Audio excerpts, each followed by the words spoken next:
Actually, um, there we go. I wasn't sure if we were live there or not. That was really weird. Okay. We We are good? live now. Ladies and gentlemen, welcome to the TWitWoW Year in Awards. I already did this intro, so if you're hearing it twice, I apologize, but I'm guessing you're probably hearing it for the first time right now. Take a deep seat, because these things do tend to go about 5 hours long. We have got a grand total of, how many awards do we have here? 57. 57 awards to hand out here.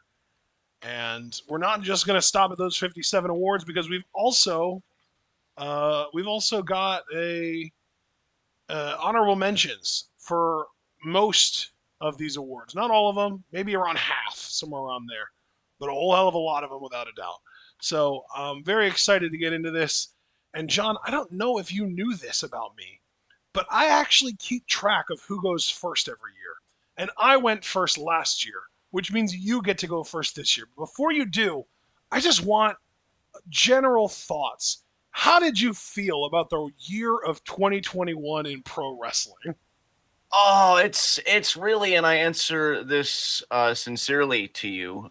It really is a matter of perspective because when I look at what I'll call the Anglo-Saxon kind of sphere, Europe, the Americas, stuff like that, pretty shit with some diamonds here and there, which we'll talk about both the shit and the diamonds. We usually shovel the shit first, so we can appreciate the diamonds after.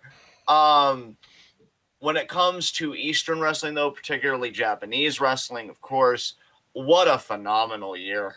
I think Stardom had a watershed year. I have a gut feeling, maybe it's just pure optimism and joy, that 2022 will be even bigger than 2021 was for Stardom. But I think 2021 was a big year, even in business matters. Wasn't it a big year? Because wasn't the Bushiroad acquisition and everything just this year? Or was that 2020? That was at the end of 2020, actually, yeah. Oh, okay. Yeah. See, well, But as per here's the usual, thing. John Here's gets what his I time will wrong. say. From a business perspective, it was objectively Stardom's best year ever. Yeah. Well, then there you go. Stardom has I never mean, seen a higher average attendance or a higher profit margin than they saw in the year 2021. and I hope 22 can break 2021. They've And I got actually momentum right just now. saw Yeah. Sonny, the guy who runs the Stardom World site, the guy who does the English translations, the guy who does English commentary from time to time. He's behind the camera. He wears a lot of hats for Stardom. He tweeted the other day that Stardom also reached an all time high Stardom World subscription number and is closing the year You're, out with more Stardom World subscriptions than ever before. I jokingly say you're welcome, startup, because I was hustling at least for some of my friends this year. Like, I'll PayPal you the subscription amount, or I'll do this, or I'll do that, because I really wanted people to see it. Stardom to me was the high point of 2021 wrestling. Um, Again, WWE, obviously that was a low point this year, Yeah. and New Japan was somewhere in the middle. I'm sure we'll talk about it, but yeah, I'm just excited to get into these awards. I'm really proud of my selections this year. I know in some categories my honorable mentions are probably admittedly lacking, but my actual recipients I'm more or less proud of. So yeah, I'm ready to get into this, man. Amazing. Let's get into it. The way to do that is for you to start out with our first award, which Yes, is Worst Match of the worst match Year. of the year. Yes, absolutely.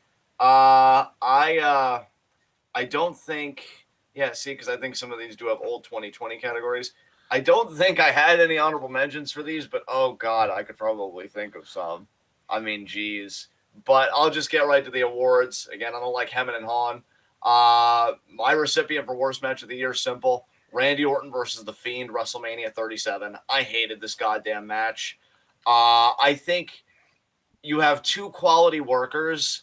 Randy's always been good. I think he has some of the best consistency I've seen of any performer, given his staying power and everything. The Fiend, obviously, as a character performer, I like. It kind of distresses me, even in our own fan base, like how much character performers seem to be underappreciated. I think this really is the era of the workhorse and work rate, which I'm all about it.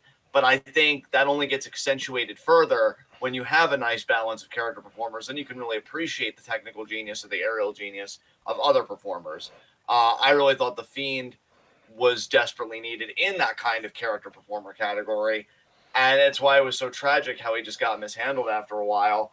And I think you and I both knew the pairing with Alexa was just a mistake. That it wasn't going to be good for him. It wasn't really going to be good for anyone. And they have the one match, I forget what pay per view that was. But the Fiend, was set on fire, and it was a really cool visual. I actually liked the finish. Because it was really eerie to end a pay per view on that, like Orton just watching a body burn. Only in wrestling can you get away with that kind of arson, right? Yeah. But then it's like, oh, he's revived, which we knew he would be. We know the narrative beats. We've lived through Kane and The Undertaker and all that stuff. And I'm thinking, well, this is cool because it's a hard reset, new form, new powers. Now he can really be invulnerable again because they already had the questionable shit about him losing to, Goldberg at the one Saudi show and everything else. And then they go to Mania, which I was emotional for Bray because obviously this is when John Huber, aka Brody Lee, aka Luke Harper, died. And obviously that was Bray's brother, his best friend. So I'm like, okay, this is emotional, it's cool. And he did, I think, the discus lariat is a tribute, and he did the yeah, which kind of hit me in the feels. And I'm like, okay, we got that out, we're doing it, we're doing it. And then they do this shit Bliss. where like Alexa distracts him, distracts him. He doesn't know what's going on. Orton hits one fucking RKO, and that's just it. And I'm like, Jesus fuck, like I hated the whole fucking thing. Yeah, I mean, dude, here's the thing. I think I would almost rather give that a worst finish of the year than worst match of the year, just because, like you pointed out, that there was some good shit in the match itself. Yeah. I mean, again, the tribute to Huber and stuff like that, Yeah. I did appreciate that. But man, like it really just gets overshadowed in my mind by how heinously like they really did this gimmick dirty, like so bad. So yeah, Orton versus Fiend WrestleMania 37. I think it was just the match that made me angriest because for a fact the emotional attachment I had to the Fiend character, to the point where like I know there were even some Raws where like I would have to be AFK for a bit just doing stuff, but I would always try and race back and see the Fiend segments. One of my favorites is when he's got Seth practically pissing himself in the corner as he's just laughing in his face. It was such an amazing character, and the moment you got Bliss involved, which I don't want to be too hard on her, but I mean we got to be honest, right? She doesn't have the acting chops to be with an act like that. And it just really tanked the whole fucking thing. So I hated this match, but I'm curious what your worst match of the year is. And well, first of all, your honorable mentions, because I'm sure you have someone like myself. Yes. But then ultimately, who your winner was. I will say I don't have honorable mentions for everything, but I do have honorable mentions for a lot of the awards in the first half, and then it kind of trails off for a while, and then I have more for like the last. I have honorable mentions for 3 of our last 6 awards, and other than that, like it's all kind of focused on the first half. But I do have 2 honorable mentions for worst match of the year. The first one being AEW's Blood and Guts 2021. We were requested to live react to that by Super Blue. He wanted it to win worst match of the year. Didn't quite get there, but it did get honorable mention. And then my second honorable mention for worst match of the year is the Damian Priest versus Miz Zombie Lumberjack match from WrestleMania Backlash 2021. Ah, yeah. God, that was so weird when that happened. Yeah. My actual worst match of the year, though, is Raquel Gonzalez versus Rhea Ripley, Last Woman Standing, New Year's Evil. Oh, yeah, that's a great choice, dude. I love that. That is one of those awards where I filled that in as soon as it happened, and every bad match that I've had since then that I've decided to consider for the list hasn't been able to eclipse it. So it was just that bad. I feel like it made Rhea look bad. Raquel didn't do anything that made herself look good. Rhea couldn't get Raquel over, and Rhea is damn good at getting her opponents over. It was just a disaster of a match. It didn't look good. It was sloppy. There were a lot of really fake looking strikes thrown. It was just not good. These women do not have chemistry with each other as opponents. I know they might as tag team partners because they were a pretty successful tag team on the Florida circuit, kind of NXT house show kind of thing. But as far as opponents, it just does not work. Yeah. All right. Moving on, our next award, worst feud of the year, and I do want to kind of specify because we have separate awards for a feud of the year and a storyline of the year. And in my mind, a storyline doesn't always need to have amazing matches involved, but it does need to involve characters and it needs to tell a story and it needs to have a blow off and that kind of stuff. Whereas a feud is more really about match quality. It's about promo quality, it's about match quality, it's about that kind of thing. It's like more like the storyline of the year thing is more kind of like drama based. The feud of the year thing is more like pro wrestling feud. You know what I mean? Do you kind of agree with me on Yeah. that, John? Yeah, I see what you're saying. So, since I'm going first for this, my honorable mention for worst feud of the year was Cody versus the Nightmare Factory. And then my actual worst feud of the year, Shane McMahon versus Braun Strowman. Oh, yeah. Again, another really weird feud. Dude, Another really it's weird feud. wild to me that this feud even happened this year. It doesn't, it feels like this feud happened last year. Like Yeah. this feud feels like it happened so long ago, but this was literally a fucking WrestleMania feud for Christ's sakes. Yeah. Yeah. Yeah. Shane McMahon just randomly started calling Braun stupid after like a week before saying that he hates the word stupid. He thinks it's a terrible word. Yeah, and that's what the whole thing was about. And then, really, at its core, it was like an anti-bullying storyline. Yeah, It's but it was just so. specifically about not bullying people for their intelligence, which is like a really good anti-ableist message. But the WWE just has no fucking clue how to pull it off. Exactly. It's like they happen upon the right narratives, but the execution is always lacking. Yeah. It's just, I hate to see it. I really hate to see it. All right. So, what was your worst feud of the year, my friend? Oh God. Well, again, for this, I really didn't have any honorable mentions, but I do think about some like fucking Ali and Mansoor because I feel like that didn't really do anything for him. Although that again was just to give Mansoor the payoff at the Saudi show. Um, Freaking, there was another one I thought of earlier that's kind of eluding me now. I didn't really care for Charlotte Tony. I can add that as like an honorable mention. Okay. Just because again, Tony walked out of the company afterwards, and you just see him burned out. And yeah, it really didn't make any sense because like Tony gets pied in the face twice. She's the baby face. I feel like that's kind of like the ha thing you do to the heel, especially a heel like Charlotte that feels so like full of herself and this perceived sense of elegance and stuff like Yeah. that. Yeah. So that was bad. Oh, I know the actual honorable mention that I had that I want to add: Chris Jericho and MJF from AEW because I did check in on some of their stuff.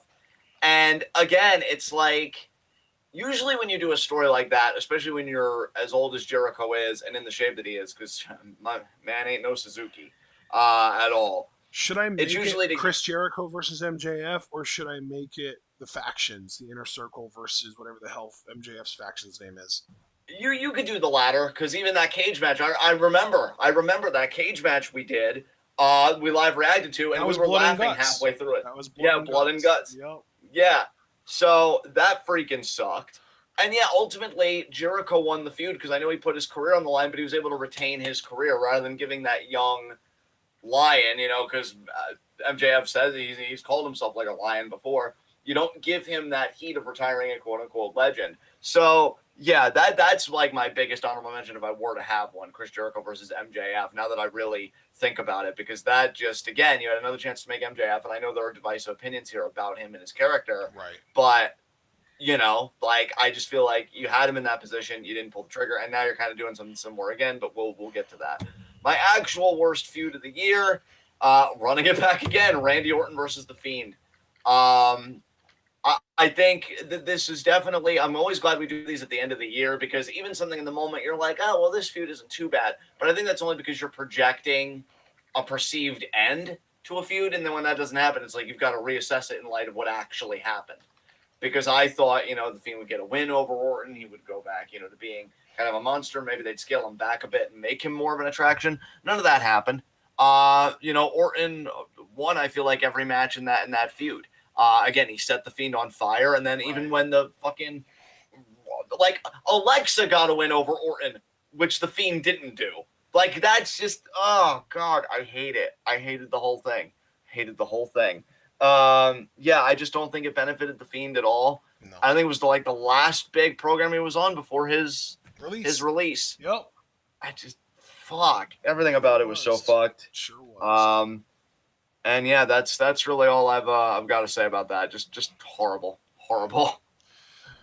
All right, so let's move on to our next award then, since we both gave our worst feud of the year already. This is our worst storyline of the year. Yeah, worst storyline of the year for me. Again, because storylines, I always think more about feuds and storylines as well. It's hard for me to come up with any honorable mentions for, but my award winner definitely sticks out to me.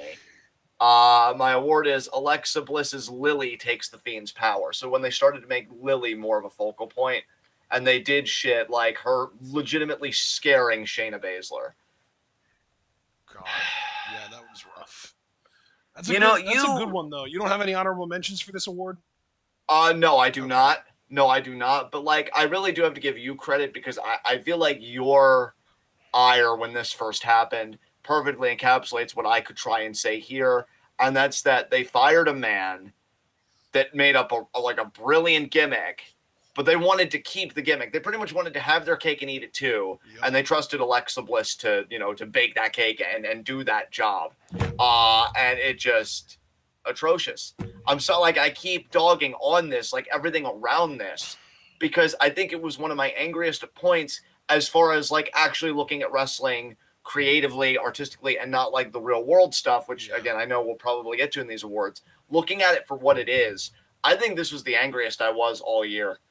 This just really pissed me the fuck off because I adored the Fiend. I couldn't remember the last time that again a character performer evoke that kind of reaction in me, and you're just seeing it slowly die and you're helpless to stop it, and it's just like you gotta watch it, and it's almost like I'm watching through the openings in my fingers covering my fucking face because I'm like it just keeps getting worse. I honestly could have gotten over it. I could have grumbled about it. Maybe that would have been an honorable mention if they just would have done a hard reset after Mania. Maybe Bliss goes away. They try and act like nothing happened, and they bring her back. Like obviously that has its problems in this day and age, but I would have taken it. But the idea that you tried to keep it going. Oh my god! And then it ends with like Lily being destroyed by Charlotte, and Bliss is doing the foam at the mouth. So like Lily's been destroyed by fucking Charlotte. Like I hate that too, by the way. I didn't even think about this till just now. But Charlotte is on such a fucking level that even otherworldly forces bow before her. Yeah. That makes me fucking. I didn't even think about it that way until just now, and I'm angry all over again. This thing was ass. You made Shayna look like fucking pathetic.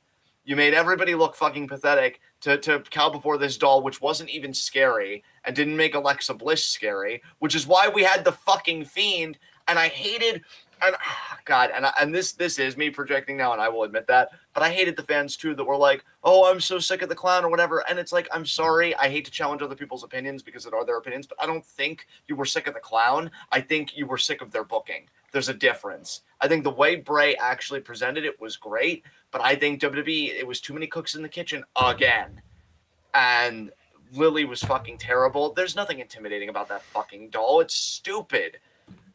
It's like they completely missed the point of what made the Fiend so terrifying. It was Bray at war with himself. Like the segment where he attacks Braun the first time, um, really encapsulated that because he's even like crying out like, oh, why, like Bray doesn't understand why he's attacking Braun. Meanwhile Fiend is just laughing about it, and we always perceived a dichotomy, and even commentary kind of muddled that up because they're like the Fiend, Bray Wyatt. No, it's just the Fiend.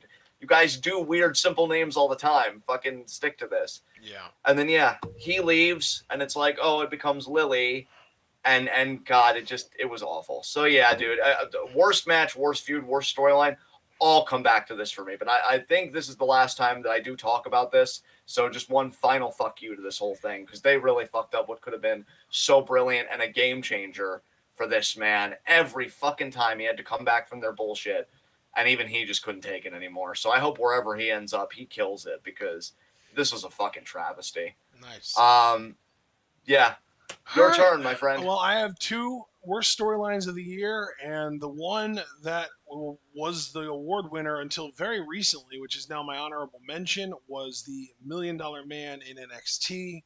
The entire storyline was fucking stupid. It made Cameron Grimes look like a simp to boomers. It made Cameron Grimes look like he couldn't get a fucking win, a clean win over LA Knight, which is ridiculous. It didn't help anybody. It didn't even help LA Knight in the end. And they literally had to change his character and turn him face afterwards, which again made no fucking sense. It made Cameron Grimes look like a geek. It really, if it got anyone over, it was $1 Million Man himself, and he's like 60 something years old, and who gives a shit about him getting over? So yeah, it was awful. That's my honorable mention. And my actual award, though, like I said just recently, because of Survivor Series, goes to The Rock's Golden Egg. Damn. Yeah. Yeah. Because we go from a story that got no one over to a story that actively made everyone involved in it look stupid.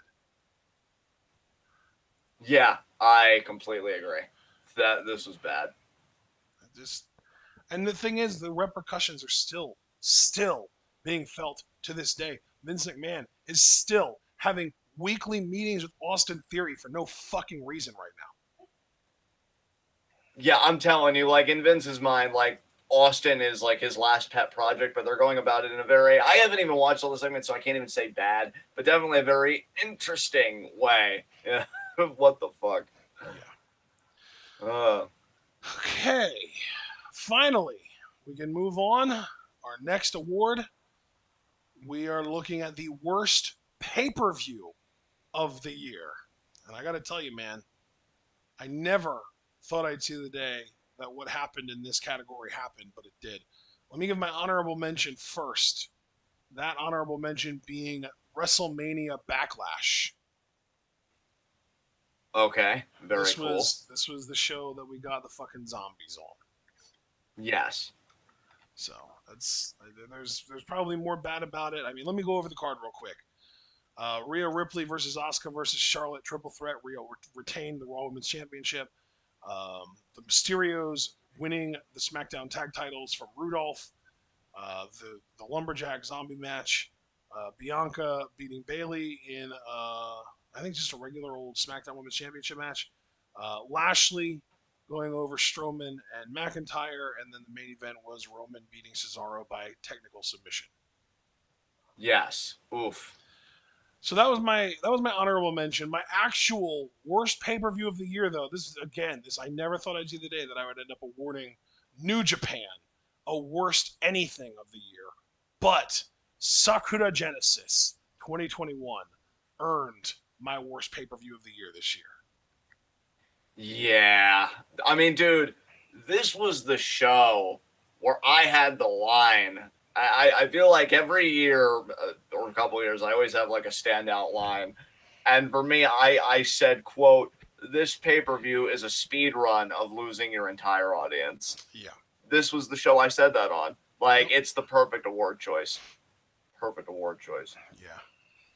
So this was the show where Osprey he didn't literally squash Ibushi because it was still a fucking 30-minute match. But Osprey was on offense for 85% of those 30 minutes. Like he was on offense for 27 of those 30 minutes. You know what I mean? Yeah. So, Yeah.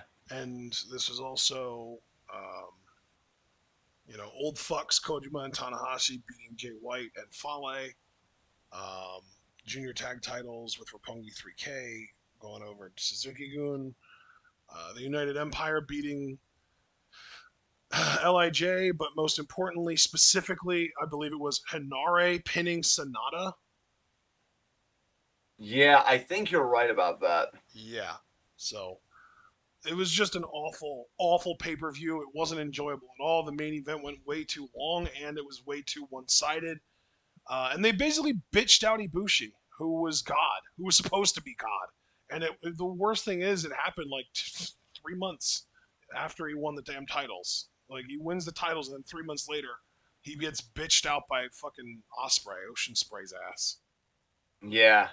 God damn. It was rough. So yeah, Sakura Genesis gets my worst pay-per-view of the year. Uh, I will say my honorable mention. I had Extreme Rules 2021. Uh, just wow. And it's funny because I remember us enjoying parts of that pay per view. Like I think it had a solid tag title matchup that we enjoyed. But again, it had the weird Charlotte Alexa matchup where Alexa did like the foaming caps. Priest defeated Hardy and Sheamus, and what I remember being like an underwhelming triple threat. Bianca beat Becky by disqualification. Reigns versus the Demon. Again, that Oh, fucked finish. yeah. Liv and Carmella got bumped to the pre-show. I mean, Liv did win, to be fair. It just seemed It like would an have been nice if she underwhelming could have show. won Even on the actual show, though, right? exactly. But I actually did do a last-minute switch, and I'm pretty much agreeing with you. I'm also going with Sakura Genesis Oh, 2021. So if it's unprecedented for you to have a New Japan show, it's unprecedented for both of us to go in together. Because you know what? As I thought about it, and you and I have even said when it comes to year-end awards, it's okay to have repeats, especially if it's to make an emphatic point. yes. This was the show. It has to be this. Like, it's funny, man. I am going to go there this one time because I know awards are about subjective and opinions, but like, this is the correct choice if we're thinking about this podcast Yeah. because this show changed the trajectory of our entire relationship with this promotion. Yes. And it's crazy that it did that because I think you and I were kind of watching Sakura Genesis with almost like this morbid awe of like, are they actually doing this? Are these actually the booking decisions they're making? Yep. And then that Osprey Bushi main event, and I really think you hit the nail on the head. To me, like, it's bad enough that Ocean Spray won. I wouldn't have been happy with that regardless. But the idea that Ibushi seemed like so pathetically, ill competitive with Osprey that it just seemed What's the so word one that Daniel sided. Bryan used when he was shouting at the impotent? That's the word. Yeah, Kota Ibushi felt impotent. yeah, yeah. I mean, this was just a really bad show. Roppongi 3K again becoming junior heavyweight tag champions when it's like, when is show gonna turn? And now he has done the turn. And gotta be honest, I'm a little Dude, underwhelmed how they did that first matchup between dude, those do you two. realize how ridiculously bad this show was? How? I feel like you're gonna Everyone, drop some of those. everyone in chat who is saying their awards along with us has also given their worst pay-per-view of the year to Sakura Genesis. And they did that before we even named ours. Yeah, yeah. This was a turning point in the worst way for New Japan Yeah. because this really made me think like, fuck, you guys are really going downhill. Mm-hmm. And I hate to even say that. So like, it's very rare that I'll be emphatic that there is a correct choice. But Right. when I'm even thinking about my own words, I would be disingenuous if I went anywhere but with this show. And I'm glad you got the ball rolling because again, I didn't say this is a speed run and losing your entire audience about Extreme Rules or WrestleMania Backlash. I said it about this show because it had a very passionate audience and they seem as confused. I know it's not just us, dude. Yeah. Like I've seen at times in New Japan trends, and they're like, "New Japan, what the fuck are you doing?" There's only and you know what too? I hate to be that guy, but again, this is a real boot on throat moment. Really being emphatic. You can blame a lot on COVID, yes, but you can't blame everything on COVID. So you have to look too at Bushi Road, at who's kind of leading New Japan creatively and whatnot, Did you and what's hear happening everything there. about Dick Togo? That Dick Togo is kind of in that spot as like Booker and everything, right? No, he's Or what's just going on? he's just very influential, and he's in Ghetto's ear, and he's really like the main reason that Evil ever got a main event push in the first place. Yeah, and it just left us all perplexed. Like, okay, you're going through something, but we'll be back. And then we came back, and then we're still going through it. Fuck, man, fuck. But yeah, this is one instance where you and I 100% agreed. Sakura Genesis, it has to be because again, for this channel, it was really the beginning of everything in our shifting dynamic with New Japan. Yep. So I'm excited about this one because it's rare that you know how when you and I do things and we're like that we're used to the other person doing. It's like, oh, I pulled a you because I did this thing. I've always admired your gumption in certain awards because you give those and you preface it by saying, don't Okay. think this is gonna rub well with people. So I think I'm gonna do another switch. Ooh, My honorable mention Jesus. for overutilized talent of the year. I will say, of course, Charlotte. But Charlotte's tired. Charlotte's tired. I wanted to give my overutilized talent of the year. I can't believe I'm saying this. Julia of Stardom. Yeah, yeah. And I've said this before, and that's why I know, like, I'm speaking from the heart because I know I've said on past Stardom live reactions when she was actively competing, like, does DDM need to main event every show? Right. Does DDM need to main event every show when Julia wasn't the champion? I think Julia is really good. I think Julia is worth being World of Stardom champion. This isn't a malicious handout of the award like it would be if it was Charlotte. Fuck Charlotte. But that's exactly why it's boring, because you all know I feel that way. But for me, though, I'm going to be honest. Julia's really good and she's worth being world champion, but I don't think she's the woman. Like, I never see her as the face of Stardom like I honestly felt about Utami. And honestly, now that we're a little bit separated from Dream Queendom, I think that's why I was so deflated that Utami lost to Shuri. All due respect to Mark, because I know Shuri's his favorite performer, and he has every right to his celebration and his happiness, for sure. But when I looked at Utami, dude, I genuinely looked at the face of the company. And, like, I know Mayu's the ace, but I feel like you could put Utami on promotional material and that would draw me in. Because, you know, she was elegant. She was dignified, but not in a snooty way. But she was also very passionate, very youthful. I think she was everything. I don't think Julia is everything. I don't think she can be the face of what Stardom needs. And the shame of it is, because we just did a beautiful tribute match to her that Julia was a part of, I look at like a Hana Kimura as like she could have been a huge face for Stardom because I think she had that international appeal. Like, I think she goes over, right, to an America or something, she's instantly fucking over. That's how I feel about Maki Ito right now. If Maki Ito were to come to Stardom, I would say that's a face of Stardom to me. I don't know. To me, Julia isn't that. I think Julia is really cool. I think she's like, it really depends on who you put beneath Rock and Austin, between Rock and Austin. Like, she's a number 2 to me, but she's never going to be number 1. I don't believe that about Julia. I get tedious when DDM's main eventing over and over and over again. And now that Julia's healthy and now that she's doing this stuff with Momo masks, it's going to be revamped and even harder. And I'm going to be honest, I'm not totally thrilled about it.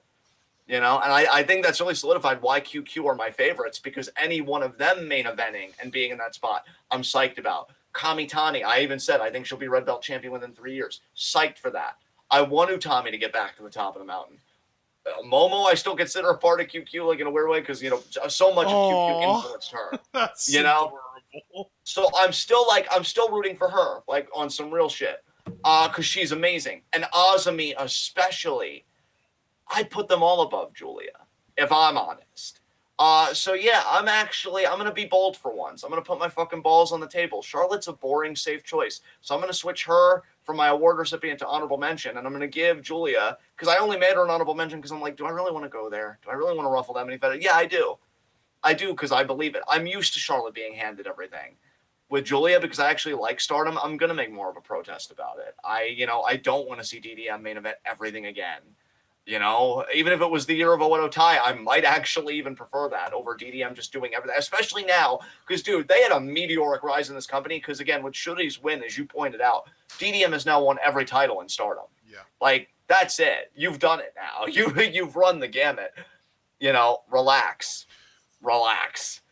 So, yeah, Julia's my award winner, but I'm curious who your overutilized talent of the year is. I just want to say, while I can understand the award itself, the overutilized being Julia, I kind of get it. I do. I kind of understand because, especially middle of the year, when like a DDM tag match main evented a show over, I think it might have even been a red belt match. I don't remember exactly. Yeah, it might have been. And I'm just like, oh I fuck. think it was like an Utami Micah or Utami Saya or something along those lines. But it was egregious, no doubt.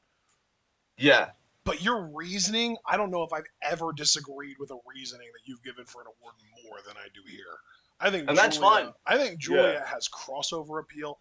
I think Julia is really the only woman in Stardom right now who could transcend Stardom without leaving Stardom. Hmm. I don't know. I'm telling you, dude, before Hana died, she was the only woman in Stardom who ever made it to the front page of the Squared Circle subreddit. And now it's Wow. Julia. Yeah. That's Julia. She does it. Anytime Julia does something cool or wears something cool or changes her look, she makes it to the front page. Yeah. That's Yeah. like that's that like transcendent level appeal that I'm talking about. Right. Right. So while I can understand the reason, the award itself, I think the reasoning that you gave is like super off in my mind. So, All um, right. I did play it a lot safer though with my overutilized talent of the year this year, just like I did last year. Because remember, last year I gave it to Dominic Mysterio.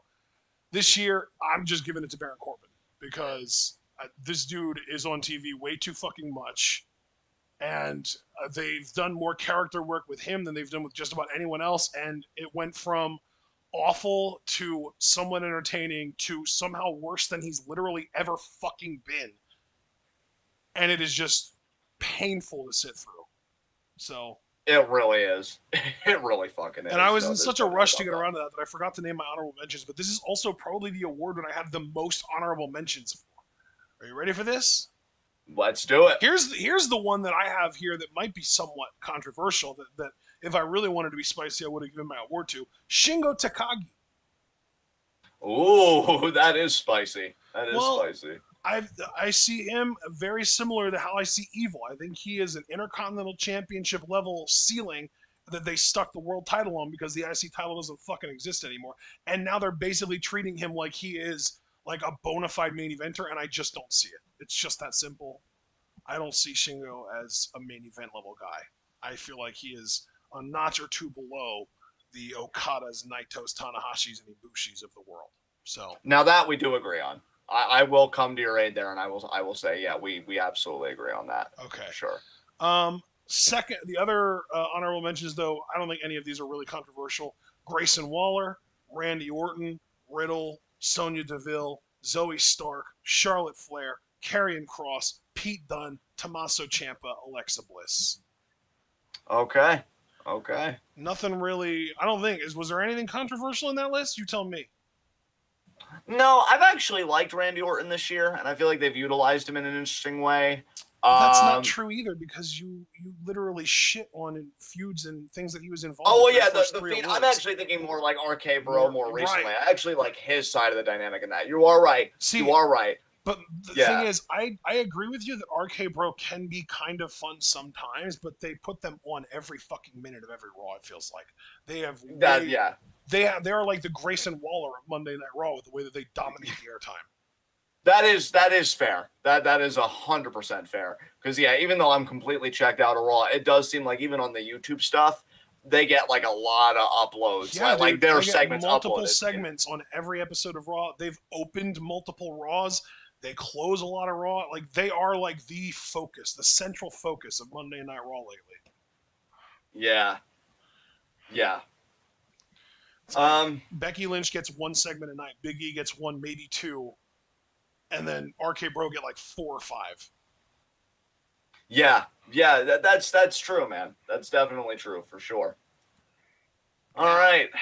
Now we get this is where I was a little spicier this year. It's not spicy if you know me really well, but to the general wrestling audience, like if someone's just coming in here and listening to us for the first time, this is fucking spicy. You ready for this? Let's do it. I don't even have any honorable mentions. My overrated talent of the year is Ilya Dragunov. Ooh, very bold choice. I think Very the bold dude choice. straight up just fucking sucks. I think he's good in the ring, and that's it. I think the only thing interesting about him is that he has fucking, and I don't even think he wears them anymore, but he used to wear those fucking contacts that made it look like he had dragon eyes or whatever the fuck.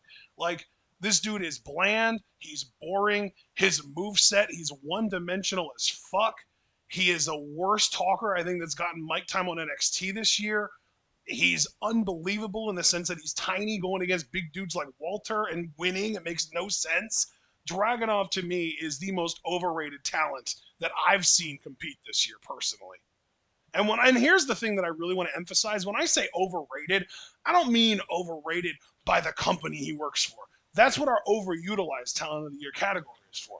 I mean overrated by fans. I mean people who watch the show that think this dude is great. Like Dragunov to me is just not good. There's nothing compelling about him at all. And yet I guarantee you his match with Walter is gonna be in match of the year conversations the entire time that they're happening. Oh yeah. Oh my god. You know it. You fucking know it. Um for me, overrated talent of the year, because again, we always make that distinction. Overutilized is company based, overrated is fan based. So I actually have two honorable mentions for this. Oh, wonderful. Yeah, see, from overutilized onward, I do start having honorable mentions like quite a bit more. Cool. I'm sure there are still categories where it's like, nope, I got nothing, but not here. Only two honorable mentions: Charlotte Flair, of course, and Will Ospreay. Fuck Ospreay, Dude, Ospreay was on my mind when I gave Dragunov the award, but I feel like enough people know about his bullshit that I didn't want to do it. So here's my actual award recipient, and even given everything that happened this year, I still think it counts. Karrion Kross. Oh, okay. Karrion Kross. Because Are the there funny people thing that is, like him that think he's good? I think there are quite a few. Dude, Wow. I heard people say, like, even my friend Angel thought that Karrion would be like the next Goldberg and whatnot. Oh. So I saw quite a few people, I think, that were like really invested in him. That when he was released, they were like, how could the company get this wrong and this and that? To me, here's the thing. Yes, WWE did not help, but like, if the man had anything going for himself, I feel like he could still get it somewhat over in spite of the ridiculous Shredder helmet and everything else. I think what Karrion Kross is a perfect lesson in how when you're completely produced by a company, the moment that production shifts, if people don't like it anymore, you're dead in the water because you're not carrying anything on your own. Because when it really is like what Adam Cole said: when you take away the smoke, the music, Scarlett, just the presentation, and then you put him in a main event spot. Because that's the thing, too. Another problem with him is the in-ring. This dude cannot go 20, 30 minutes and be compelling. He's got the same problem that Sandow did, and I'm sure others before them. Yep. This guy is good for short bursts, maybe 7 minutes at most, until it really starts to get tired and tedious. Yep. And I just don't understand the money and everything that people saw in this guy. Like, I get it to a point, yes, because presentation can make money, but sooner or later, he's got to carry the load, like when the bell rings. Yeah. And that's when I think you see an immediate diminishing on your return. Yep. So, yeah, Karrion Kross for sure. I think a lot of people will be excited to see where he ends up, but it won't be long before he kind of gets boring there, too. So, yeah, Karrion Kross. I love it, man. I love it. Let's move on. Our worst superstar of the year award. Obviously, you're going first for this one, but I'm very curious who you came up with. I'm wondering if we have the same answer here. Worst superstar, honorable mentions: Nia Jax, Happy Corbin, and here worst superstar of the year I did give to Charlotte. And really, here's the thing: it's appropriate that I give it to her because, look, she is just bad at what she does. I will go to my grave saying that. You might as well just engrave it on my tombstone. Here lies John Altman. He really thought Charlotte Flair was bad. But I think what clinched it for her personally was the whole controversy with the belt swapping segment with Becky. Oh, God, and like everything that came out after that, where it's like she isolates herself in the locker room. Thinks she's better. She thinks she's better than everyone else. Excerpts of her book started recirculating again online, where it's like, oh, I needed this more than Charlotte or than Sasha did. Excuse me. So this is probably the first time since we've done these awards that I've had a really meta take on this award, because I do think she's the worst superstar of the year because you are in this position that you're in. I've never seen you make a single act from your position of top person, just positioned by the company, not by the fans. I've never seen you make anybody with your position. I've only seen her really care about protecting herself. By the way, this is also the same year where her and Nia Jax got into that shoot thing, which that's why Nia was an honorable mention, because she had a share in that. Yeah. This was a bad year for Charlotte from a standpoint of professionalism. And that's why she's my worst superstar of the year. You guys may not agree with my reasoning, and I completely understand that. Brilliant, because like not only is she just awful, but worst superstar of the year, you could see it as like worst employee too. Yeah, and that's how I'm taking it for the first time with this award. I am taking it in more of a meta way, and I do love that. You were just bad for the locker room. The whole you got in a shoot fight. You're now like, and then you go and you're posting stuff on Twitter that seemingly is like working people about AEW, which, here's the thing. I personally couldn't give two shits about WWE versus AEW, but when you are given everything that you wore by this company and you're doing that kind of tease, there's something I think a little distasteful about that to me, because it's like this company literally made you and handed you everything. And it's not hard. Like, it's not even me simping for WWE, where I would go to a Daniel Bryan, right? See, that's where I think it's ludicrous when people are like, but WWE made you. No, I'm pretty sure the indies made him first. Then WWE made him in their own way. I'll give them, credit for that. But he got himself organically over with the fans anyway. I feel like at times they tried to hamper him, like with the 18-second shit. But for Charlotte, 100% WWE made her. And, doing stuff like that. And then the belt swapping with Becky, and then just them saying, like, oh, she's just protective of her spot and everything. No, absolutely, worst superstar of the year. But this time, like, I'm really saying it with my whole fucking chest. Nice. Get her the fuck out of the company. Get her the fuck out of the company. No business. Hell yeah. All right. My worst superstar of the year. I have 4 honorable mentions for this, actually. You're going to love this. One of my honorable mentions is Charlotte Flair, so we are on the same page there. Yes. But my other 3 are Madcap Moss, Alexa Bliss, and Raquel Gonzalez. Oh, I love that. I love that. Great picks. But my actual pick, I mean, this really could have fit in my overrated talent of the year as an honorable mention. Just because, like, I already kind of dunked on Dragunov for being bland and shit.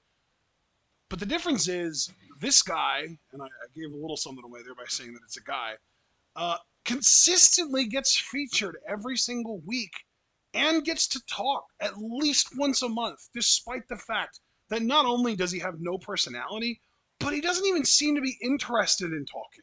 Pete Dunne is my worst superstar of the year. Oh, dude, that's such a great fucking choice. Holy shit. Yeah. It's like not only is he boring as hell on the mic in the way that not only does he not have a personality, but he doesn't seem interested in particularly trying to develop one, but then he gets in the ring and, like, he expects us to buy that he's trying to win a match when he's just bending someone's fingers. Like, go fuck yourself. Yes. Dude. Get over it. I don't know why, dude. I'm so sorry. I just internalized that in Steiner voice. He tries to think he's gonna win the match, just bending fingers. Fuck you, dude. Like, I can't even do Steiner voice right now. But Steiner voice, yeah. Just think you're gonna win a match that way, kid? You getting in there? You bending people's fingers? Go fuck yourself. Yeah, it's the same job. He cuts his hair, paints his face, thinks he's threatening me. He's still a fan best.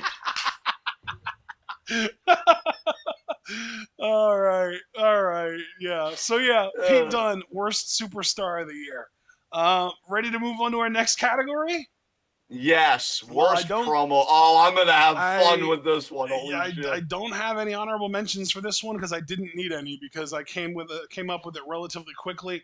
My worst promo of the year is Charlotte Flair on SmackDown, November 12th. Becky, there's nothing natural about you. Yeah.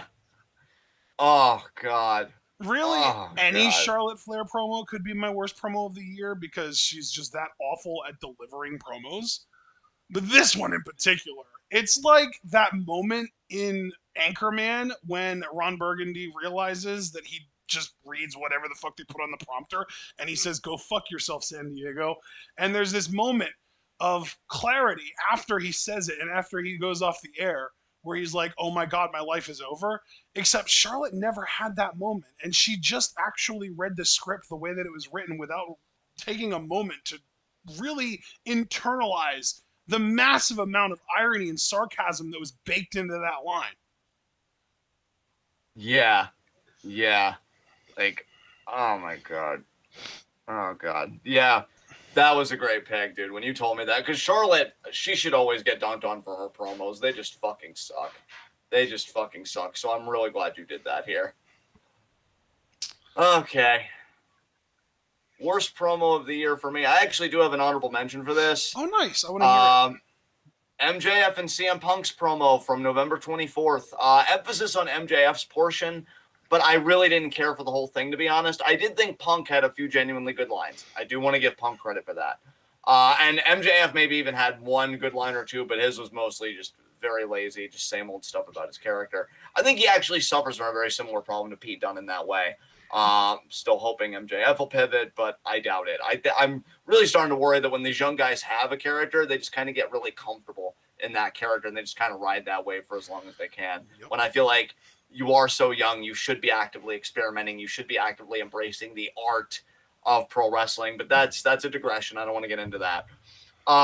You wouldn't want to Yeah, it's just an digress. honorable. It's just an honorable mention because it's not nearly as bad as this. Now, funny, Javaris $2 super chat. Brandy Rhodes' promo last night, hands down. Funny you say that, Javaris, because funny story about this award. Ashton was kind of checking in with me. He was kind of doing his awards. He's like, bro, do you have awards for this, whatever? And I'm like, oh, yeah. And we kind of, talked about some stuff. And thanks to him, I noticed that I didn't have this filled in. Well, I had just gotten the booster. I'm in a shitty, crotchety fucking mood. I want to go to sleep. And I'm like, no, I want this done. There's got to be something. So I looked at MJF and Jericho's contract signing. It wasn't as bad as I expected it to be. I'd seen one line from it out of context, and I'm like, oof, maybe that could be something. But seeing the whole thing, I'm like, obviously MJF and Punk, I'm like, well, I don't like this, but I don't think it's fair to call it the worst. And then I found it. I fucking found it. Actually, not even found it. That's not accurate. I remembered it. And I remembered the Twitter discourse around this. And then I'm like, oh man, please, COVID brain. Please don't be COVID brain. Please don't be COVID brain. Please don't make this happen this year. And it happened in May of this year. Cody Rhodes' American Dream promo on Anthony Ogogo. It was, let me get the date here, May 12th of this year. Oof. Big oof. It was, let me read you some quotes from this, okay? Because I actually wanted to find a transcript of this. And also, I'm going to tell you guys the same thing I told Ashton. It took me 3 days to watch this promo in full because I cringed in the first 30 seconds. I receded into myself so hard. I'm like, nope, that's enough of that. I couldn't do it. I couldn't do it. So let me read you guys some stuff from this promo. Anthony Ogogo has run down and verbally buried the United States. The irony is Anthony Ogogo has a visa courtesy of the DOT. You talk about division, anger, take it from an American. The argument is what makes us who we are. What a fucking plot. Who wrote this? Aaron Sorkin? Did Cody watch episodes of The West Wing and he's like, oh yeah, that's good. That's good. Our empathy outweighs our anger. Let me ask you, Anthony, you didn't come here to live the England dream. And it was all building up for him to say, and apparently with tears in his eyes, you won't be wrestling the American Nightmare. For one night, it'll be Anthony Ogogo versus the American Dream. Fuck Anthony Ogogo, okay? Because apparently he's anti-vax and shit. But I remember at the time of this program, I think people were actually really excited about Ogogo. And they liked how he talked because he was anti-American in a very honest way. And Cody comes out with peak 1980s Hulk Hogan USA promo to me. But significantly worse because I know we all hate Hogan and for good reason. But the guy had an energy and a charisma, at least, that could have made it somewhat entertaining, whereas this is just awkward. I remember when people were talking about this promo on Twitter, they didn't even know what the fuck was happening. They're like, what even was Cody trying to say? And I'll cap off this award by saying what I said to you, I think, just last night, Ashton, that, it's one thing if you cut this promo, because I feel like it's always a bad promo. And that's just given my politics and my perspective of the world at present. It's always a bad promo. But I think in this particular historical, social, and cultural context, it is especially heinous. Look, you can expect this after 9/11 happened. Everybody was fucking doing it, right? And you had the un-Americans in WWE, and it got genuine heat, and oh my God, they're going to burn the flag. But in 2021, where we're having more than ever honest conversations about race, the carceral state, late-stage capitalism in America, climate change and corporatocracy in America and how that's fueling carbon emissions and stuff like that, wealth inequality, just everything wrong with the country. And you come out here and you cut a promo like this where I remember Ogogo talking about that racism, talking about that white supremacy, and you can't say he's wrong. You can't. It's an empirical, sociological fact what Anthony Ogogo is talking about. And you want to come out here and you want to talk about how, oh, you say all this stuff, but you got the visa here. That's literally an inversion of, if you don't love it, leave it. It's like, oh, it's those same people that are like, you criticize capitalism from your iPad. I'm very intelligent. That's what Cody did here. It's an I'm very intelligent promo that's pro-America. You can't get more noxious than that. This was one of the easiest Mm-hmm. awards I think I've ever given. This promo was garbage. Cody as a talker is garbage, but this was just, you couldn't ignore this. You couldn't fucking ignore this. This was god-awful. I So am that's my so worst proud of promo of the you. year.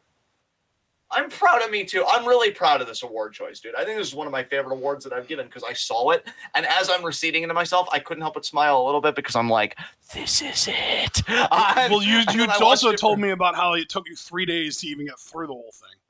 yeah, dude. It's bad. It's like it's just bad Run it because back. What was the again, date that this happened on again? You said it was May, right? May 12th, 2021. Cool. Awesome. Perfect. Yeah, yeah. You ain't gonna get away with this one, Cody. You piece of shit.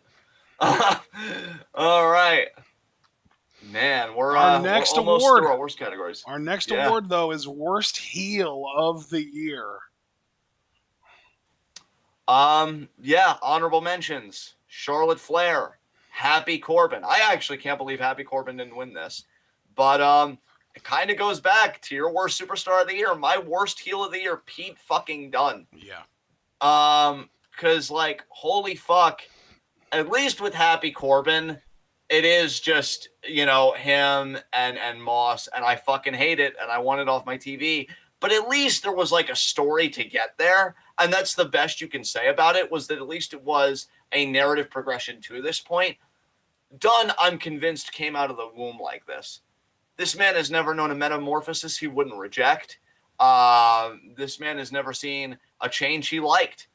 He's just always been this way. It's monotonous. It's tired. The best part of his little group that he had with him, Oni, Birch, and Holland was Holland. Holland was the intriguing one. Now, I don't know if he's going to stay that way given where he is, but we'll see. But Pete Dunne is still just the I break fingers and I shrug. And I don't know. It's just very uninspired to me. And now the going into 2022, he seems to be babyface again, but I was happy to see his hand crushed, so that's not working for me either. When your whole idea to get heat is I'm tougher than everybody else, and you wrestle some of the most boring matches, it's not a good sell, Chief. It's not a good sell. So Pete Dunne is my worst heel of the year. Dig it, man. I dig it. I dig that you dig it. So who do you got for your worst heel of the year, my man? Well, I do have honorable mentions here. My 3 honorable mentions for Worst Heel of the Year: Alexa Bliss. I think that's a pretty easy one. Yes. Madcap Moss, another easy one. And believe it or not, Becky Lynch. Interesting. Well, Very the main nice. reason I have Becky listed for worst heel is because she has to work her ass off every single time she gets a mic to get people to boo her because people instinctively want to cheer for her. Yes. So, even though she does a good job, it's just like she's a failure as a heel because she's so fucking over as a face already. You know what I mean? Exactly. But Exactly. that being said, nobody makes me want to mute my TV and change the channel more than Maxwell Jacob Friedman. So MJF is my worst heel of the year. So he's not better than you, and you know this? He's really not better than very many people at all. I mean, maybe he is better than Madcap Moss, but that's not saying too much, is it? No, it's not. Damn. No, yeah. Here's the thing, man. I realized earlier this year how one of the main reasons why I cannot stand MJF's promos and why I always feel like I have to either mute them or change the channel. It's because I don't think that this man understands the science behind how a microphone functions. Elaborate on that. That's an interesting comment. I've heard him cut promos backstage before, and he has an inside voice. He does actually, in fact, have the capability of speaking with an inside voice. But you get him in front of a few thousand people and put a microphone in his hands, and he completely forgets that microphones' entire purpose is to make your voice loud enough to reach everyone in the stands.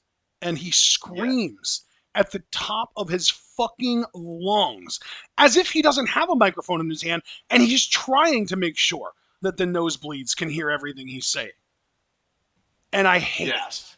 It is legitimately the, let me think, second most grating thing on all of wrestling television today.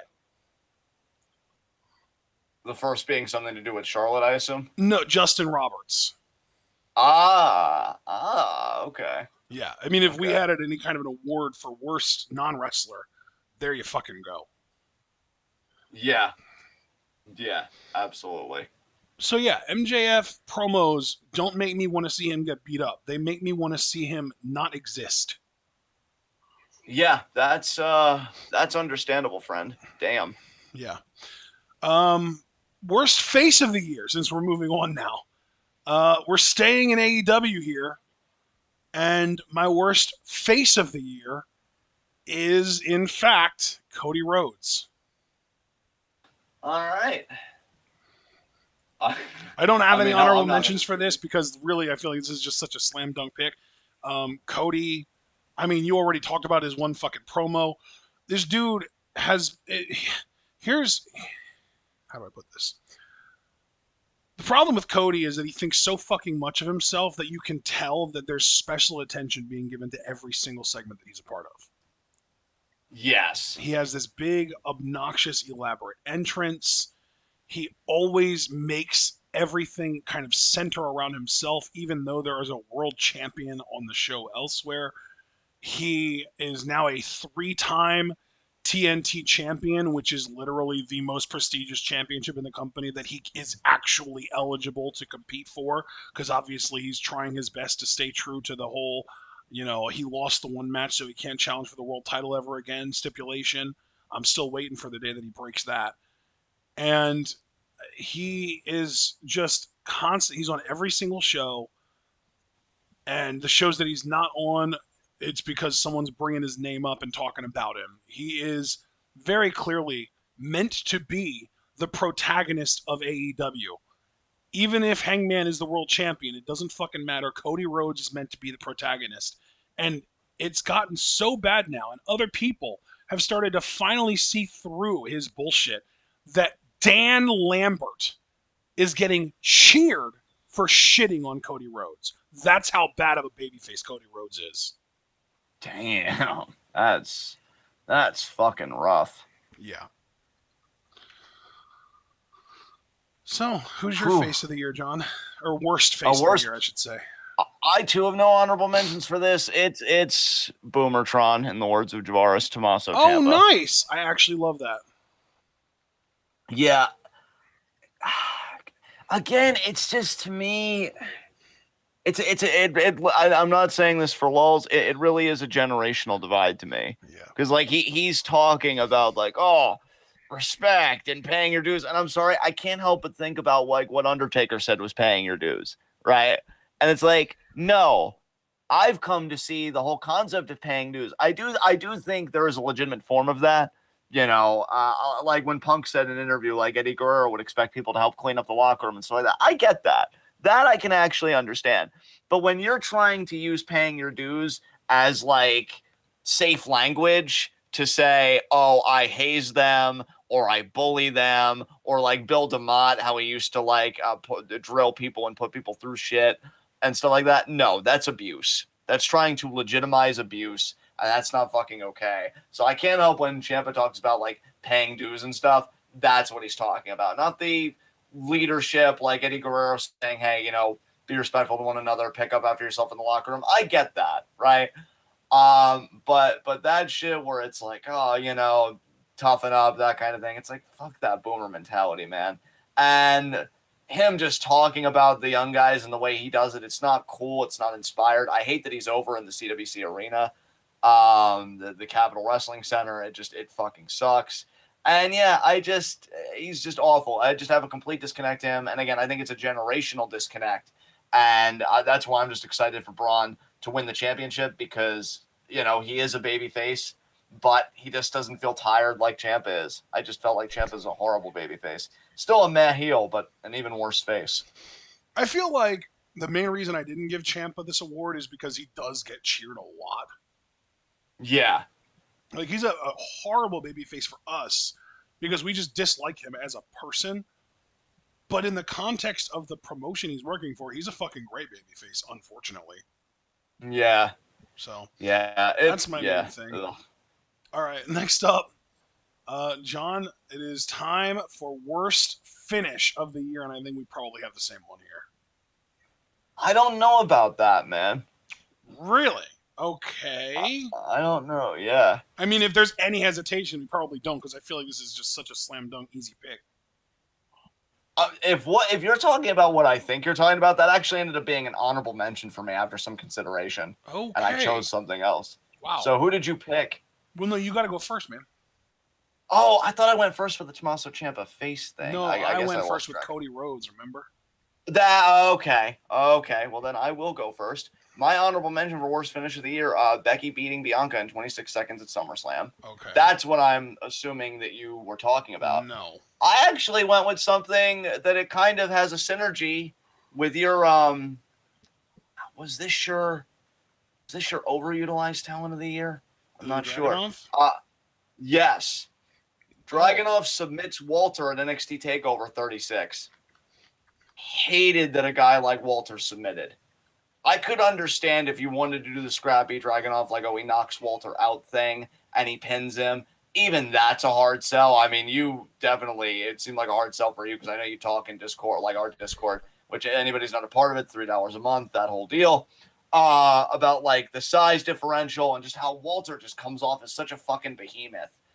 But when you fucking humanize the dude to the point where he's conceding to another person and he's visibly tapping out, I feel like Walter's mystique took a hit. Maybe not as big a hit as I thought because people still seem really excited to see him and stuff, and of course they will be. But I just hated that they had him tap out here. I think this is a guy that you go a long time before his first submission, and when you do have him submitted by somebody, it's somebody that you're going to position as an ace of your fucking company, honestly. Like a John Cena, when he would pull that shit off with like a Batista making him quit and stuff like that. Like, that makes sense. I hate it sometimes, but it makes sense. This, I don't see Dragunov being that top guy. I know you certainly don't. And just him submitting Walter at TakeOver, that just really left a bad taste in my mouth. But I'm just like, if you're gonna your make worst a finish? tiny guy that can't talk the ace of your company, and you also have Tyler Bate in your company, you're picking wrong if you choose Dragunov. Yeah, absolutely. All right. So, what's your worst you have finish of the that year? Finn Balor on the top rope. The rope breaks as the demon. I feel like that's so obvious, but I'm surprised you didn't even mention it. Yeah, that. God, you know what? Like, I feel like I didn't mention it, one, because I had a brain fart. Full honesty there. But two, like, God, that fucking lead up to it was so fucking cool. That's what makes it that much worse, because they gave Finn the coolest moment of his WWE career and then immediately shit on it. And Roman Reigns pointed to the sky. Thanks, God. We the one. They just never addressed it. They were just like, oh man, guys, the rope broke. Oh well, moving on. Fucking Finn, man. I know. Finn never gets his due. He really doesn't. It was I mean, that, like, I don't even know what else to say. That's just, to me, like, that is just the worst finish. Maybe honestly, maybe even the worst finish I've ever seen, much less of the year. Yeah. Yeah, that was pretty bad. All right. I think it's time to move on. I think it's time to move on to our overrated match of the year. And I actually do have a couple honorable mentions for this. Specifically, Becky Lynch versus Charlotte Flair at Survivor Series. I thought this match was awful. I legitimately couldn't even get through the whole thing because of Charlotte's ridiculous, clownish facial expressions going on every single time Becky would kick out. Charlotte would laugh like a fucking maniac. Um, and then my other honorable mention was Dragunov versus Walter, Takeover 36. But my overrated match of the year, and I am actually going to based on cage match and Pro Fight DB match ratings. This was the second highest rated match on Pro Fight DB, and let me see if I can see what it rated for cage match. Um, let's see, match guide maybe. No. Um, I don't know. I'm sure it rated really fucking highly, but it was the number 2 rated match on Pro Fight DB. How the hell do you get to top lists? There we go. There we go. Okay. So I want to look in 2021. Ilya Dragunov versus Walter is actually the number 1 rated match on Cage Match for 2021. Then Danielson Omega, Paige Danielson. Okay, so apparently they have very different ratings, and I didn't realize that. Oh, it's because no, yeah, still. Regardless. Oh, fucking Christ. Yeah, I ended up giving my award. Really? Oh, okay, there it is. It got a 9 point, so it's like the 5th highest rated match on Cage Match, and it's the second highest rated match on Pro Fight DB. I ended up giving my most overrated match of the year to the Young Bucks versus the Lucha Bros in a steel cage. Got 5 3/4 stars from Dave Meltzer from AEW All Out 2021 because this is one of the few AEW pay-per-views that I actually fucking watched, and I hated this match. Yeah, I didn't even watch it, but I'll take your word for it because I heard a lot of hype about this match. So yeah, good pick there, man. I didn't have any honorable mentions for overrated match of the year. But my winner was Dragunov versus Walter NXT Takeover 36. You know the funny thing about these guys, and I've just come to this conclusion, they're just not good opponents. But like they're not good opponents in the way that you'd expect. I thought their NXT UK TV matchup was much better than this, and here's why. Walter versus Dragunov at TakeOver was way too much of a wrestling match. And I know it's a really odd sentence given that we're talking about pro wrestling, but NXT UK, the way they presented it on TV up until the end, and the end I've always said was kind of the worst part, like the last 5 minutes, it really felt like a fight. It felt like a fight of Dragunov trying to survive, but also showing his spiritedness and fire. And that when adrenaline comes into the mix, you know, that's how David beats Goliath kind of thing. And it was aggressive and it was physical. And Walter thrives in that environment because look at the dude. And it was great. It had an intensity and a drama that I'm like, wow, this is really great. And then they bungle it in the last few minutes because it devolves into that ROH booking that I cannot fucking stand. That's one of the distinctive things about my personality. I can't stand the fucking brainbuster on the turnbuckle. It's over. It's over. Why?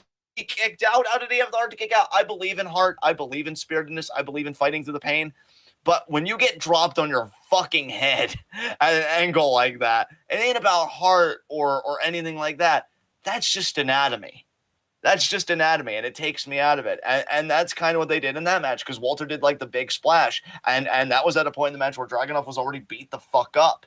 And I'm like, how the hell do you even kick out?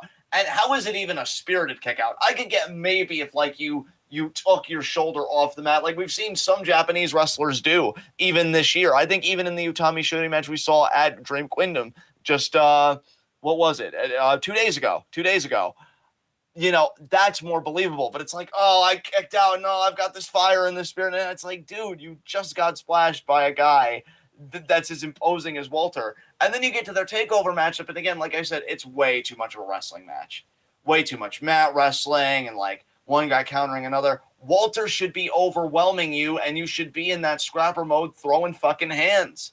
And even then, I think you should still lose. But I think it's more believable on that terrain to me because, again, they did it really well, I thought, in NXT UK TV. So, yeah, this was just an overrated match. I couldn't see why people love this when, one, I thought their first match was better and had the right call because, remember, Walter choked Dragunov out to win. But yeah, it just went on way too long, got way too much time, and really, I just think didn't have the energy or the passion or the intensity as an NXT UK television match did. So, All right. And with that, we are now done with negativity. Those were our 12 negative awards. We have a bunch of worst stuff, some overutilized, overrated, all that junk. All the negativity out of the way. Our remaining 45 awards are positive. Are you ready for this, John? yes. I feel like you Yes. leaned into the mic to say that, didn't you? I did. Go ahead I and do was it. even tempted, I'll be honest, to just because I'm in such a good mood. And I wouldn't do them for everyone, only ones that would be like requested. Do a little bit of a bongo interlude, like, and then just we present the award like they actually do with the drums, because we actually have official drums now. But I'm just excited to get to these. I love the fucking positivity, man. I'm here for it. And just like that, we're about to go from our awards being 95% American, 5% Japanese to 95% Japanese, 5% American. Because let's You be gotta real, love it. yeah, let's be Yeah. real. Our positivity has been almost entirely concentrated on mostly Stardom this year, but I'm sure there will be some positive awards that aren't exclusively Stardom stuff. So let's get into it, John. What was your underrated match of the year? I do have as an honorable mention. Because you just had to say it, huh? Shitty versus Momo from the 5-star Grand Prix. Nice. Great, guys. They kicked the shit out of each other. I fucking loved it. I don't think it gets talked about enough, and it certainly won't now after Dream Queendom happened.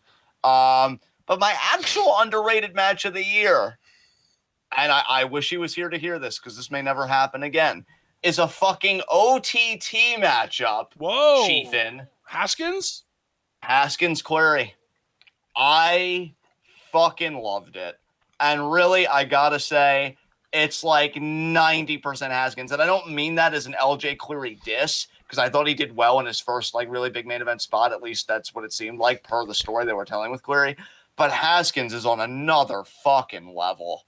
I loved watching his mat wrestling in this. I loved watching the desire of both guys in this. Like, we've watched several OTT shows. I don't even care if this is hyperbole. This is the first time that the OTT title actually felt important to me. I'm like, okay, now I understand why you guys want to fight for this. Like, these guys made me believe it. When they say a man makes the championship doesn't make the man, this is, I think, part of what they're talking about. Or I guess I should say more generally, since women's wrestling has been so fucking fire the last few years, when the person makes the championship. These two guys made the OTT championship in this match. And I'm like, okay, it is something of some value. And the way Haskins spoke about it in the post match, I thought was great. Cleary got some great false finishes. Haskins got some brilliant counters. They even protected Cleary in an intelligent way because he had the match won, but Vicky doesn't do anything the whole match, but she does something when it matters most. So great manager in Vicky Haskins. I wish more people would learn from her, and that's something I didn't think I would say. But you don't need to get on the apron and slide in chairs and do all this over-animated stuff. It's being inconspicuous. It's being subtle but impactful. It was great. Because I didn't even register it at first until after the fact. And it's like, oh, man, it was Vicky fucking Haskins. Yep. It's a really well-done match. And it came from, and I'm going to be real, we don't lie to our fans. I'll always do it if Chiefin requests it, but I'm not crazy about OTT. I just don't like it. It's not my cup of tea at all. I don't like it. But this was better to me than Davis versus Ospreay on the same show that we covered, because this was the anniversary show in Dublin. I want to see more Mark Haskins, say, man. I'd really love to see him in like an AEW or a New Japan. Yeah, Mark Haskins would get me to watch AEW a bit more regularly. At least his segments for sure. Because, dude, Mark Haskins versus Andrade alone is just a match I just think of. Oh my god! And I'm like, that's a match. See, and I think of Andrade. I think of Mark Haskins versus like Danielson. Yeah, and that's fucking insane. And that too would just make Mark Haskins immediately. Mark Haskins is fucking a match awesome. that I don't necessarily feel an immense amount of hype for, but I know that a lot of people would. Haskins versus what's the guy's name? Daniel what's his Garcia? name? Yeah, Garcia. Thank you. Yeah. But yeah, guys, if you don't know Mark Haskins, give him a chance. Mark Haskins is one of those guys that I'll admit I forget about him, because our consciousness is on Stardom in New Japan and who are the WWE acts coming in and all that stuff.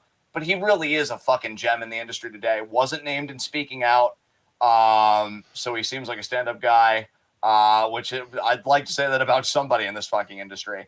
And it's just so technically fucking clean. Oh my god. Yeah, Mark Haskins, LJ Query. Well done, guys. You pulled it. You pulled it from the jaws of defeat.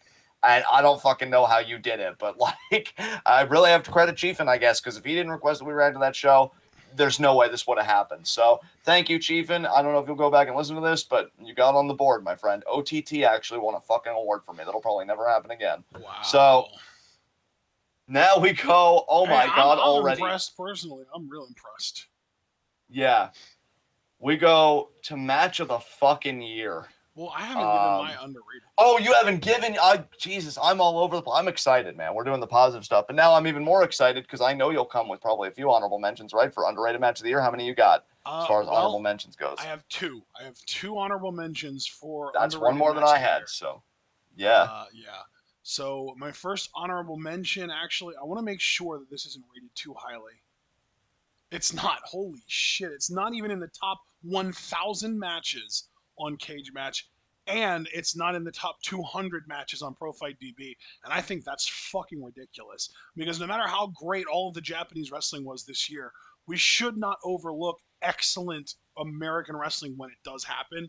So my first honorable mention is Sasha Banks versus Bianca Belair from WrestleMania 37 Night 1. Very cool. Very cool. I like that. And then my second one, we're back to Japan. Shingo Takagi versus Jeff Cobb, Wrestle Kingdom 15 Night 2.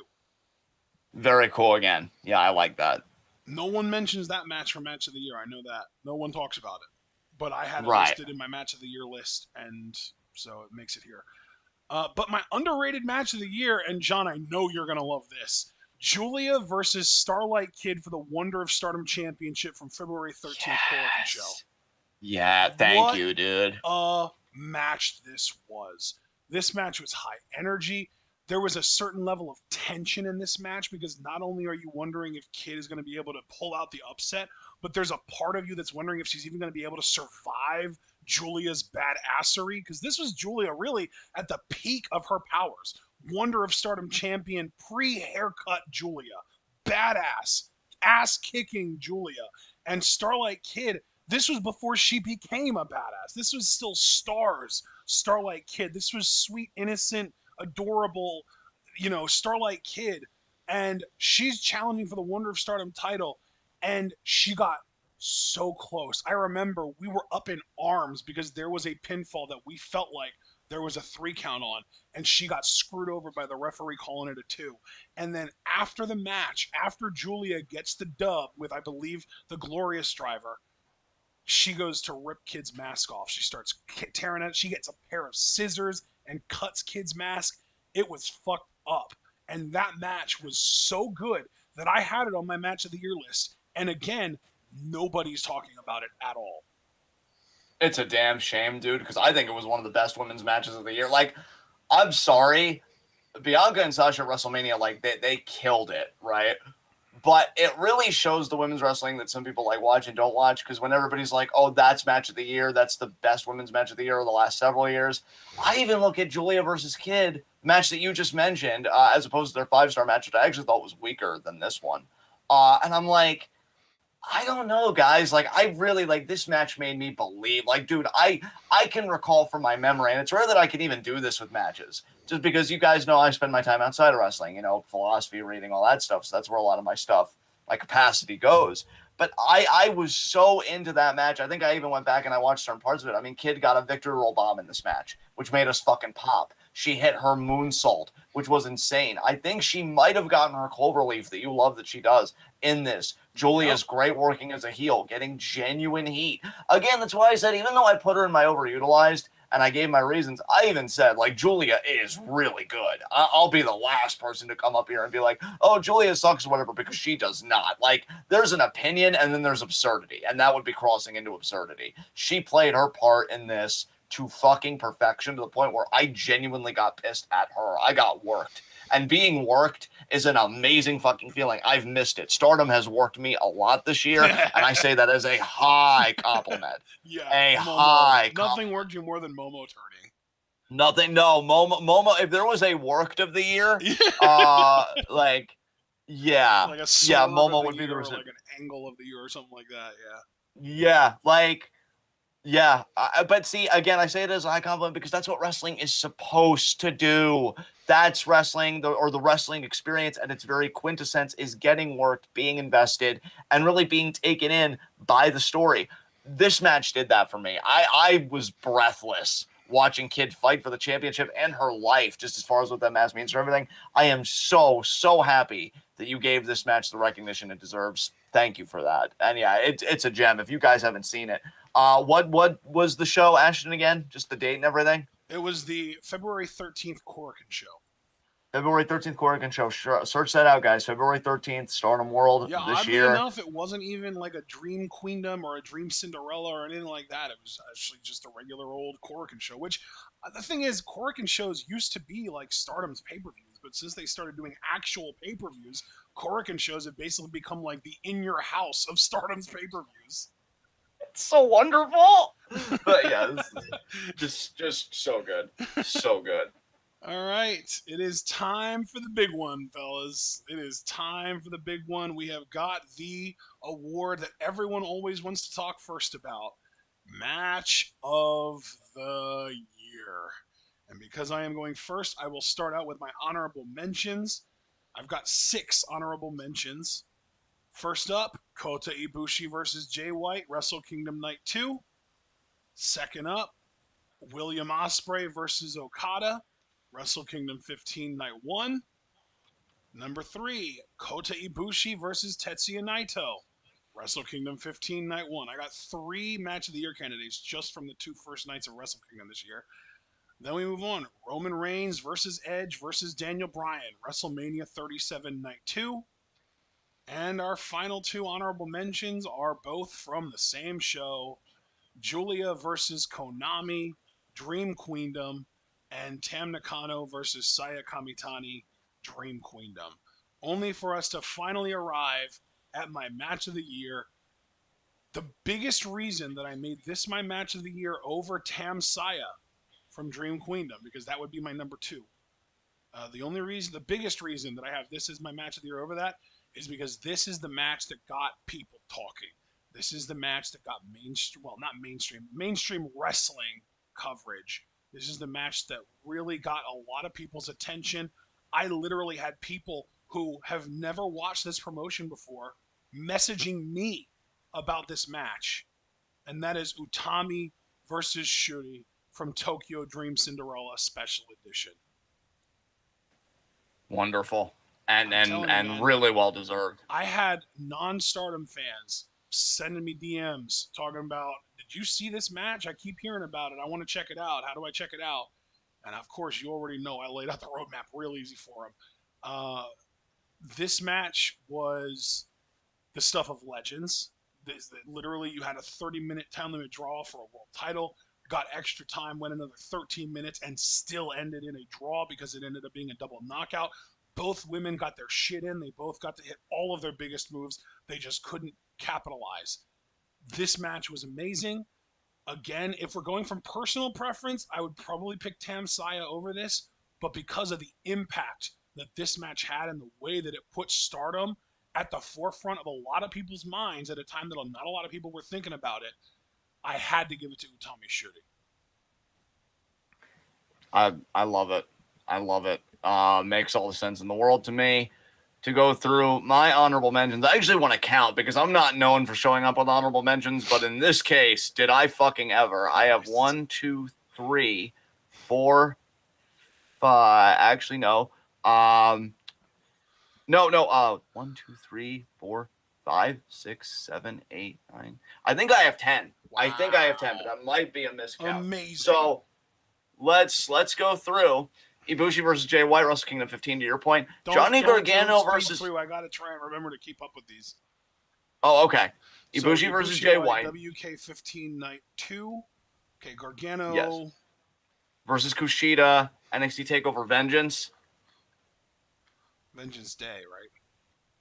I think, yeah, it was Vengeance Day. All right. Third match. GYV versus MSK, which might have also been Vengeance Day. Because I have SVDT, and I'm guessing that's an acronym for something, and I'm guessing VD stands for Vengeance Day. So GYV versus MSK from the same show. That must have been like an underrated takeover. Starlight Oh, Kid was it versus underrated? Julia. We'll see. Yeah, I guess we will. Starlight Kid versus Julia, February 13th, 2021. Kurikan Hall, Tam versus Mayu, Osaka Dream Cinderella, Stardom 10th anniversary. Bianca versus Sasha at Hang on WrestleMania. 1 second. I just got done with the Starlight Kid Julia match. What was after that? Starlight Kid and Julia after that was Tam versus Mayu from Osaka Dream Cinderella. Okay. Love it. All Then right. Bianca versus Sasha at WrestleMania. Night 2. Okay. Roman Reigns versus Kevin Owens, Last Man Standing Royal Rumble. All right. Tam versus Kamitani from the 5-Star Grand Prix. Wow. Okay.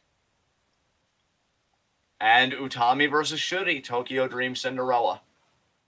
Tokyo Dream Cinderella. Okay. Which means. That my actual match of the year, by the skin of its fucking teeth, Tam versus Kamitani for the Wonder of Stardom Championship, Stardom Dream Queendom. Wow. What a fucking match. Since this is my award, I'm just gonna use this space now to say Tam Nakano, thank you.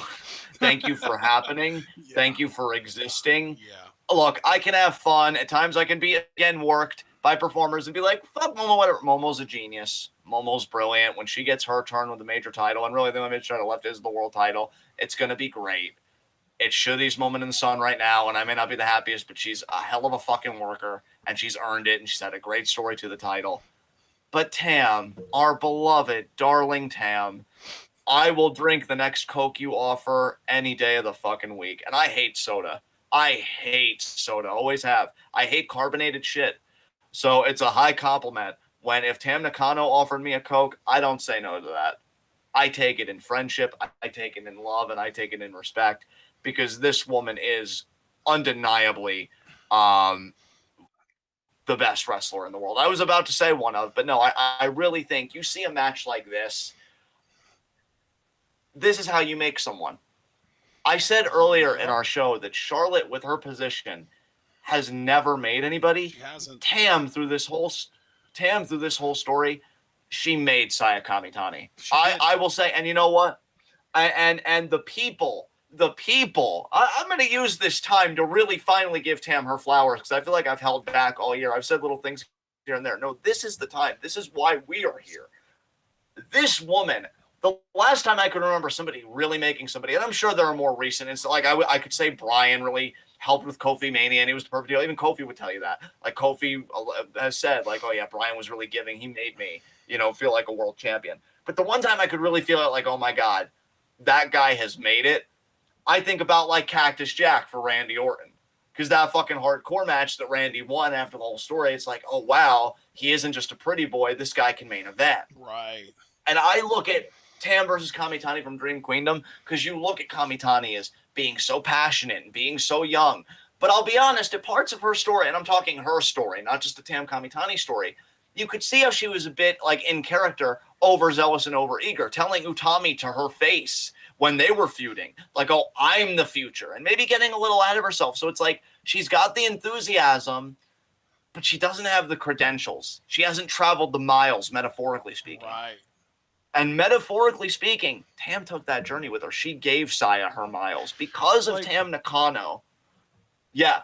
It's like, how they say, wisdom is when intelligence meets experience, right? It's yes. Like Kamitani is a very intelligent wrestler, but she's lacking the experience to be a very wise wrestler. Yes. Yes. I think you said that beautifully. And I think Tam gave Saya her miles on God. I think this is the match that is really going to start making people look at Kamitani as a future world champion if they weren't already. I think Tam made people believe, and it didn't cost Tam anything. Tam still comes out of it the best wrestler in the world, and somebody that honestly, if we only do have her for one more year or however long, Red I know belt, it's baby.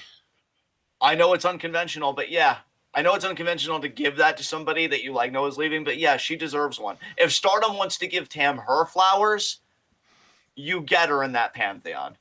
And you say, yeah, she was our world champion, Yep. even if it's only for like 3 months. Because I you know something, I'm gonna say this too. No, I'm feeling myself now. A 3 month Tam Nakano world title reign would dwarf the trend today in wrestling. Where like, oh, you're a great champion if you hold it for really long. Like, oh, this guy, he's so great. He held it for 672 days. Tam could beat your 672 days with only 3 fucking months. That's how good she is. Is there I think people. a greater transitional champion to go from Shuri to Julia than Tam Nakano? No, no, there is not. I can tell you assuredly there is not. I think, and I don't say this, I don't want this to come off as an indictment, but I am starting to worry that people are, and really I shouldn't even say people. It really does seem like companies. I don't think fans have fallen for it. I think companies have. Quality over quantity. You get the rare lightning in a bottle. You know like who started that, right? Pete Dunne, right? Because Pete Dunne was like the No. really long reigning No, UK no. champion. What I mean is No, the booker, who? the man behind the idea of the long title reign that really got this whole Oh, thing started. oh, Kevin Dunn. Triple H. Hello, I said Triple H. Triple H. Yeah, I think my internet had a hiccup there. That was really weird. You can hear Triple me H. now, God though, damn right? it. God damn it. Of course. Yeah. Uh, You can hear me, I right? can hear you perfectly now. Okay, good. Yeah. Triple H. Fuck. Yeah. Can you not hear me now? No, I can hear you. Hello. I think there's just a crazy delay, dude. Can you? Okay. Let me check my speed. Because hold on, if there's a crazy delay, I don't want us to sit in this. Can you hear me Wait now? a second. I can hear you perfectly. It's Okay. just again, like you said, reaction time. No, I think we're back to good. Are we? Count with me. 1, 2, 1, 3, 2, 4, 3, 5. 4, 5. Okay, you're maybe 6. like 1 second behind me, which is pretty typical for us actually. I think we're good. Okay. You might have had like an internet hiccup, this, I'm guessing. yeah, that's exactly what I'm thinking is happening because I even got the spinning wheel on our stream. Right. So yeah, that's how I knew like internet hiccup happened. But I'm just glad we're good because this is our biggest commentary. Like this is the commentary to end 2021. So we gotta keep the energy up. But yeah, Tam to me will go down as having made Saya Kamitani, and I think the mark of a career is what other careers did you make, not the championships of the moments. Like that's definitely a big part of it. But who can you really say when they go back on their interviews? Who is going to say your name when it's like, oh, I was really made by that guy or that woman? Like I wouldn't be here without this woman. I think Saya, if she's being honest with herself, she would say that about Tam when her career comes to an end, and she'll think about Tam as the reason why she ultimately became a world champion because I think Tam has given her that kind of momentum. So Well, we Tam can't forget Nakano Tam is versus also Saya. the woman that trained Kamitani. Exactly. And to just talk about the match itself, because this is match of the year, it's just fucking brilliant. I mean, Tam gets fucking Rona'd off the apron onto the floor and sells it like death. A tiger suplex off, again, what I believe was like the top fucking rope. The fucking Twilight Dream that's delivered with such aggression and force. Kamitani's feet are like all over the ropes. And Tam's just like, oh, fuck. Violet Screwdriver and a Phoenix fucking splash. It just and the emotion in between, the fighting on the ground, Tam kicking Kamitani in the face repeatedly with her boot from the ground, Saya firing back. Just oh god, this was a masterpiece. This is a masterpiece. Yeah, I really yeah, want to and go back and rewatch the entire show with English commentary. yes, absolutely, dude. I can't wait for the translations and stuff to be fully up Yeah, because I just want to relive those moments and just say like, yeah, I'm assuming yeah, they'll be up this, by like the second because they have a show then on the third, and I doubt they're gonna want to wait until after that to put it up. exactly. Man, this was such a good fucking match. So yeah, my match of the year. Tam Yay! was. I know I talked a lot about Tam individually, but that's only because she she had a great white belt reign, and I think it really became great with this match. Honestly, I think the this was big so thing with fucking Tam good. is that she was the ring general here, right? Yes, absolutely, Yeah. absolutely. All right. Well, we go from entire match to only the finish. Match of the year was what we just did. Finish of the year is what we cover next. Arguably the most important part of any given match, but it is entirely possible for an entire match to go one way and then the finish to make it feel a completely different way. Perfect example, Roman Reigns versus Finn Balor from Extreme Rules. The match itself was great. The finish was almost great. And then they bungled it, and the finish made the entire match feel completely trivial and worthless. Yeah, yeah, absolutely. So on the positive end, actually no, I go first on Yeah, finish of the you year, do. right? Yep. So my finish of the year, No honorable honorable mentions? mention, Oh, okay. honorable mention would be Kamitani's Phoenix Splash to win the Wonder of Stardom title. Um, but my actual finish of the year, because I only had the one honorable mention there, Shuri winning the fucking red belt. Even though I was disappointed by it, I didn't fucking expect her to do it with practically a one-winged angel. Like, what the fuck? So again, I have to give it to Dream Queendom. And my finish of the year here is just based on I was not expecting that at all, and a really holy fucking shit that was kind of badass that you did that way. Yep. And yeah, Shuri pulling out that fucking move of all moves to beat Utami. And man, anybody that knows their Japanese wrestling lore knows what a big deal that move is. So how Yeah. fucking big does that make Utami seem like that's what it takes to beat her? Yep. And she was the one that cracked that code. Like, Yep. holy fuck, I don't want to fuck with either of them. Yeah. So yeah, really easy choice here for me again for finish of the year. But I know you kind of shared this with me, and I really loved your creativity with this one. So I'm just going to sit back and let you entertain this audience with your finish of the year. Yeah, well, I feel like my finish of the year isn't just about the finish of one match. My finish of the year has an entire story behind it because the ace, the real ace of the biggest company in its country, decided to stop using the most over finisher in the wrestling world for about 2 years. And then when he came up against one of his toughest opponents yet, he decided to bring it back to win the goddamn match. That's right. My finish of the year is Okada bringing back the Rainmaker, using it for the first time in, I believe, 2 years to beat Will Ospreay at Wrestle Kingdom Night 1. Holy shit, the pop that this got from us, from chat, from the crowd. It was amazing. It was massive. I loved it. And good lord, here's the craziest thing about it, John.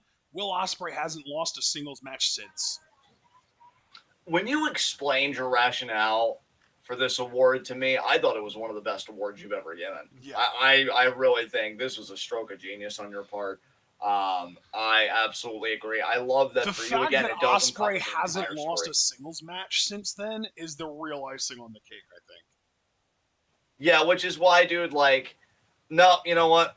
Gonna hold off on it because we're doing Wrestle Kingdom preview predictions on Monday, Monday, right? Didn't we yes. agree to do Yep. Monday? Yeah, because we do have the weekend off. I knew that for a fact. Yep. So yeah, I'll wait till Monday before I make any remarks. But suffice it to say, this was a genius pick by you, and really one of the better stories that Stardom has told.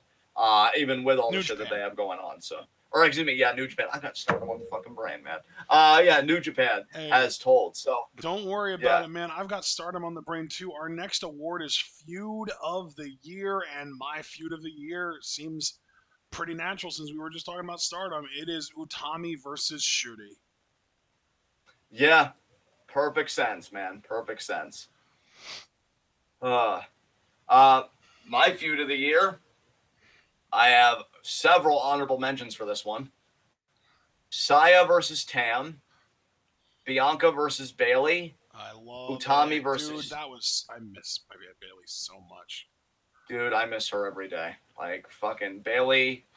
It seems she's so close to a comeback, dude. So just get back whenever you can, Bailey.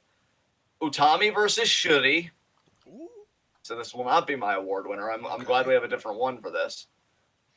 Seth Rollins versus Cesaro.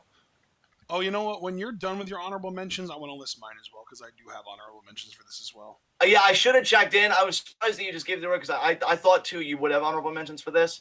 So Seth Rollins versus Cesaro, Seth Rollins versus Edge, Okay. and so great year for Seth Rollins. I just want to say that. And Starlight Kid versus Momo. Nice. Okay. So who are your I honorable dig it. mentions before I go back and give my award? My honorable. I only had three. My three honorable mentions were Oedo Tai versus Stars, which kind of plays into. Well, no, not really.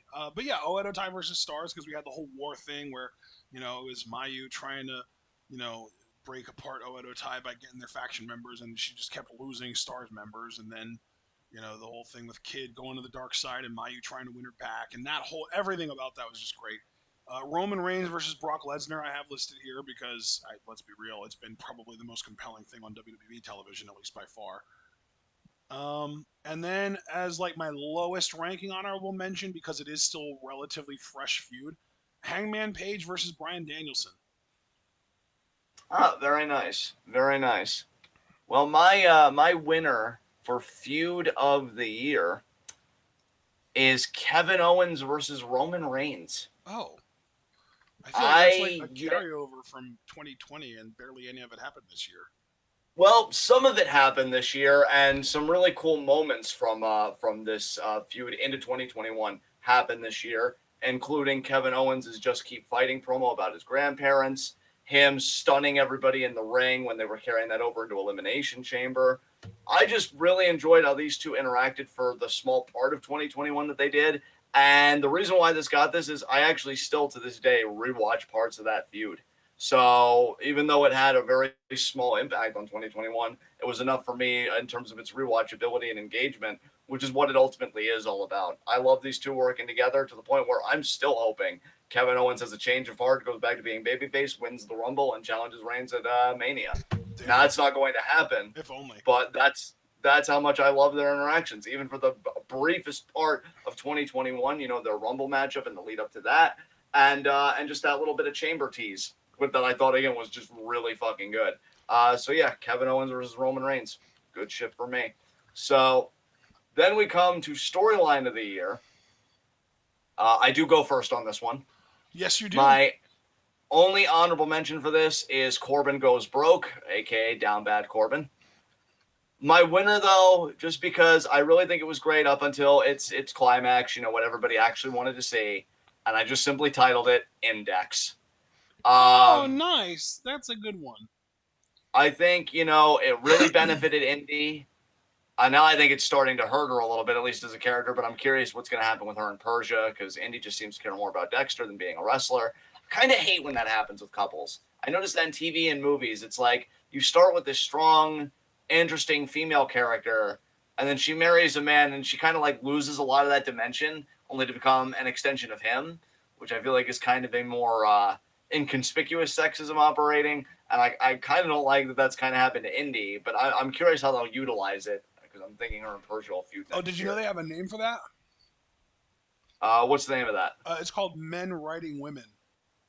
Ah, there you go. That's what happens Uh, when your entire writing team is male and you have to write female characters. They end up being one dimensional as fuck. yeah, it really sucks. Really fucking sucks. Yeah. Um, but yeah, I just really like this at the time because I felt like it was great for Indy. A really big storyline for her to carry, and I thought she did it brilliantly.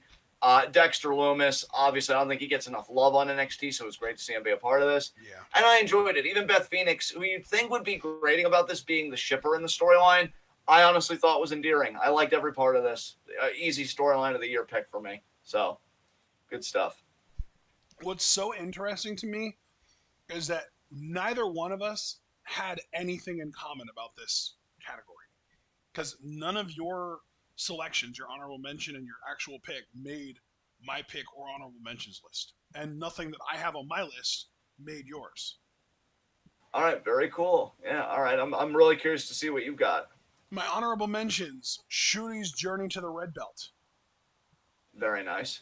the mental break of Momo Watanabe, Oh, nice. the rise to the main event of Big E. Very nice. And my last honorable mention, the return to wrestling of CM Punk. Very warranted. Very warranted for sure. But if those were your honorable mentions, I'm curious who won. Are you really? Are you really curious? You really don't know? You can't figure it out? Come on, man. No, tell us. Tell us. Starlight Kid being forced to join, but eventually accepting and then leading Oedo Tai. Damn. Oh, yeah. Yeah. Strong, strong fucking pick. Yeah. The fact that she was forced to join against her will, she wasn't into it first, but then she realized that she could become her own woman within this faction. And even though Mayu won her back, in hard quotes, she elected to stay in Oedo Tai and eventually would become their leader when Natsuko Tora got injured. That's a fucking story right there. Yeah, that is. That is. And I think it's going to be a story that really blows up next year just with everything that's happened. So great pick, man. All right, time for our favorite shows of 2021. We have got our pay per view of the year, followed by our non pay per view show of the year. And to start things out, my pay per view of the year honorable mentions, I've got Wrestle Kingdom 15 Day 2, Stardom's 10th anniversary grand final Osaka Dream Cinderella 2021, which was the show that they brought back Nanae Takahashi and Yoshiko for. And believe it or not, an honorable mention, John, Stardom Dream Queendom. Very cool. Very cool. Then I'm curious who clinched the award for you. My actual award winner for my overall pay per view of the year is the Stardom 10th Anniversary All Star Dream Cinderella. Very cool. Very cool. This was the show that had Natspoi defeating Azumi for the high speed title. We had a Goddesses of Stardom championship match between Maika and Himeka, who were the champions at the time, and Oedo Tai, represented by Natsuko Tora and Saki Kashima. Then we got the big All-Star Rumble, which is a big reason that this show won for me because I loved that All-Star Rumble. The returns of the likes of Yuzuki Aikawa, Yoko Bito, Yuna Manase, Yuri Haruka. We got an appearance from Rinda Kadokura. We had Momoe Nakanishi in there, Mima Shimoda, Miho Wakizawa.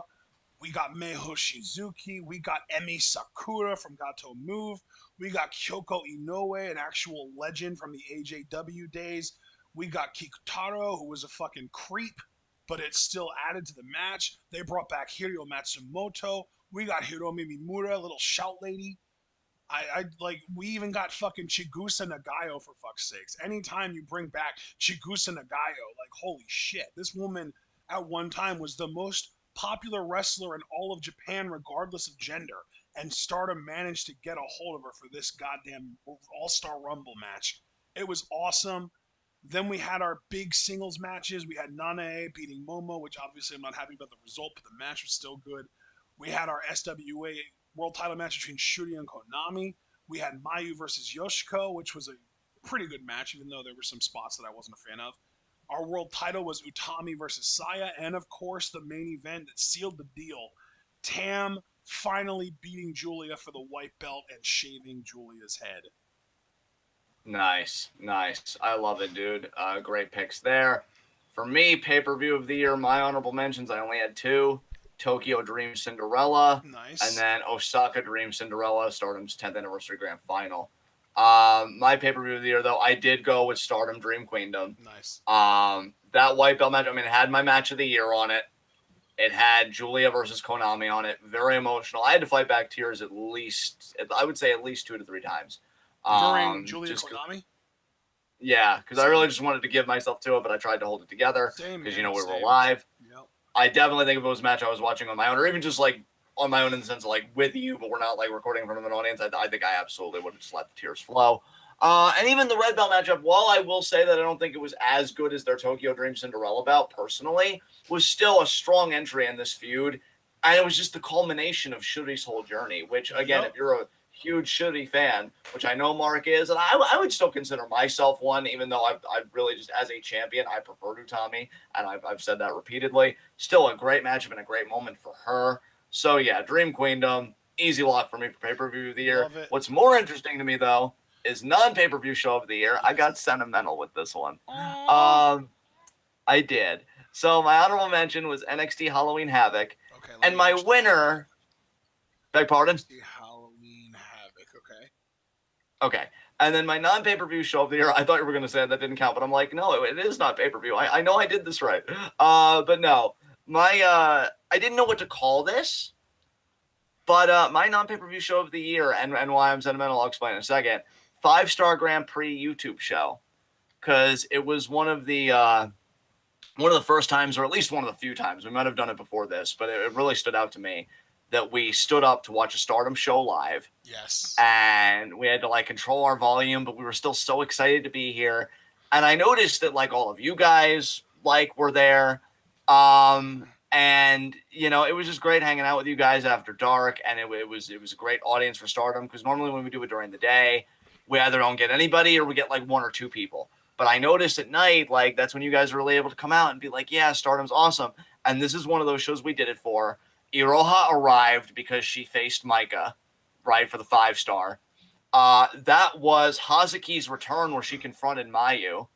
Rina had a great match with Unagi for the future Stardom title that we liked, that we thought the two girls really showed out. And we got fucking Starlight Kid beating Natsupoi for the high speed championship, which I had to do the quietest squee ever because I didn't want to wake up anybody. But yeah, it was great. It really made me happy that we could do a Stardom show live. And that kind of started the trend of us being like, hey, you know, we can stay up for this. We know how to control our volume and just party with you guys. So I really feel like this is the inauguration of kind of a new era for us in a way in how we do Yeah, that's recordings. beautiful. And yeah, It that's was why day I 8, say by that the this way. is a sentimental pick for me. Beg pardon? It was day 8.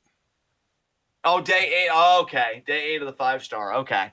Yeah, and that's why, like, when I was thinking about shows, because non-pay-per-view I always find harder to pick than pay-per-view. I think I've had that difficulty every year. This was pretty easy, though, because I just had sentimental value of being with you guys and seeing Starlight Kid win a championship on her 8th attempt at it. Just so, and again, Iroha and Hazuki, there was so much that happened on the show, and it happened with the right people just watching it. So I'm grateful for you guys that were a part of it, and this is an easy pick for me. So that's not pay-per-view show of the year. Now we get to really good ones here because this is Superstar of the Year, which denotes like in WWE because we have a separate category, non-WWE Wrestler of the Year. So, I never gave my non-pay-per-view show of oh, I keep doing that. I'm sorry, man. You're non-pay-per-view show of the year. I'm curious what you the year. picked because I thought I was clever with the YouTube show. Well, So I mean, you mentioned it maybe being a little bit of a better show than you might have thought earlier. Uh, my non-pay-per-view show of the year was NXT Takeover Vengeance Day. I love that. Yeah, because even looking back on that, I'm like, yeah, it really was a great show. Great That pick, was man. literally the only NXT Takeover that happened this year. That coming out of it, I said, man, that was awesome. That felt like one of the good old takeovers. Yes, definitely. I would agree with you there. So Um, love that really did pick. enjoy that. But now, again, not to kind of rush past that, but you already kind of did bring up next is our superstar of the year. And remember, this is exclusively a WWE slash NXT thing because we have a separate category for non WWE wrestler of the year. But for superstar of the year, my honorable mentions were Johnny Gargano and Cameron Grimes. But when I really sat back and thought about it, the one person in the entirety of the WWE umbrella who has really been consistently great from the beginning of the year to the end of the year, hasn't done any like fuck shit, any stupid garbage, hasn't been involved with anything that made me want to pull my fucking hair out, although maybe close one time. Bianca Belair is my superstar of the year. Very cool. Very cool and very deserved. Nice, man. I love that. Yeah, she's awesome. She's really awesome. I think, yeah, I'm happy that you gave that to her. Yeah, Because, man. She was one half of my WWE match of the year with Sasha.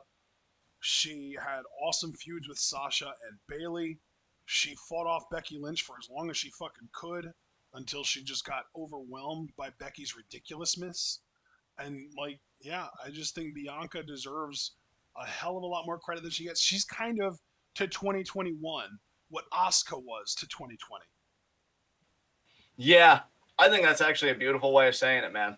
Yeah, she owned this year, and she really stood out for the company. I mean, you want to talk about like mainstream appeal and stuff too. I think she's definitely shown she has that. Yep. This was a really kind year to her until Becky happened, and even then though, dude, even then, I went back and I've seen the stuff she's doing because like Dewdrop's the big thing she was doing at the moment. They just had a match that I'm assuming was the culmination of the feud where she does the KOD to Dewdrop, a Yep. I saw breathtaking big visual, pop. the Big pop. They were losing their big pop. minds. Yep. Yeah, she's still so over. A lot of, dude, people are adamant. They are convinced that Bianca's still going to be the one to end Becky's reign. It's just going to be at Mania. And if those people are right, I tip my hat to you sincerely. And I say right call, because this is the woman you built the company around for your women's division and everything else. She's Yep. got everything right now. Good for her. I will say I didn't do her nearly as much justice as you did because she did only make my honorable mentions here. She was my first honorable mention, so it's Bianca Belair, Edge, and Seth Rollins. Oh wow, you have And Rollins in your honorable mentions. yes, because you know what? I can have my fun, but I also look at the rewards like I did with Tam earlier as my place to really show respect to people that made great content. For me, it's Roman Reigns. Like, this dude, I love him as a heel. I love him as a heel. He's so cocky, but yet he's so insecure. And in neither instance is it ever a caricature. Neither instance is it ever done to a point of obnoxiousness, but it's always kept in a point of fascination, especially the insecure parts. Um, I love how he works in the ring. Like when he was having a match, I think it was with Cesaro. And at one point, he's like saying, "Oh, this is Daniel Bryan style." And he was doing like technical wrestling, and he was doing it pretty damn well, too. That was funny. We've seen him brawl and really like talk his shit. That's great. I actually saw somebody uploaded footage from a live event. He was doing a 6-man tag, and somebody was like, "Hey, Roman, I loved you in Aquaman." And Roman turned around without missing a beat, and he's like, "And I would have made more money if I was in it too." And the fans couldn't help but laugh their asses off because Roman just said that without missing a beat. I have gone on record on the podcast and said he's the best Universal Champion that title has ever had. He made the Universal title, and it's crazy to say that when it's been around for a few years at this point. He made the fucking championship. Like, now it feels legitimate because heel Roman Reigns has held it. Dude, the comedic stuff he's done with fucking Heyman, and I have a very distorted and warped sense of comedic, but the fucking shit where Heyman fears Roman Reigns, and he's crying, and he's like, "Please, my tribal chief, I am the wise man." And Dude, Roman, I'm not like, gonna give it away again, directly, but a Heyman Roman related moment ended up being my funniest moment of the year, actually. So we'll get around to that amazing. eventually. But yeah, I'm definitely on the same page with you there. Yeah, and he's just looking at his cousins, and he's like, "The wise man. You hear that? You hear that? He's our wise man. I'm the one that calls you the wise." Like, and then Heyman's just like, "Please don't do this." I love those two together, man. I love it. And then he looks at the Usos after Heyman leaves, and he's like, "Make sure he gets you guys to SmackDown. And if he doesn't get it done, leave him there." And they're just like, understood. He eats when the camera's on him. He eats this character. He eats up everything, and I fucking love it. I fucking love heel Roman Reigns. This was his year. He did so much this year for that championship, for himself, to the point where he's starting now, I think, to get over. When he's asked certain cities, "Acknowledge me," I know for a damn fact there have been pops. And this is what, and I'm not just going to say solely Ashton and I have been saying, but I know Ashton and I were really like loud about it. This is why we said, get the heel run out of his and the fan system, and he will be a hot fucking babyface. Dude, whenever he fucking turns, if they do the catalyst of the turn right, Yep. I think this is a face run he can sustain. I really do, because I think people love this shit. I think if he can be a face with this shit somehow, he'll be a top babyface for our 2022 year-end awards. Yep. If they turn him this year, it might not If be they till even want 2023, to. even 2024. You know what, Yeah, dude? Unironically, this might be the anti-Cena. They might not want to turn Roman face because he already gets cheered as a heel. yeah, He already sells a yeah, fuck ton of merch as a heel. He already pops ratings as a heel. He doesn't need to turn face, so they might just not do it the way that they never turned Cena heel. yeah. Yeah, I agree, man. They've got lightning in a bottle with Roman here, and they haven't let it out yet. To their credit, I'm really curious who he drops the fucking title to. If he makes it past this Mania still with the title, Jesus Christ! Because I really am thinking at Mania he might drop it, and I've got like a name or two in mind who could do it. And then I'm just curious who he is without the title, right? Like, what does this Roman Reigns do when What if he's he not just the drops it champion? to Brock tomorrow night? And that's true too. We don't know what's going to happen at day one. I don't know though, man. I don't know. I hope he doesn't. I love babyface Brock, and believe me, you guys will see how much I love him in like a little bit here. But yeah, I hope Roman keeps it. I keep forgetting day one's a thing, honestly, but I really hope he keeps it. But if he doesn't change the fact he was the fucking superstar of the year. I fucking loved Roman this year. So that's a cap on that. Now we go to non-WWE Wrestler of the Year. Yes. Honorable mentions. Tam Nakano. Love it. Would have loved to have given this to her, but I think my winner ultimately made a stronger case. Utami. And my winner, especially after Dream Queendom, gotta be Shuri. My Same! We God. have the same winner. Perfect. Yes. Yeah. Dude, you Yeah, realize no. this is our first unanimous pick since Sakura Genesis as worst pay-per-view of the year. Yeah. Yeah, that's... Wow, that was a while ago, too. Yeah, dude. Yeah. We've only had 2 unanimous picks so far. One of them was that Sakura Genesis was the worst pay-per-view of the year, and now this is the second one, that Shuri is the non-WWE Wrestler of the Year. Yes. I mean, dude, what else is there to say? I mean, 5-star goddesses belts with Julia. DVK and Mark both also said Shuri. Yeah. Yeah, no, it's undeniable. She's the Ultimo Dragon now of this promotion. Like, there isn't a title they haven't given her. I mean, she hasn't been a Wonder of Stardom champion, to be fair. Wouldn't be surprised, though, if she won that shortly after dropping the red belt, just so that they still have her with, like, a major top-tier title. It was her world. It was her story this year. It was her world. We all lived in it. It's that really fucking simple. I have nothing else to say. Do you have anything you'd like to say about this? Because, like, yeah, Well, that's it. I have a few things to say, not necessarily about Shuri, though. Please say whatever you want. This is My our honorable time. mentions. Since we had the same actual, I want to give my honorable mentions. Yes, of course, of course. So your honorable mentions were Tam and Utami, right? Yes, that's correct. I also had Tam, but then I had 5 other honorable mentions that weren't Utami because I actually forgot about Utami, unfortunately. So, Minoru Suzuki was one of them. Awesome. Kazuchika Okada was another one. Shingo Takagi was another. And then Starlight Kid and Bryan Danielson. Very cool that Starlight Kid made it. That just shows you what a great fucking year she had. She was a really strong honorable mention. But yeah, man, Shuri, non-WWE Wrestler of the Year without a doubt. She was in multiple Match of the Year candidates. She was in your underrated Match of the Year, period, I believe, right? Was that Uh, the finals? Oh, no, you no, ended that up was giving my it to honorable Haskins mention. Cleary. So it was your honorable mention for underrated Match of the Year. Yes. Shuri, it was really her year. I think she held the SWA title all year. I think she actually had it in 2020 and just managed to hold it the entire calendar year of 2021. She is a multiple champion. She's literally holding 3 titles right now. She's one half of the Goddess Champs.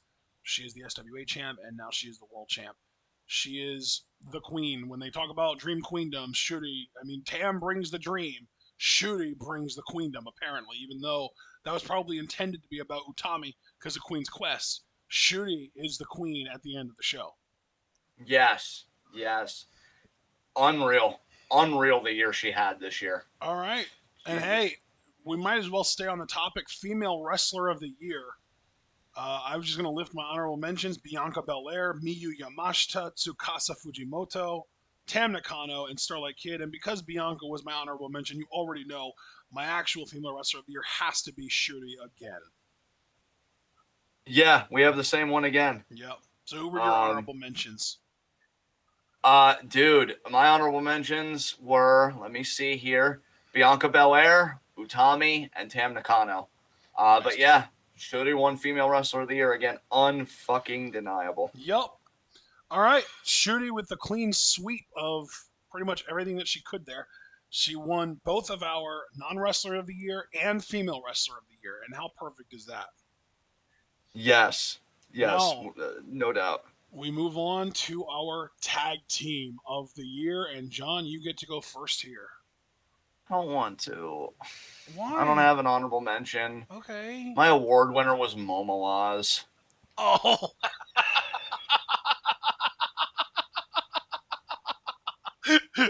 oh no. Well, they did win the tag league. I'll say that. You say that Oh no, they didn't. after you They were got in the done saying it. finals. They were in the finals, and then they lost to FWC. That's right. Oh no.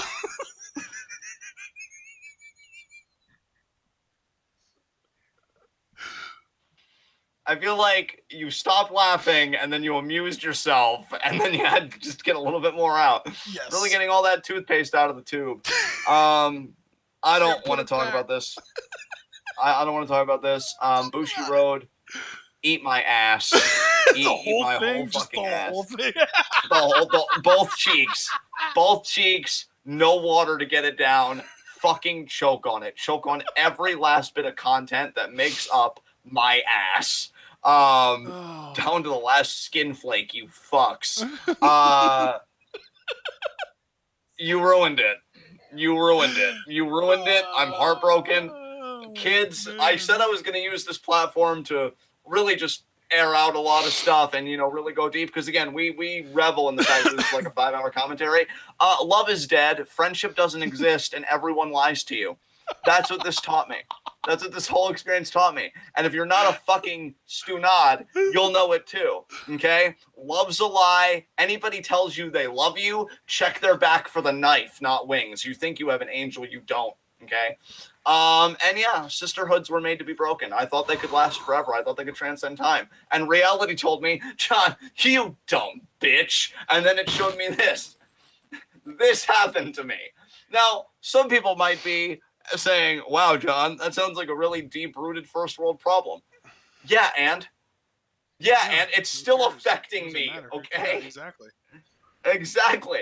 I even joked that, like, I was even feeling good. I'm like, the mental health system's really fucked. They made me wait all this time. I kind of figured out on my own, what works. I don't need therapy. And then Stardom comes in the best way possible, mind you, and they say, "Are you sure about that? Are you sure you're okay?" Yeah, I mean, Utami's world champion.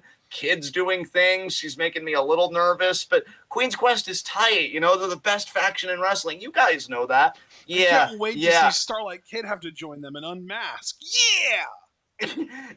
Yeah, it's like I was like, yeah, yeah, and Stardom was like, yeah, yeah, as they're backpedaling to the back door to avoid accountability for killing my fucking dreams. Yeah, Momoaz is my tag team of the year because it was supposed to be them. They were supposed to be Goddesses champs. They were supposed to beat Julia and Judy and knock them both off their fucking perch. But then Momo got ideas. You ruined it, Momo. You ruined it. Fuck Momo Watanabe. I'm done. I'm done. I Oh my got broken god. hearted again, and your laughter is not the soundtrack for my feelings, so you can get a helping of ass too. Oh man, I want to thank you. They say laughing makes you live longer, it makes you healthier, and you just really truly increased my vitality with that. You're not welcome. You're not welcome in this case. No, you're not welcome. I'll take it back. I'll get Shang Tsung to literally suck the life force that I gave you and give it back. But no, man. Who's your tag team of the year? Who are your honorable mentions? All that shit. I don't actually have any honorable mentions, although if I did, it would probably be Grizzled Young Vets. The only reason I didn't actually put them in my honorable mentions is because they didn't get jack shit to do this year. Although they did have that one really good match at TakeOver Vengeance Day with my actual tag team of the year, that being, of course, MSK. Yeah, a team that actually stood together despite the fact that CWC were a pack of fucking assholes. Yeah, Great I mean, pick, though, really, man. Wesley had every reason in the world to leave Nash Carter, but he stuck around because he's loyal, unlike Momo Watanabe.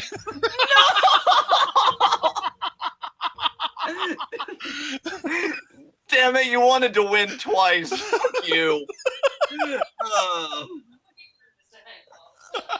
You reveled in it. You reveled in it, and you know it.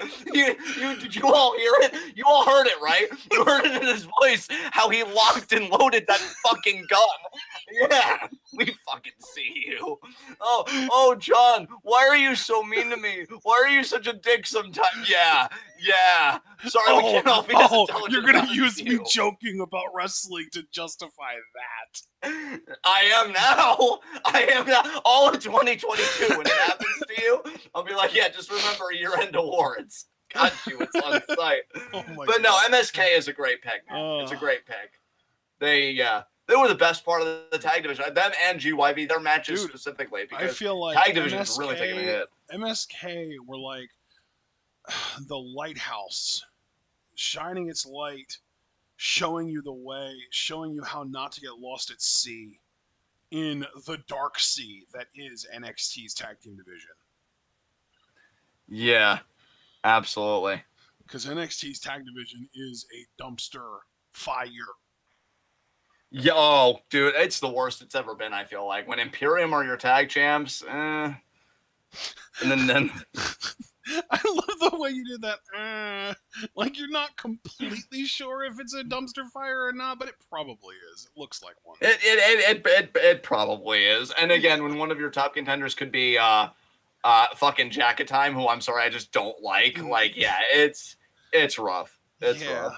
Yeah. So yeah, MSK Tag Team of the Year. Moving on. Our next award is Best On Air Non-Wrestling Talent, and if we don't have the same answer for this, I will be genuinely shocked. It's Pat McAfee.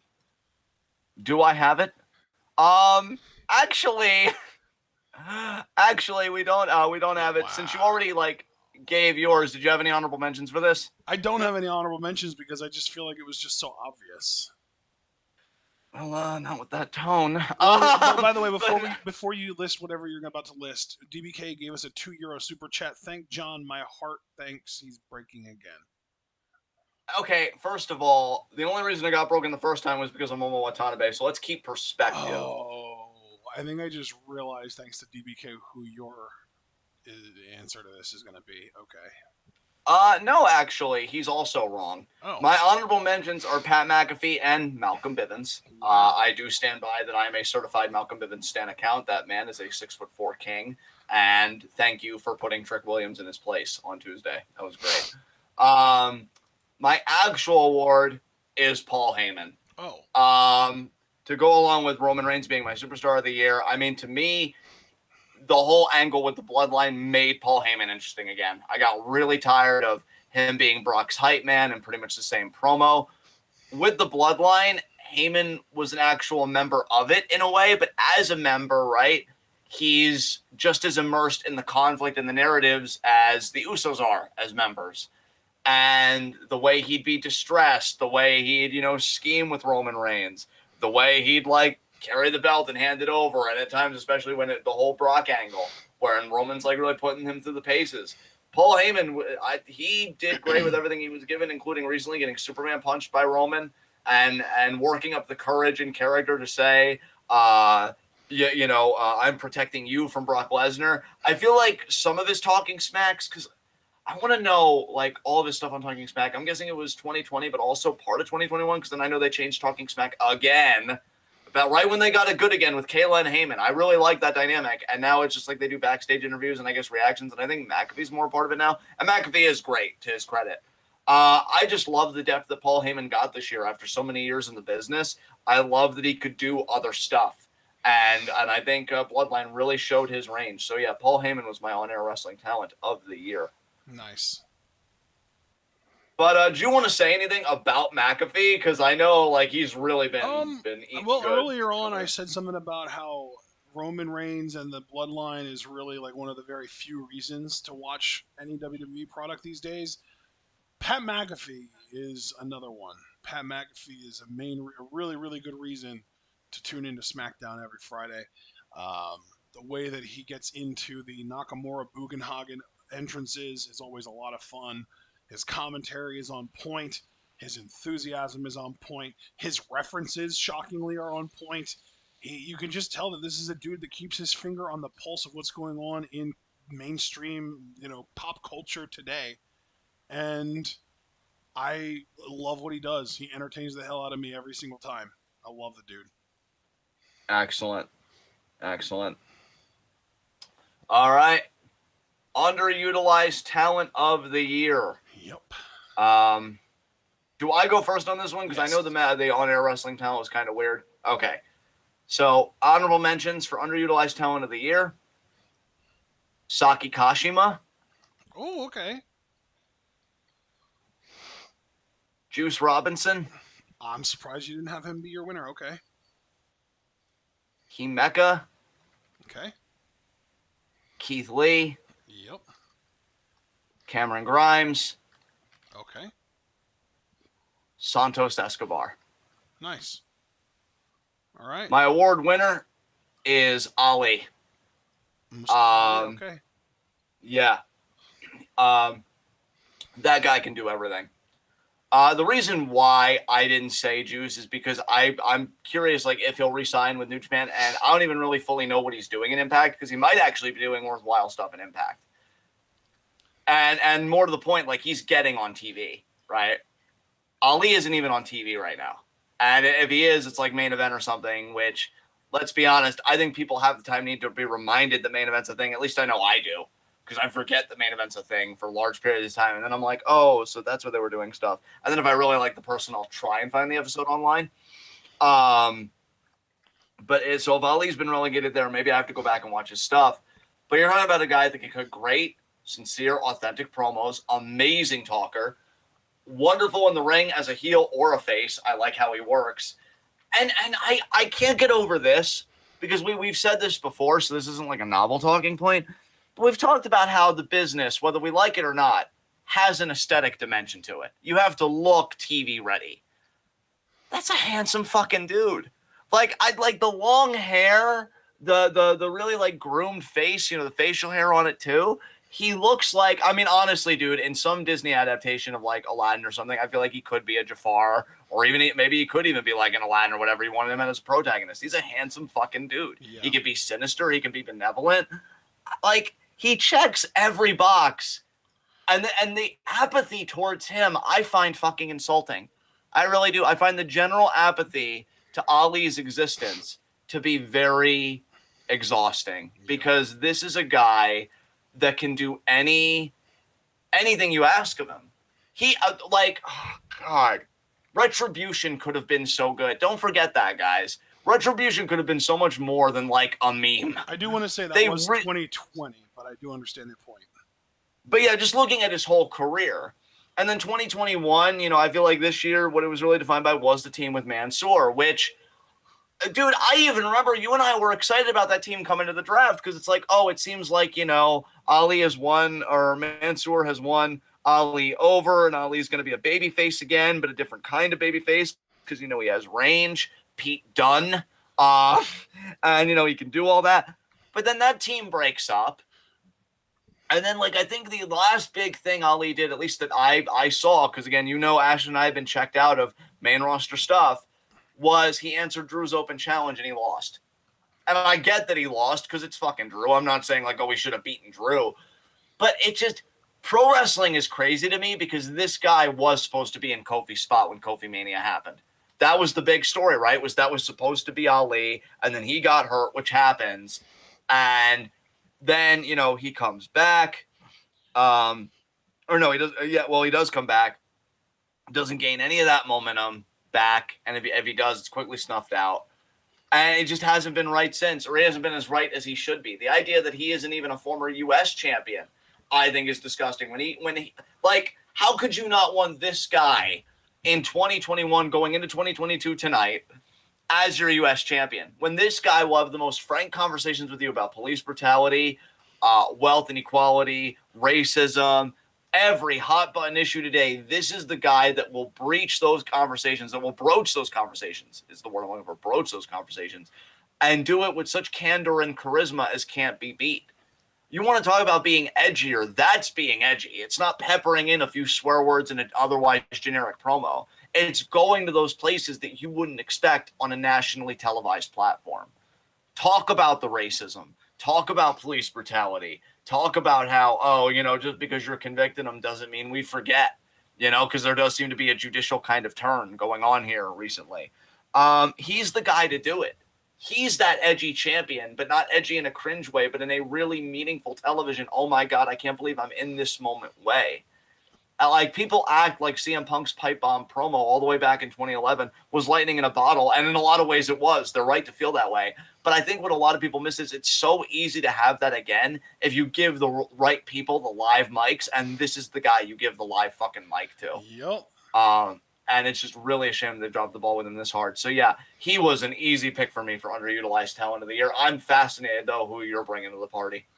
Do you remember? Well, actually, before I get into that, I just want to do, first of all, my honorable mention. I have one honorable mention, and that's Jamie Hayter, because you should be building your entire women's division around her, and she's somehow Britt Baker's lackey. What the fuck? Excellent.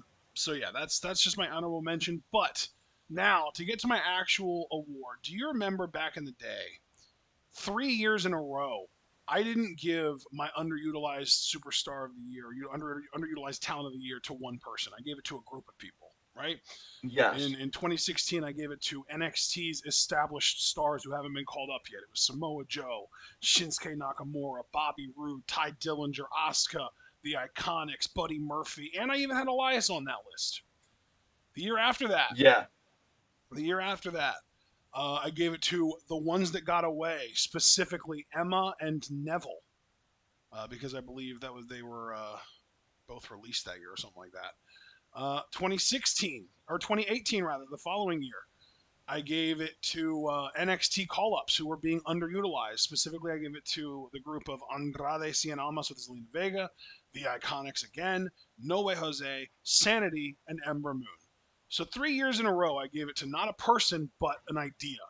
And this year, I'm doing the exact same thing because this year, it's the releases.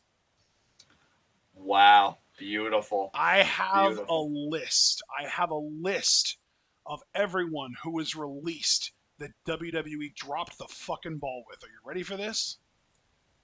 Yeah, let's do it. This is not in order of preference. This is in release order. The Okay. Iconics, again. Andrade, again.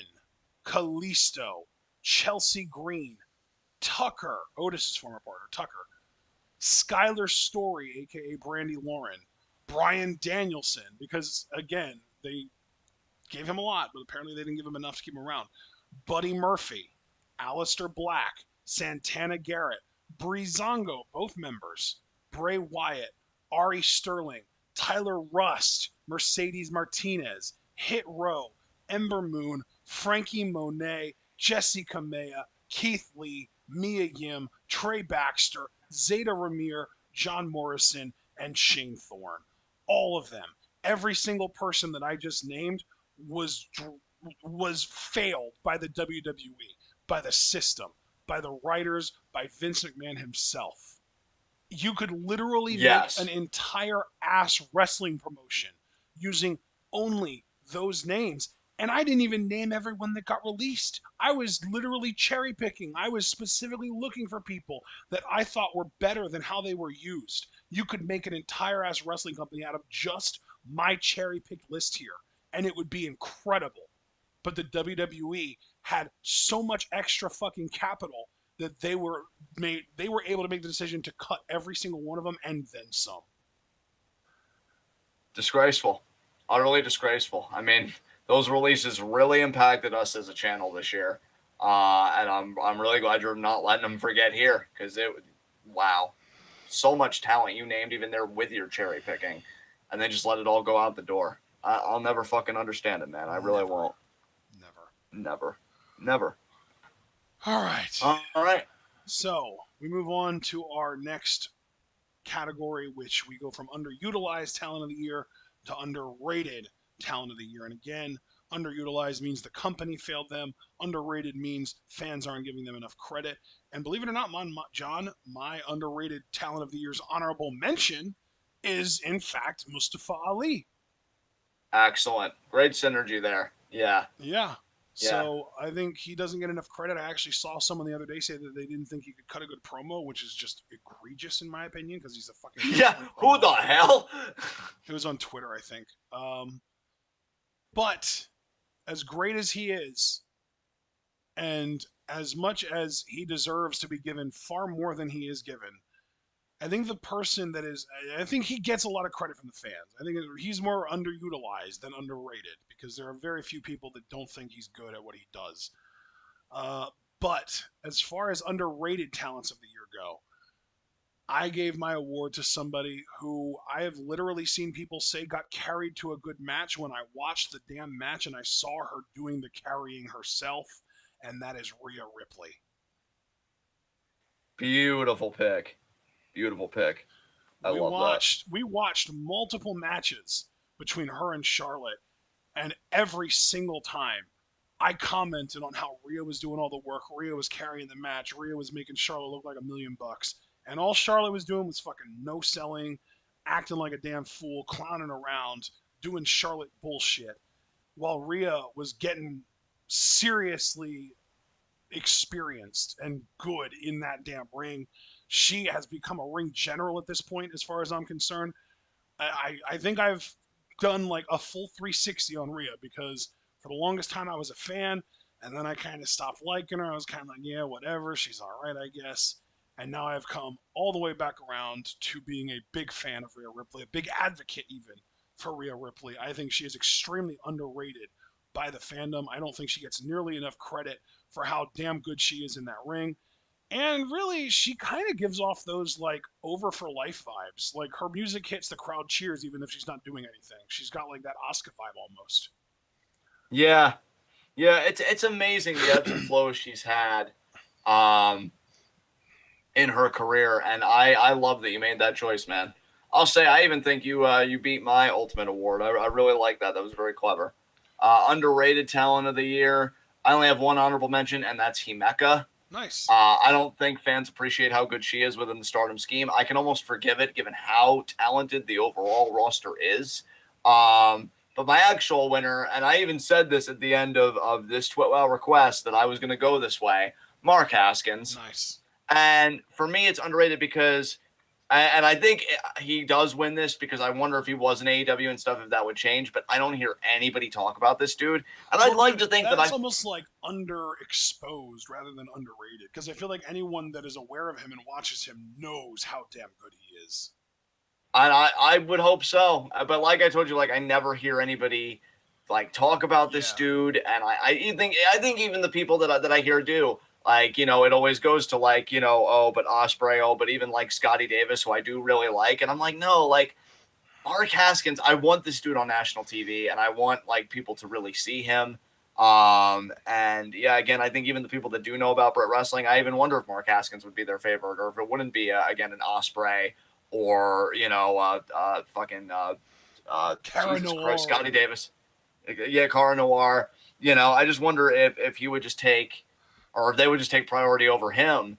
Because yeah, I never hear this dude really talked about, and he's fucking phenomenal. So Yeah. I just wanted to give that there. Now we move on to the more colorful ones. Jobber of the year. Oh, this is I painful. go. I feel like my jobber of the year is always fucking painful. Like last year, it was Starlight Kid. The year before that, it was Daniel Bryan. The year before that, it was Samoa Joe. The year before that, it was Bray Wyatt. Like, I always have such awful, painful jobbers of the year, and I have another one this year. Man, Because really, what it that's is I rough. like to give this award to the best performer who happened to be a jobber that year, right? So it's like, I hate to have to admit that they were a jobber, but if they're a jobber, they're a jobber. There's nothing we can do to escape that. No, we cannot. Honorable mentions: Andre Chase, Oh, I love that, actually. That's a really good one. Waka Tsukiyama. Nice. Dude, she literally didn't win a single match this year. Yeah. She's 0 and And 3. ooh, that's rough. Um, and this one hurt me, and it was kind of my honorable mention. Dexter Loomis. Yeah. He just comes off as a jobber to me. I don't even know what his win-loss record was this year. But my winner, I kept it simple, Lady C. Dude, But probably, here's the thing. yeah, I might have taken the most entertaining jobber in wrestling, but you took the most prolific jobber. Lady C had the most losses in Stardom by like 50. yeah. I'm literally saying by like 50, because usually when they say by like, it's like to emphasize how close something is. You're just emphasizing like, no, you weren't competing with anyone. No, dude, you gotta understand. She had over 90 losses this year. Here it is. It wasn't by 50. It was by almost 30 though. She had 93 losses this year to only 3 wins. She had a win-loss record of or a win rate, I should say, of 3%. Damn, The that's next ooh. the next lowest win, well, actually technically Waka had the lowest win rate since she didn't win a single match, right? She was 0 and 30 this year. But Lady C was 3 and 93, and the next lowest win rate was Hina at 18.5%. So once you get past, obviously you got Waka at 0 because she only wrestled 30 matches and she lost all of them. But then you get to Lady C at 3%, and then the next lowest win rate is 6 times that at 18%. Yeah. Oh my god, Dude, that's even rough, dude. Hina won 5 matches this year despite wrestling less than a third of what Lady C did. Hina only wrestled 27 matches this year, but she won 5 of them. And Lady C wrestled 96, but she only won 3. She was the most prolific loser of 2021, so you had a great pick here.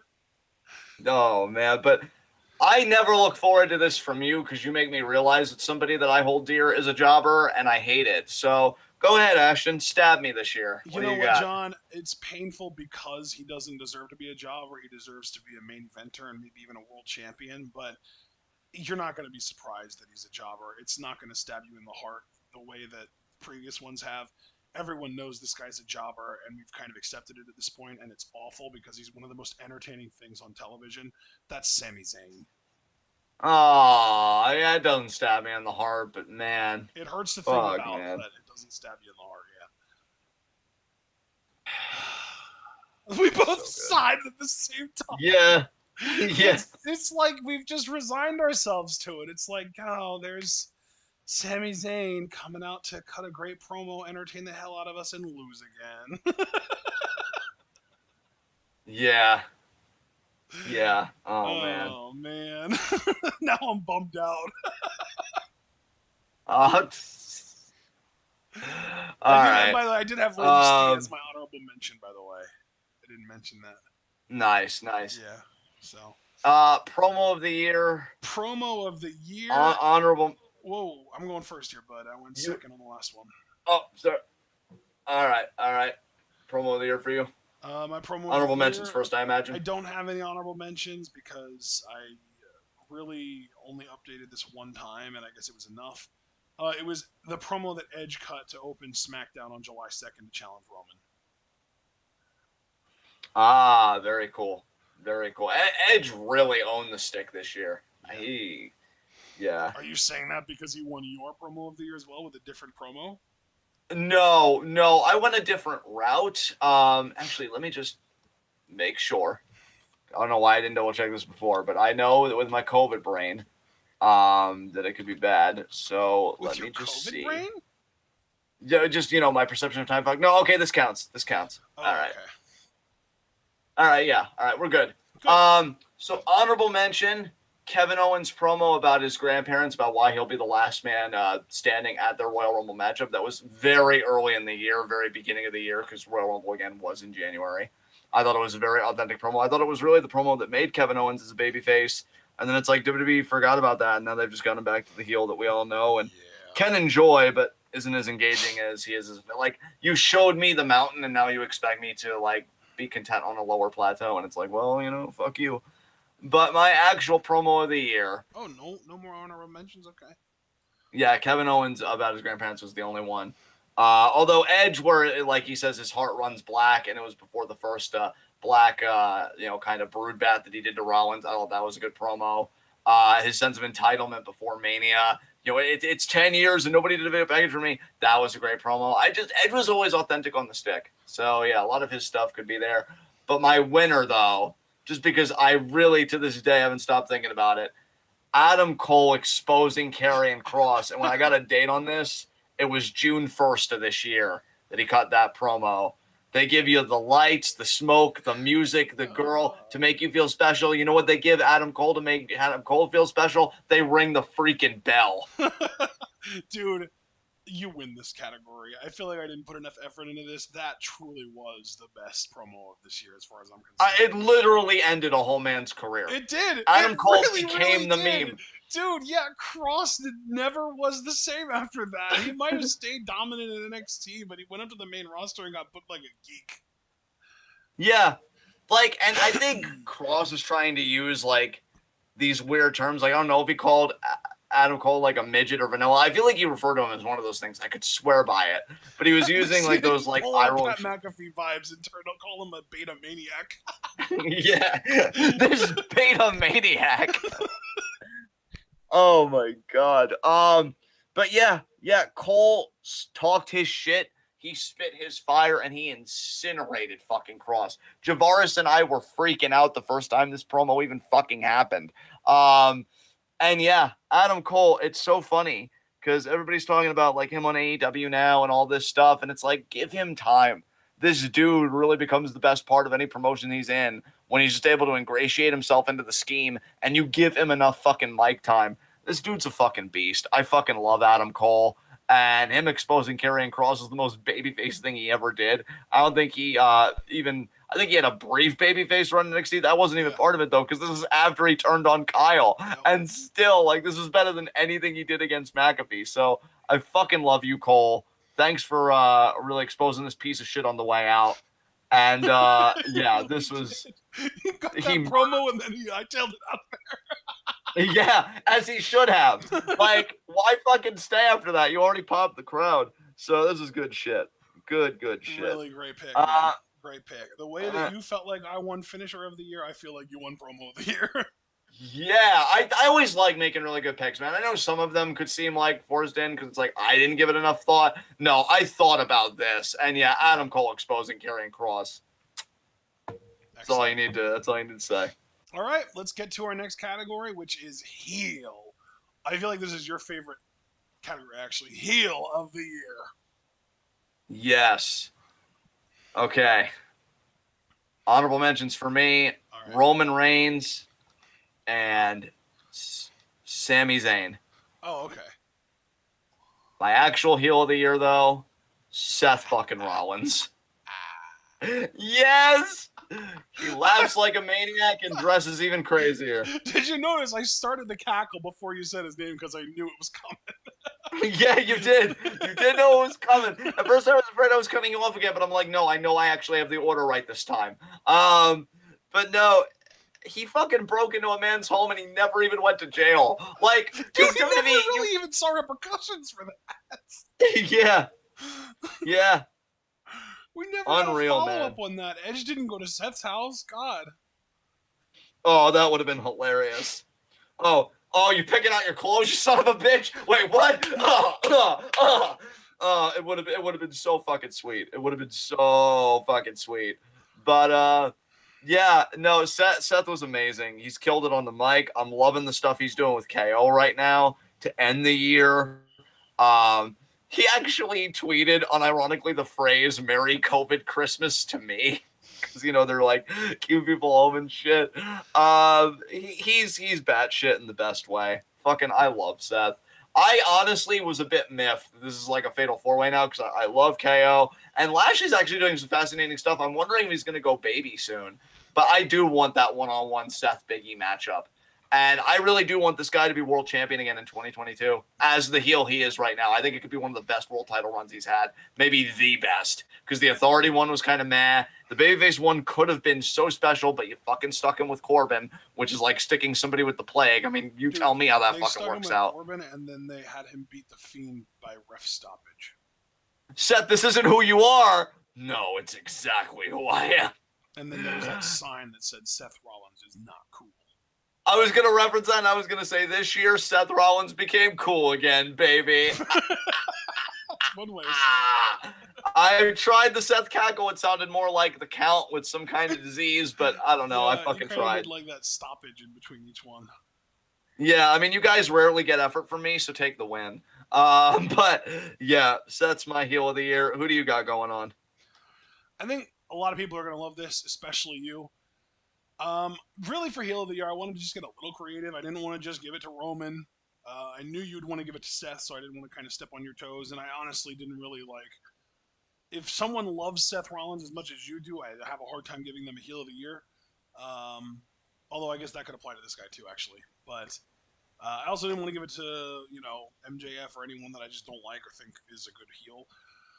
I ended up settling on someone who is such an iconic heel that when the rest of their faction gets cheered, they're able to turn the crowd on them.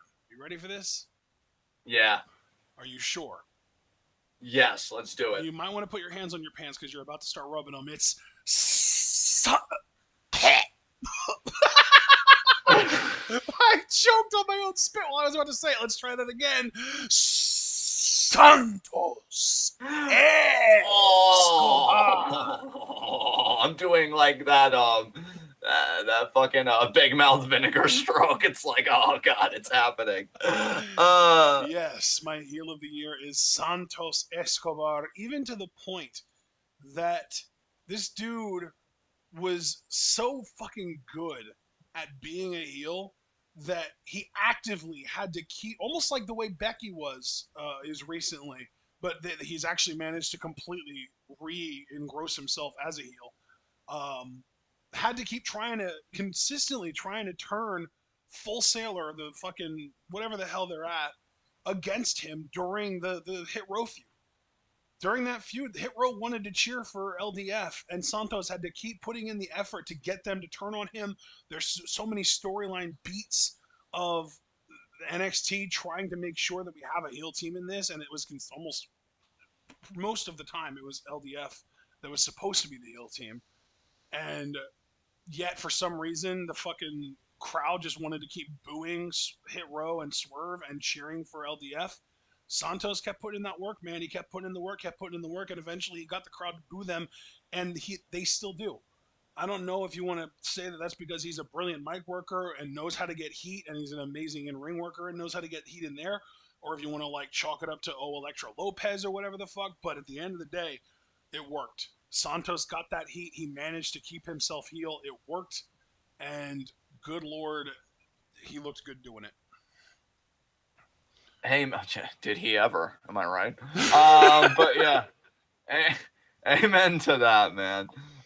Face of the year. Who you got, bud? Who are your honorable mentions? I don't have honorable mentions, but my face of the year is also my superstar of the year, Bianca Belair. Very cool. Very cool. I will actually say right now we have the same one. Oh, nice. So yeah, who are your honorable mentions? So my honorable mentions then were Finn Balor, Brock Lesnar. Nice. Fucking have been loving Brock Lesnar's face stuff. Mina Shirakawa. Nice. Starlight Kid before the heel turn, because I still feel like she was face for a good part of the year this year. Yeah, she only turned in like summer. Yeah. Cameron Grimes and Edge. Nice. All right. And your actual face of the year is Bianca. Yeah. I'm with Perfect. you 100% on Bianca. She's got a genuine likability. It's nice to see Black Pride like as a babyface trait. She's unapologetically who she is, and it comes off so sincere and so genuine, and never once arrogant. I'd like to actually go back and watch some of her face stuff or heel stuff, excuse me, because I almost feel like some of the heel stuff was contrived when you'd think it'd be easy. I think we're ready to kind of celebrate excellence in this way, not the sycophantic like billionaire excellence or this and that, but like here was a woman in a genuine white supremacist country fucking grinding it out, doing well academically, doing well athletically, and now main eventing a WrestleMania and this and that, just all the positive press and all the people that look up to her, especially little girls and stuff like that. I think she really is like that role model babyface, but I don't think you'd be disappointed in meeting her. She doesn't seem like that type. It's not like a Hulk Hogan kind of thing, right? I think it's just 100% sincere all the way down. She's done wonderful this year. Even against Becky, I feel like when the crowd's for her, they're really for her. And again, the feud of Doudrop got a huge pop for that KOD. I think 2022 will hopefully continue to be a kind year for her. I hope they really don't turn her ever. I've seen enough of her as a heel to know that I prefer her definitively as a face, but I just hope she keeps succeeding as a baby face because it's really beautiful to see. So, Yeah. good All right. shit. Awesome. Next category, we have main roster rookie of the year. I have no honorable mentions for this, and I'd actually be shocked if we don't have the same person, um, because I'm pretty sure this journey began this year. Um, Rick Boogs was Oh, we my main don't. We roster don't rookie have of the the year. same person. That's very interesting to me because between like the guitar with Shinsuke and the victories that he's been stringing up where he gets the winning pin and just all that stuff, I feel like it was a great year for Books finally when they put It him on main roster absolutely was, TV. man. Yeah. So yeah, I just went with that. But you know what though? That's exciting though in its own way because if we don't agree on this, where I was pretty sure we would, who did you end up picking? Well, you got to remember, what was my worst match of the year, John? Worst match of the year. I wish I'd been recording ours. Or yours, because I've only been keeping track of mine. Remind us what your worst match of the year was again. It was Last Woman Standing, Raquel Gonzalez versus Rhea Ripley at New Right, Japan. right, okay. Yeah. Which means that technically 2021 was Rhea Ripley's main roster rookie year. Ah, okay. So Yeah. Holy fuck. she won this award from me because even though she has flirted with the main roster a little bit, she had that little tiny bit of a run with Survivor Series 2019 and then another little bit of a run with Charlotte leading up to WrestleMania 36, I want to say it was, in 2020. She was never actually officially a main roster member. But as of let's see, what was the first time? The Royal Rumble, I believe, actually. No, not even. She didn't even technically become a main roster member at the Royal Rumble that she appeared in this year. Her first proper match as a main roster member this year was March 30th, where she teamed up with Asuka to take on Nia and Shayna. Yeah, wow. And then That's really cool. literally, um, 12 days later, at WrestleMania, she beat Asuka for the Raw Women's Championship. So 12 days into her main roster career, she became the champion, the biggest champion that she can possibly win on her brand. Rhea Ripley, the fact that she was a rookie at all technically this year on the main roster is kind of mind blowing because John, I'm sure you didn't even realize that. That's probably why you didn't even have her in your honorable mentions because you didn't even think about the fact that Rhea No, I Ripley didn't might even have been think about her, bro. right. Yeah. Because, like I said, she's been kind of in and out flirting with the main roster for a couple years now. But this was her first official year as a main roster member. Because remember, 2019 Survivor Series, there was a little flirtation. 2020, the little feud with Charlotte, little flirtation. She was in the Rumble this year, but she was actually an NXT superstar before the Royal Rumble this year. She was still feuding with Raquel Gonzalez. You got to remember, I believe she was the one that lost. Well, of course, it was the whole thing with Charlotte, where she lost the title to Charlotte, and then Charlotte lost it to Io. She challenged Io Shirai for the NXT Women's Championship like 40 something days before the end of 2020. She was in multiple. She was in 3 matches in December of 2020, and then she had the last woman standing match with Raquel on January 6th of 2021 before moving up to the main roster. So technically, as weird as it is, she was a rookie to the main roster this year. It was her first full time year, and she fucking killed it. I mean, she literally already won for me my underrated talent of the year because I just think she's great and people don't give her enough credit for how good she is. But the fact that she did all of this as what we could technically consider to be a rookie to the main roster is even more mind blowing. Yeah, dude, that's fucking wild. Yeah, That really actually blows my mind, honestly. yeah. Great, ingenious pick, really. Um, so now we get to rookie of the year. So who you packing on this one, bud? My actual rookie of the year, which we specify, it's new to mainstream wrestling. So I don't consider Stardom to be mainstream. I don't really consider Ring of Honor to be mainstream. I would say the mainstream is if it has a TV show in the U.S.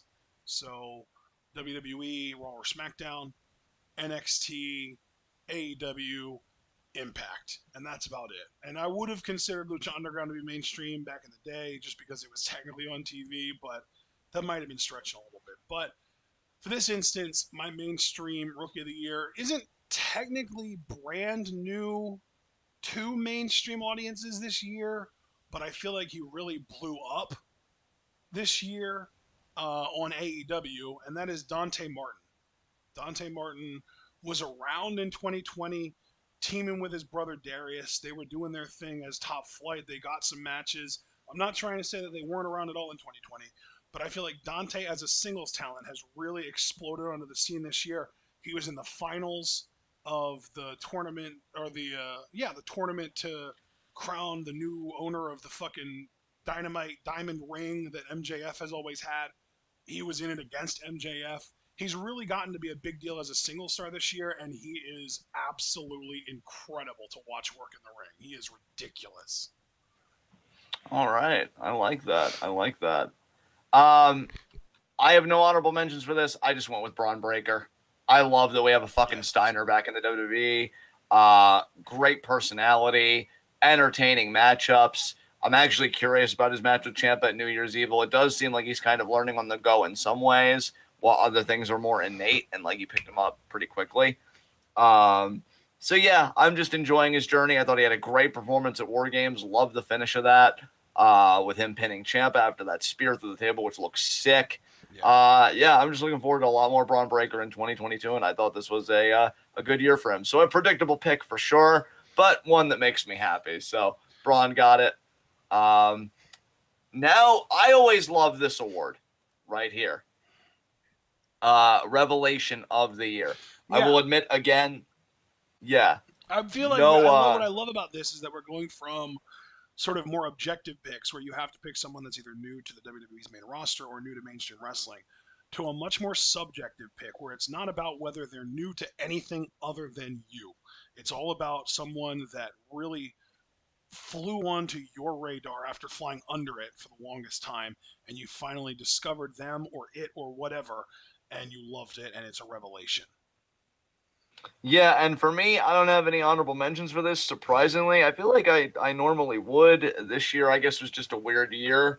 But my winner, and again, this too, I just want to say something before I give the award because you guys know for my underrated talent of the year and my underrated match of the year, that came about because of TWitWoW Request Live. This award did too. Same. So I want you guys to know that like TWitWoW Request Live, it does have an effect. It can have a very positive effect if you choose wrestling that we haven't already seen, which is like a lot of WWE stuff. And if it's something that you know will like, you know that we're on a big, Japanese kick, particularly Joshi. And I do have to thank, I believe, DBK for this. Yeah, I was So going to say DBK, I'm glad DBK is in the chat because I think you and I both have the same revelation of the year. yeah, for me it was Tsukasa Fujimoto. Oh, okay. Was my Well, that's revelation of the year. similar. I literally just said Ice Ribbon as a company. Yeah, I guess Ice Ribbon you could add as like another thing, but just to keep it to an individual talent, Fujimoto was like the big standout for me Right. of those matches we watched. I like how the woman works. I like her technical acumen. I like her intensity, her strikes, really well rounded and a lot of fun. So DBK, this is because of you, bruh. Thank you for Yeah. this award pick. And yeah, you said Ice Ribbon as a whole, so I want you to kind of just talk about Ice Ribbon. So Yeah, well, yeah, that's the thing. Ice Ribbon, I had never watched anything Ice Ribbon related prior to DBK's request. And he requested that I think it was 5 matches. We got introduced to Suzu Suzuki, we got introduced to Maya Yukihi, and we got introduced to Tsukasa Fujimoto. All three of them I thoroughly enjoyed in varying degrees. Um, I think while Tsukasa was great, I think if I had to rank them, I would slightly rank Maya Yukihi ahead of her by a little tiny bit. But they were both really, really good, and then Suzu Suzuki would be in third. But I did enjoy her as well. But really, at the end of the day, I am just really glad that we got the exposure to Ice Ribbon because it's enjoyable, and I would want to look more into it, but they might literally be going under soon. I've been seeing a lot of departures, a lot of women becoming freelancers and stuff like that. Maya Yukihi is one of them. There's actually rumors now that she might go elsewhere. I don't want to give too much away because I do have other awards that might be related to that. But yeah, the fact that Ice Ribbon was just now kind of, able, that we were just now able to actually check out Ice Ribbon, and that it feels like we've missed so much is kind of a shame, but I'm really glad that we got into it at all, even if it was late. Better late than never, right? absolutely, absolutely. All right. Um, so brother, you go first on this here. Well, no, Face turn of the just year. given something that you said earlier, I have the feeling that we are going to share our face turn of the year. Mine is Brock Lesnar. Um, Actually no, because I took my Wow. face turn and heel turn. Well, heel turn I actually did change my logic, but I did have a logic going for both face and heel until a certain something happened that I know all of you could probably guess. But yeah, for face, actually before I continue, did you have any honorable mentions, or did you want to just talk about your face turn about I Brock didn't Lesnar? have any So honorable mentions, but I just love that all Brock Lesnar had to do was show up with a beard and a ponytail or a top knot, and immediately people were like, "Oh my god, he looks amazing. I love him now." And it worked, and he was like kind of smiley a little bit, which is another kind of rarity out of Brock. And it's like he didn't really change anything about his own attitude. He's still the ass kicker Brock Lesnar that we've all known about for years.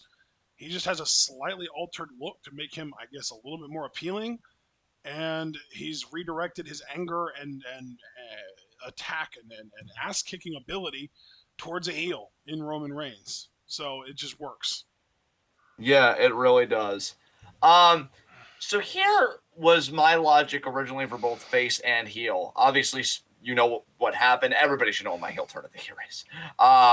That I kind of changed trajectories, and I'm like, okay, now I'm going to go back to kind of a logic of effect in the sense of how did I respond to this turn when it happened.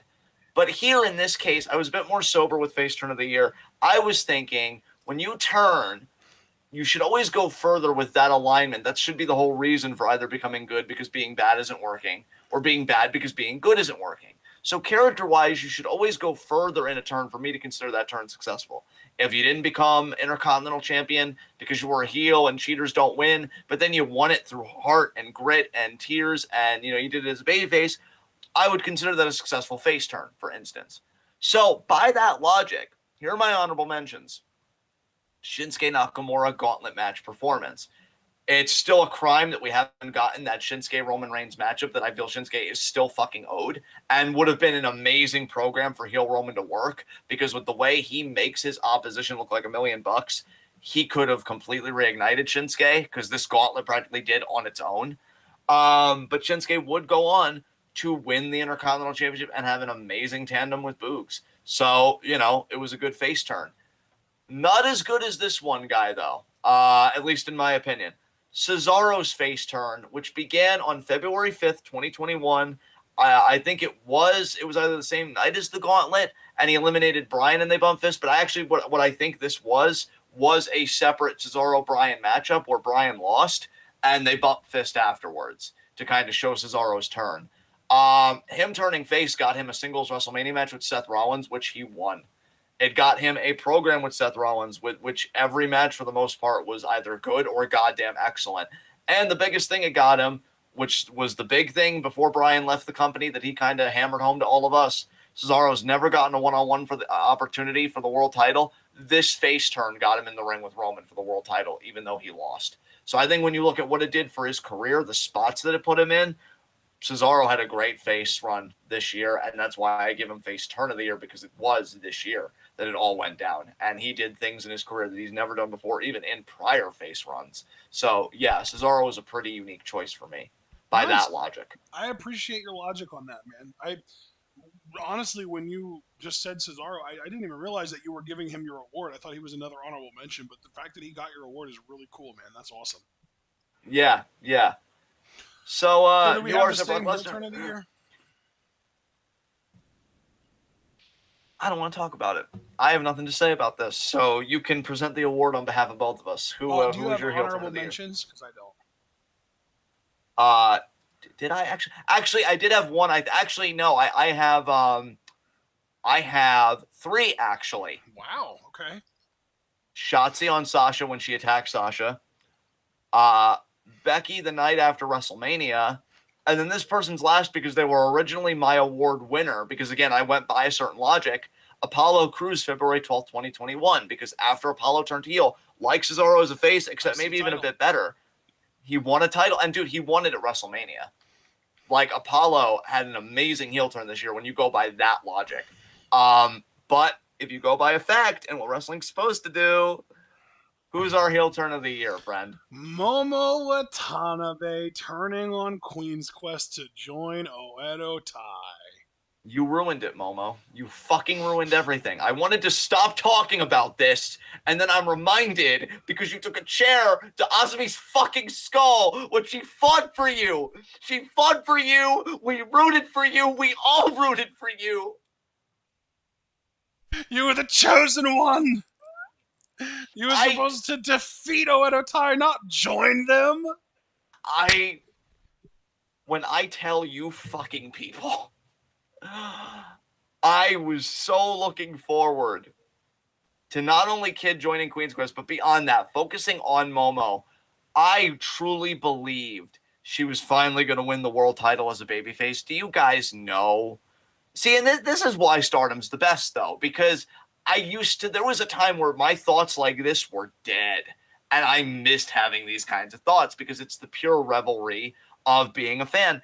I was imagining live reacting with Ashton, her world title win as a babyface. And I thought I was going to be on my A game. You know when I'm kicking it up a level, brother, because I've got my facts and, like, my move calling's on point. And I'm like, yeah, I'm going to be on my game that night. I'll even do a bit of research about Momo. I want to do her justice. I want to be the voice for her title win. I want to give that to people in English. I love that. Ain't going to happen now. You ruined it, Momo. You ruined it for all of us. You ruined my happiness. I hitched my happiness to you, and you couldn't handle the responsibility. And fuck anyone that says that's mentally unhealthy. I will do what I want right now. You ruined it, Momo. My one chance to be happy, and you shit on it. But no, in all seriousness, if I can make one serious point in this whole thing, none of us saw it coming. No. None of us. Like, no. Ashton, I think it's dude, that's the thing. When was the last time we had a swerve happen like that nobody expected? What? Dude, yeah, like, it's amazing to me that you, like, and I'm not saying it, like, in a, like, ha-ha way, because obviously I didn't either, but usually you, I feel like, are really perceptive about that stuff. Dude. And neither one of us, even in our private conversations. I was so preoccupied thinking, oh God, Momo, don't use the chair on Kid. You're going to get yourself disqualified and lose. It didn't even cross my mind that she was going to turn around and use it on Hasumi. Can I just say, too, and I know maybe it's kind of a low bar, but, and I say this sincerely, too, because this is something else that I thought about. Thank you, Momo, for doing a heel turn properly. And here's what I mean by that. Usually when you have that kind of a dynamic where it's a quote-unquote like heat of the moment kind of turn, you'll notice the bit of hesitation, like, oh, which person am I going to hit? And then that's a giveaway. With Momo, the hesitation was organically built up because she had just gotten drop-kicked a few moments prior, and she's getting her bearings after the drop-kick. So I guess she's kind of preparing the chair right to do the spot, but it was set up in such a beautiful way. So really I should thank Momo and Kid. Well, That and not it to never crossed mention my the mind. way the match flowed, you could genuinely believe, even if Momo wasn't planning on turning on QQ going into that match, that she could have made a snap judgment decision to fuck them over by the end of it. Because remember the fucking roundhouse kick from Azumi that cracked her in the head. Yeah, something certainly spilled out after that fucking kick. That's for damn sure. Um, yeah, no, it's a unified pick. It was unexpected. I was distraught. I honestly think I got to bed later than I normally did because of this turn, because I just couldn't go to sleep. I was thinking like, man, Stardom's doing this. Like, oh my god, is Momo gonna? And now that like Shuri's champion, it does make me have a lot of questions. But I would not complain at all if this Momo beat Shuri for the title at all. I'm ready Story's there for it. Like too. I She beat her at the 5-star finals. exactly, exactly. So yes, I say fuck you, Momo. Yes, I loved that Queen's Quest. But see, that's what makes the heel turn so good. They genuinely took something we loved and they killed it. That's why Seth, even if you didn't like the Authority title reign, you have to at least love when Seth turned heel the first time, because when you go back to this day and you hear it right before the chair hits, right, the guy in the audience is screaming no because he knows it's coming. That's like the soundbite for that whole run for Seth. For Momo, it'll be the image of her just cracking Azumi in the fucking head. And then afterwards, Azumi just saying through tears, Nande? Nande? And just being so broken and not understanding why did my sister do this. It was masterful. Absolutely fucking masterful. Momo easily. I mean, you talk about blitz and pass. I was ready to give it to Apollo, and that would have been a logical choice, but it wouldn't have been a very passionate one. This is the passionate artistic choice. I love that we're unified on this. Hell to the yeah. Why you got to do me that bad, Momo? I'm sorry. I'm going through a lot of emotions, but All right, Mick, calm down there, bud. I know now we're just going to a more fun category. Most improved. And since we're unified on this, who goes first on this one? Technically, this is my turn to go first, but I'm pretty sure we have the same answer. It's Mina Shirakawa. Yeah. Yeah, Mina Shirakawa. Yeah. What a. I'm going to just tell my story. She was someone in Tokyo Joshi who was really like the definition of just a pretty face. Like she was only just okay in the ring, very charismatic, very pretty, amazing body. Obviously, that's kind of she draws attention to it constantly. Um, and that was about it. That like there was never really anything about her that made me think like, damn, I want to see her wrestle this person ever. And since this year started, I don't know what I think. Literally, dude, I think it's literally since Julia broke her nose.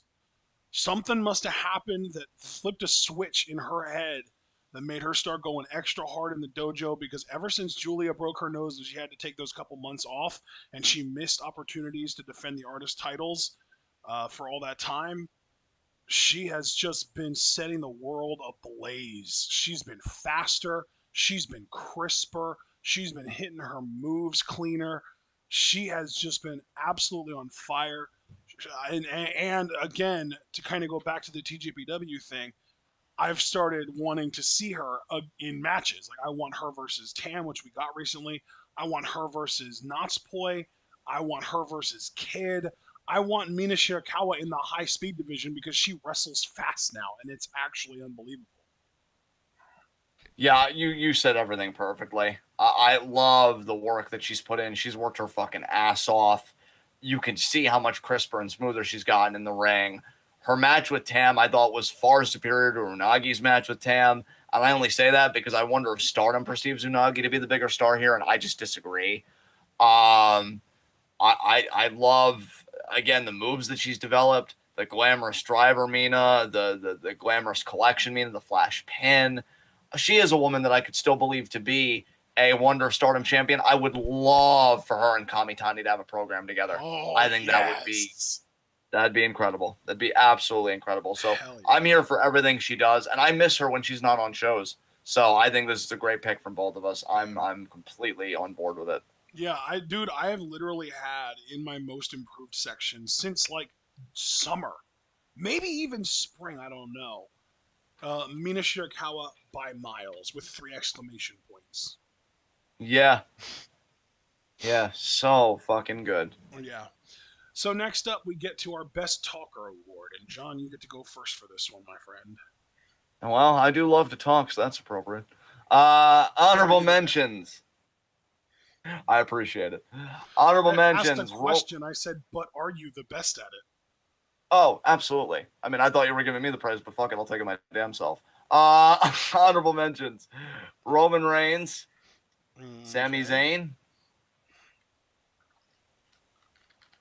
Big E, Okay. Bianca Belair, and Carmelo Hayes. Wow. Okay. Uh, and yeah, my winner, Cameron Grimes. Oh, of course, Um, dude. he makes me fucking believe it, man. What else can I tell you? Yeah, he is incredible on the mic. He really is. He's really incredible at everything wrestling. He's like another AJ Styles in that way. Yeah, I mean, the crazy thing about him, honestly, is like Ric Flair and Dusty Rhodes are completely antithetical to each other. So if somebody were to tell me, imagine like a Dusty Rhodes and a Ric Flair in the same promo, I'm like, okay, maybe, but it fucking works. Like he's got the swagger of a It's Flair, Ric but the Flair's authenticity is delivery. too. Yeah, exactly. It's Ric Flair's delivery with Dusty's backstory. Exactly, and that and I've said it about several Ric failed Flair's acts in this confidence company. with Dusty's heart. Exactly. And I've said this about several failed acts in this company that I know I'm not wrong. After a while, it really does get to be that I can't be wrong. It's got to be something else here. Cameron Grimes' licensed to print money. I'll say that about him too. I'll see Mm-hmm. him fail too. But yeah, just he owns that fucking stick, man. He talks, I listen, and it's a pleasure to listen to him every time. Whether he's a heel and it's fucking hilarious, which he and I even said this about him as a heel because a lot of his PWG stuff, like he takes the liberty of swearing, and that's fine. But you Who really the see that no, fuck it are was you? God damn it. Are you Super Dragon's kid or something? What the fuck's going on? um, um, uh, Marco Stun. Who the fuck is this? No, but no, he didn't use swearing as a crutch, right? It's just like he was in his environment. He thought, why not lean into it? As Cameron Grimes, I enjoyed his heel promos there, and he never said one swear word. And I feel like that's the mark of a great heel talent. I've actually heard some nitpicks about AEW that a lot of people really take advantage of swearing and stuff like that. And I can't speak to that because I don't watch the show, but I'll believe the diehards. Obviously, I don't know why they would misreport something that they genuinely like. So yeah, it's a shame when you feel the need to do that. Again, there are other ways to be edgy that are clever and more substantive. And Cameron Grimes doesn't even need to do that to get heat. And as a babyface, my God, like he gets me fired up. He gets me excited for him to do the shit that he wants to do. Just a great fucking talker and a pretty easy pick for me. But I'm curious who got this award for you. Well, we we go from a guy that is able to cut great promos with passion and doesn't use cursing as a crutch to a guy who also doesn't use cursing as a crutch but isn't afraid to drop the occasional F bomb on network television. I think I know who this is. The motherfucker who says he's gonna kick everybody's fucking heads in, Brian Danielson, is my talker of the year. Nice. He's Nice. just, dude, honestly, the fact that I forgot to put him in my honorable mentions for none. Well, no, that's why. Because it was half WWE and half AEW, so I didn't really know whether to put him in my Superstar of the Year category or my non WWE Wrestler of the Year category. So he just ended up in neither. But realistically, he's probably top three in both of those categories. Because he was fucking incredible to start the year in the program with Roman and Edge. And he's been fucking incredible since he's gone to AEW. In my personal opinion, he is the highlight of every episode of AEW television that he is on.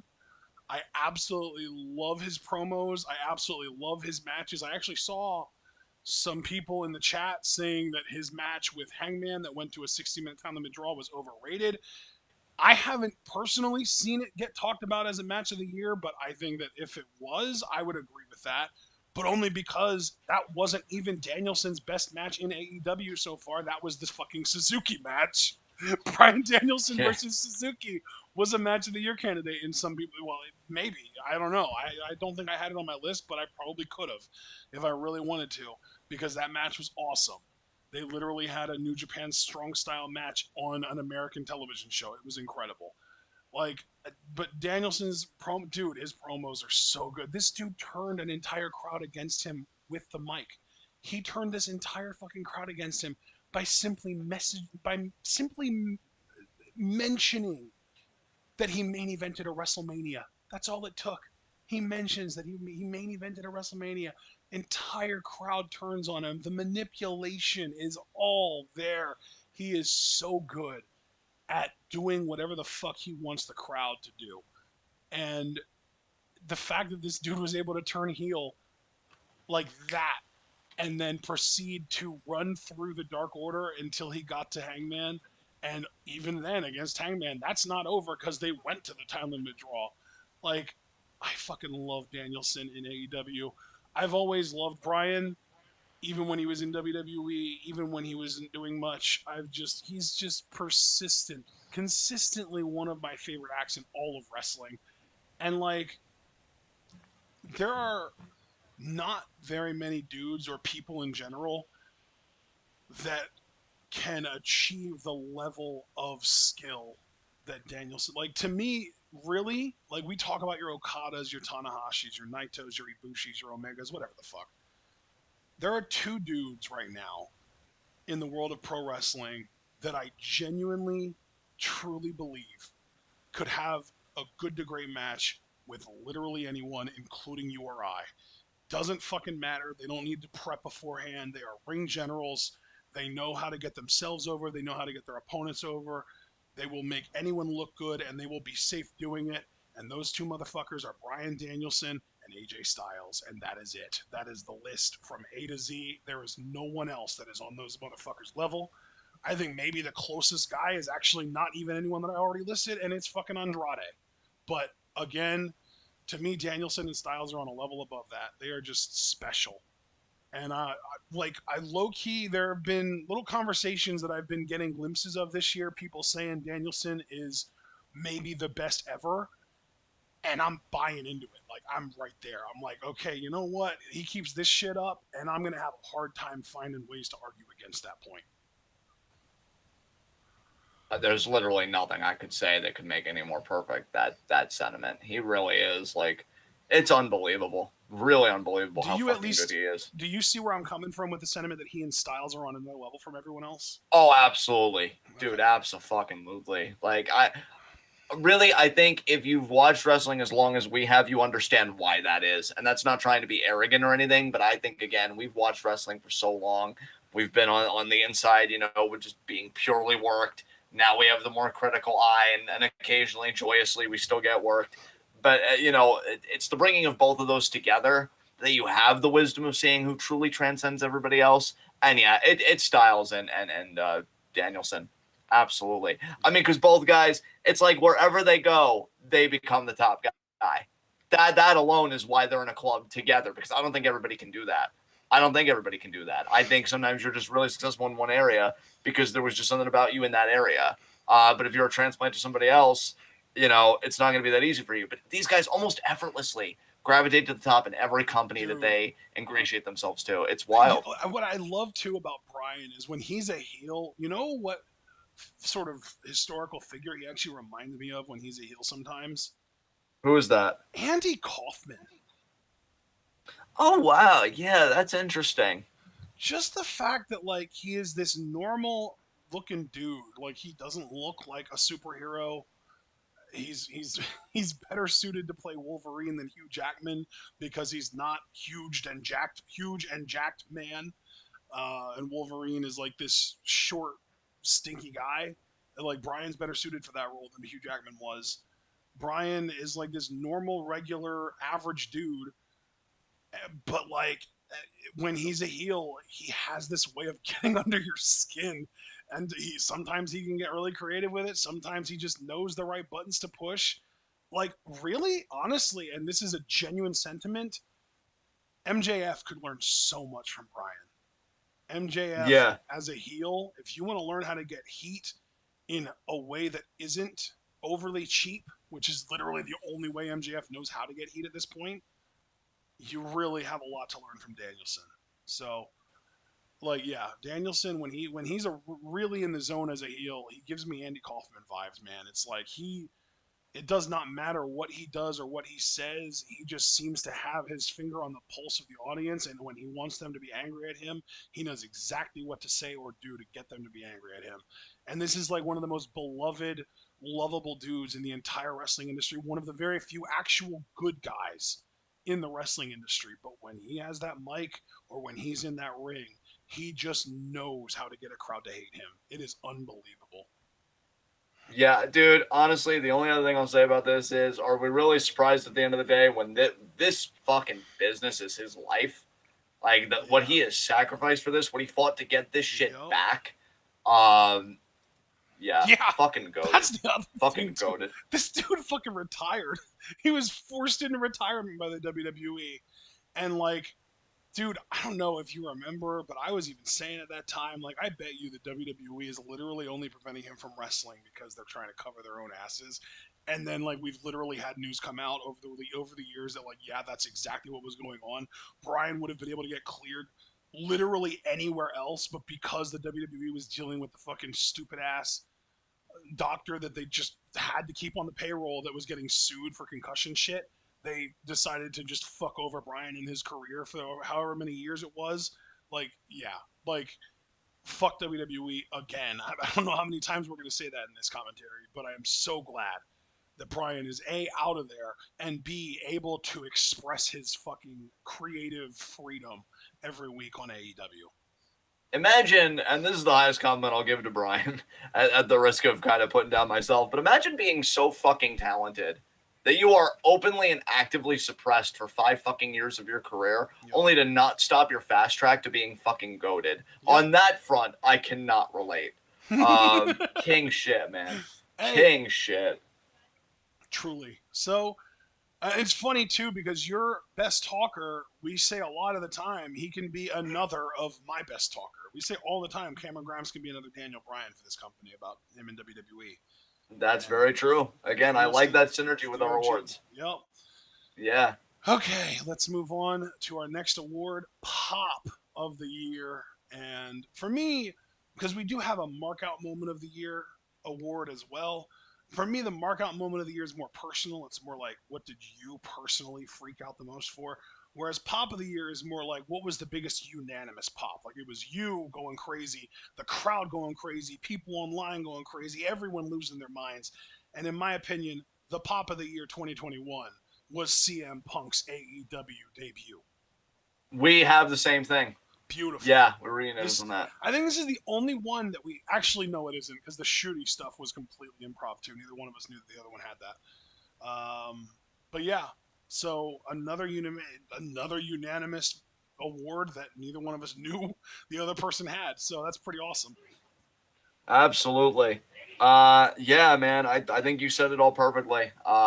It just because I too made the same distinction, obviously, between Pop and Mark out of the year, and this arena. I'm amazed they didn't call the fucking architect the day after to repair the fucking roof. Like unreal, Yeah. unreal. Like I think the most comparable pop when I heard that pop, and I know this is going back way, like Kofi winning the title would be the most recent Yeah. because that crowd was loud. Yeah. But if you're talking like old school, one event that comes into Foley. my mind is what was that?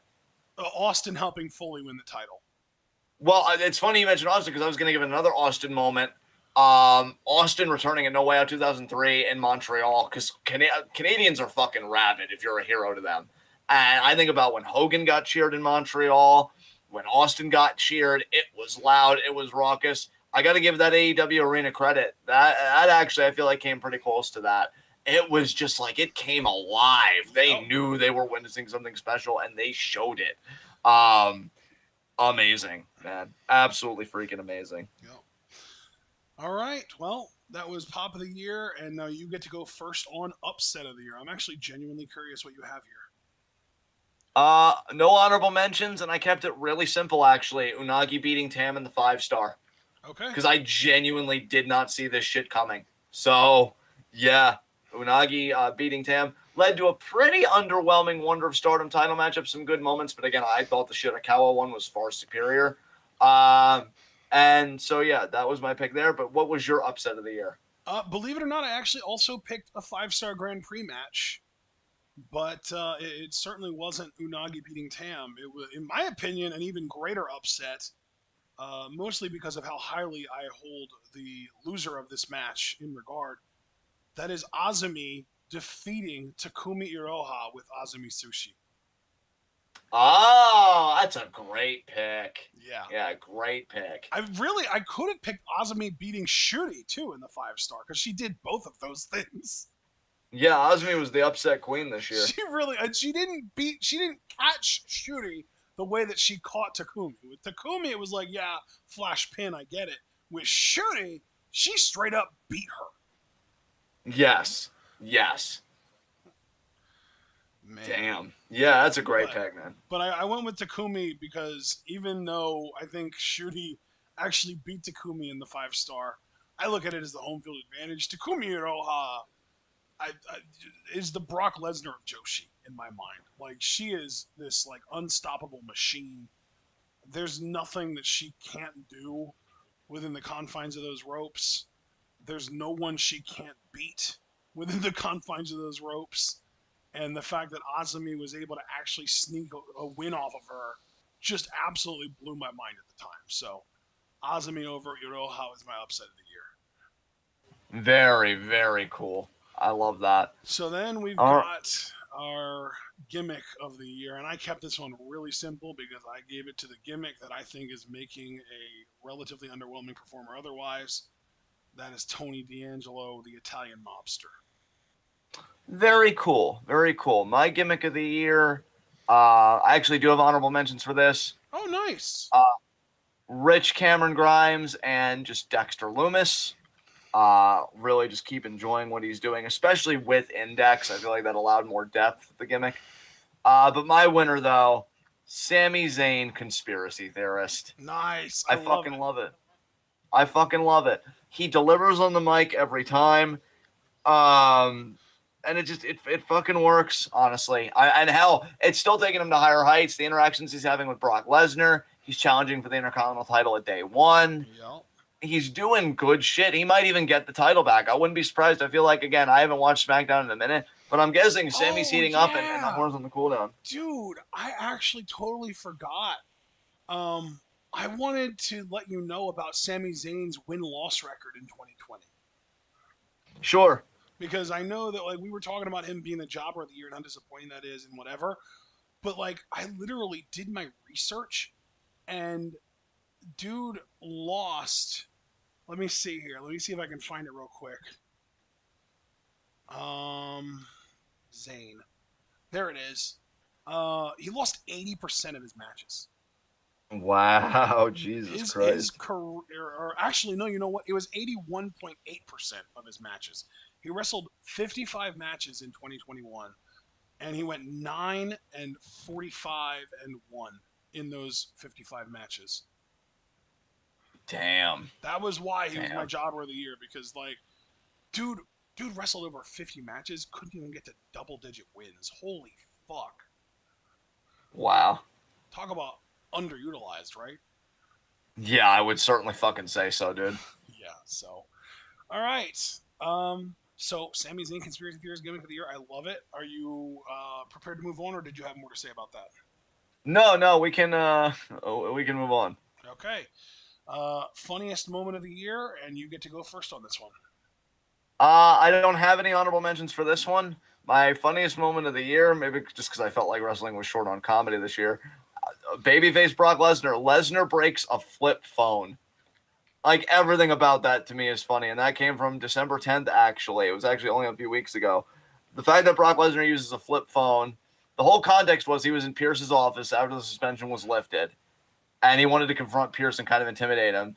and he talks about how he went moose hunting and he caught this huge moose, and he skinned it, he really prepped it, he ate it, but he goes like in really graphic detail about it, and he's trying to show the moose on the phone to Pierce. He's like, I can never understand these phones. He's getting increasingly angry. He's like, I just want to show you this moose, Pierce, and he breaks the phone in his hand, and Pierce is like holding a shit between his cheeks, like very clearly, and then Brock composes himself and he's like, anyway, I just wanted you to know that I caught a huge moose and I named it Pierce when I mounted its head on my wall.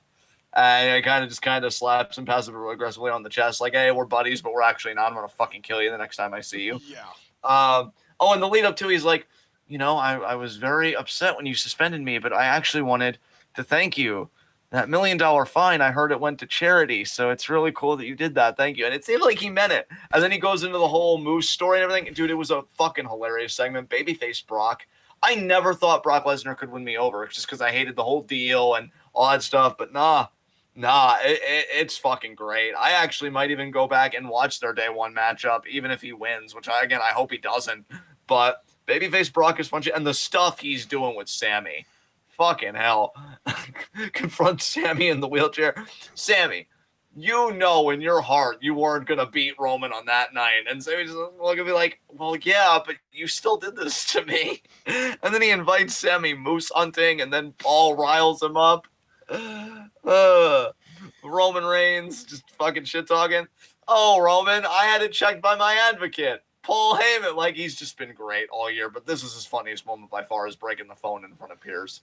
So good. So yeah, that was my funniest moment of the year. I'm curious what yours was, though. Well, I did have as one of my honorable mentions Brock telling Roman that he already read the contract this morning with his advocate, Paul Heyman. That was great. Nice. Another honorable mention was Dick Togo's table bump at Wrestle Kingdom 15 Night 2. Clever pick. And my last honorable mention was Ibushi collapsing onto Naito for the winning pin at Castle Attack Day 2. Oh, very nice. And my funniest moment of the year. It does involve Roman Reigns, but it sure as hell doesn't involve Brock Lesnar, at least not that I remember. Roman Reigns powerbombing Dominic Mysterio clean out of the fucking ring. I love it, man. I love it. I love it. You win. That was delicious. That was fucking great. Dude, I don't remember ever having a happier feeling when SmackDown went off the air than I did after that. God, you're both so right, but man, is that a tell-on for both of us. It's like, we come out, our families notice, wow, wasn't wrestling on? You look so happy. I just saw my world champion powerbomb a teenager. Yes! Wait, no, Dom's in his 20s. What do you mean? Oh, God, he looks so babyface. Really? Like, literally, like, fucking meat on the face. Wow. But yeah, fucking, He's so 24. my champion powerbomb an arrogant prick. Dominic Mysterio is 24 years old, dude. That's insane. I feel like you almost said that's disturbing. Yeah, that is disturbing. God, I mean, just because you're literally taller than your dad doesn't mean that you can pull rank with the rest of us like this. Go to your fucking room. All right. Let's get to our next award, which is Quote of the Year. I kept this one real simple. It's relatively recent. It's one of the best burns that I've ever heard, to the point that I've started using it and adapting it for other people. You're just a less famous Miz. CM Punk to MJF. Great pick. I do have an honorable mention for this. Dope. Pat McAfee calling Brock Lesnar the alpha male of our species. But of course, because I have the humor of a dilapidated dolphin, my actual quote of the year, Edge, I beg to disagree. You know what? That's perfect for you.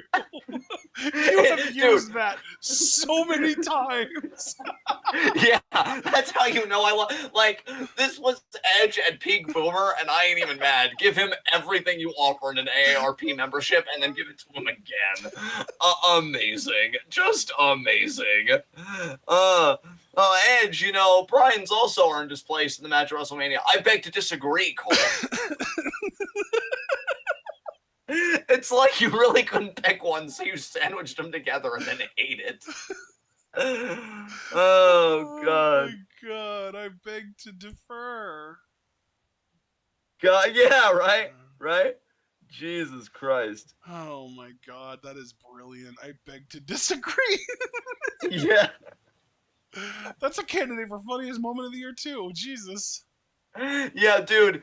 Again, quote of the year. Because last year I went with a really wordy one. It was actually from Retribution to like give Ali his credit. For this, it's like, no, what the fuck did I appropriate and pull a whole me with? And it was this. It was 100% this. And I'll do it again.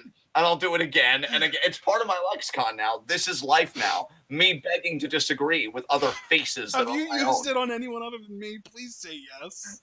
No, I haven't. It's just been Fuck. you. I really want to hear the day that Christy says something you disagree. Christy's like, "No, John, we can't get grapes today," and you're like, "I beg to disagree." You know what? Just because of that, because you left me so inspired, the next time I go grocery shopping with her and I'm on my great bullshit and she says no, I'm going to say it to her. And I'm going to say Yes. it to her with tone. With I tone. need to hear it. I love that. That's gonna be legendary. I'm gonna laugh so hard when you tell me about that. Okay. Little baby squeal it out. Nice. Good job. Okay, now, John, what was your catchphrase of the year? Oh, I kept this real simple. I didn't even have an honorable mention for this one. Carmelo Hayes, Oh, when I okay. shoot, I don't miss. Um, yeah, it's you put it on a t-shirt, it sells. You sign off every promo with it, it works. People say it with you, especially when he goes full babyface. Which, you know what? Honestly, I've been kind of cantankerous about him even being a heel, but hell, I that kind of makes me a hypocrite, honestly, because I just sung the virtues of Reigns getting his heel run out of the way so he can be a mega babyface. Maybe that's what's happening with Hayes. Maybe we're seeing the next top star right before our eyes, like doing the first part of the process. That's what I hope is happening, honestly. Yeah, it's a great catchphrase. I love it. What you got? Acknowledge me. Perfect. Fucking perfect. Jesus. It's literally already on a shirt. You don't need to put it on one because it's already there and it sells like The crazy. needle mover, Yeah. Roman Reigns. Yeah. Oh man. All right. Well, that was quick and easy. Let's move on. Commentator of the year. I really hope we share this one. Pat McAfee. Yeah, Pat McAchad. Fuck yeah, we do. This one, yeah. Hard agree. He's killed it this year. Amazing. I love it. That's so cool. All right. Can I, can Beautiful. I actually can I just say something about? I know it's like a lower award like commentator of the year, but I just need to say something about this real quick. I love the cynical people that are like, oh, they only think that McAfee's good because he's like excited or whatever, and he's like a total like geek or fan. Yeah, yeah, I like hearing people that actually like the product in front of them because it makes me like it more. I think there's actually literally a sociological principle that talks about how like if you see enough people doing something, that lowers your inhibitions to do that thing. Yeah. So like if you saw enough people rioting, right, it lowers your inhibitions enough to like join the riot. And if I've got my walls up, but somebody like McAfee who isn't like panned, like Cole is, and I know Cole does a tough job, and that's not meant to be a diss, but he's not known for being high energy. He hasn't been for years. But you've got McAfee going in and dancing on announce tables. I have a good fucking time. Wrestling's meant to be a good fucking time. Yep. Stop being such a fun sucker. Get over yourself. So yeah, our next award, theme music of the year. This is another fun one, but I feel like you go first on this one, right? No, no, I went first on the commentator of the year. You go first on this one. Oh, awesome. All right. So theme music of the year. I have several honorable mentions for this. Utami theme, Tam Nakano theme. I do Tommy theme twice. I must have really liked it, huh? So let me just delete that. Kyle O'Reilly theme. And this is a guilty pleasure one. LA Knights theme. I like it. It's out there. Don't you judge me. You are being very judged right now, sir. You know what? I'll take it, but I need to hope give you credit feel to. shame. I'll take it, but I need to give credit to myself, obviously. My tone was perfect there. I just really I nailed it. My actual theme music of the year. Mina Shirakawa. I fucking adore her theme. I've worked out to this shit. Are you serious? So That's amazing. yeah, it just makes me happy and it gets me pumped. I'm just yeah. It's what a theme's supposed to do.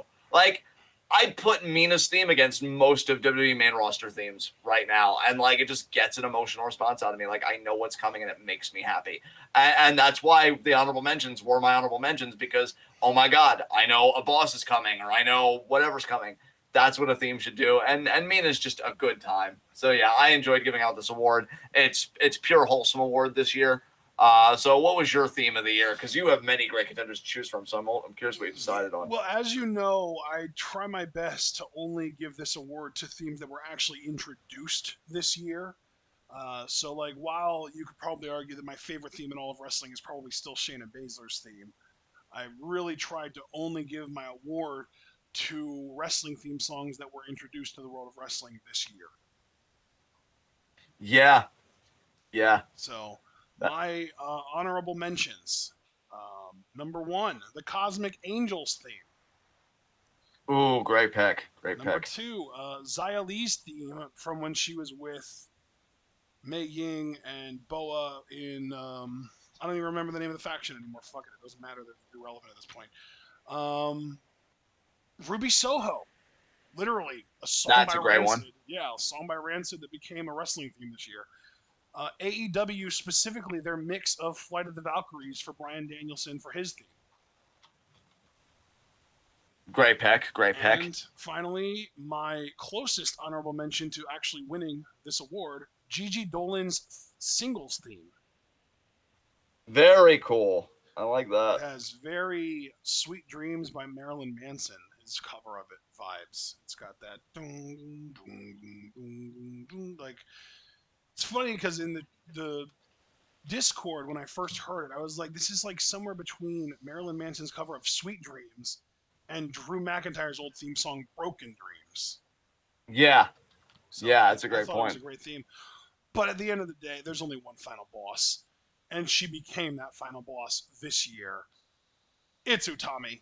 Her theme song that she just got was fucking incredible, and it makes her feel like the literal god queen of the world. And I just want to like bow down and worship her whenever that theme plays. Dude, I hope she wins that world title again. I'm not saying off shooting, I'm just saying in general. I Yeah. hope that wasn't her last dance with the red belt because God, I loved her. Amazing. And the theme song, like that's the thing, the packaging, that music hits. You know you're getting one of wrestling's best coming out to that ring. She's stellar. I agree with you 100%. That theme is fucking epic. Yep. All right. So then we get to our next award, which is our finisher of the year. I know a lot of the time we like to kind of give this to the most protected finisher or the coolest looking finisher or the most influential finisher, whatever. I kind of did a little bit of everything.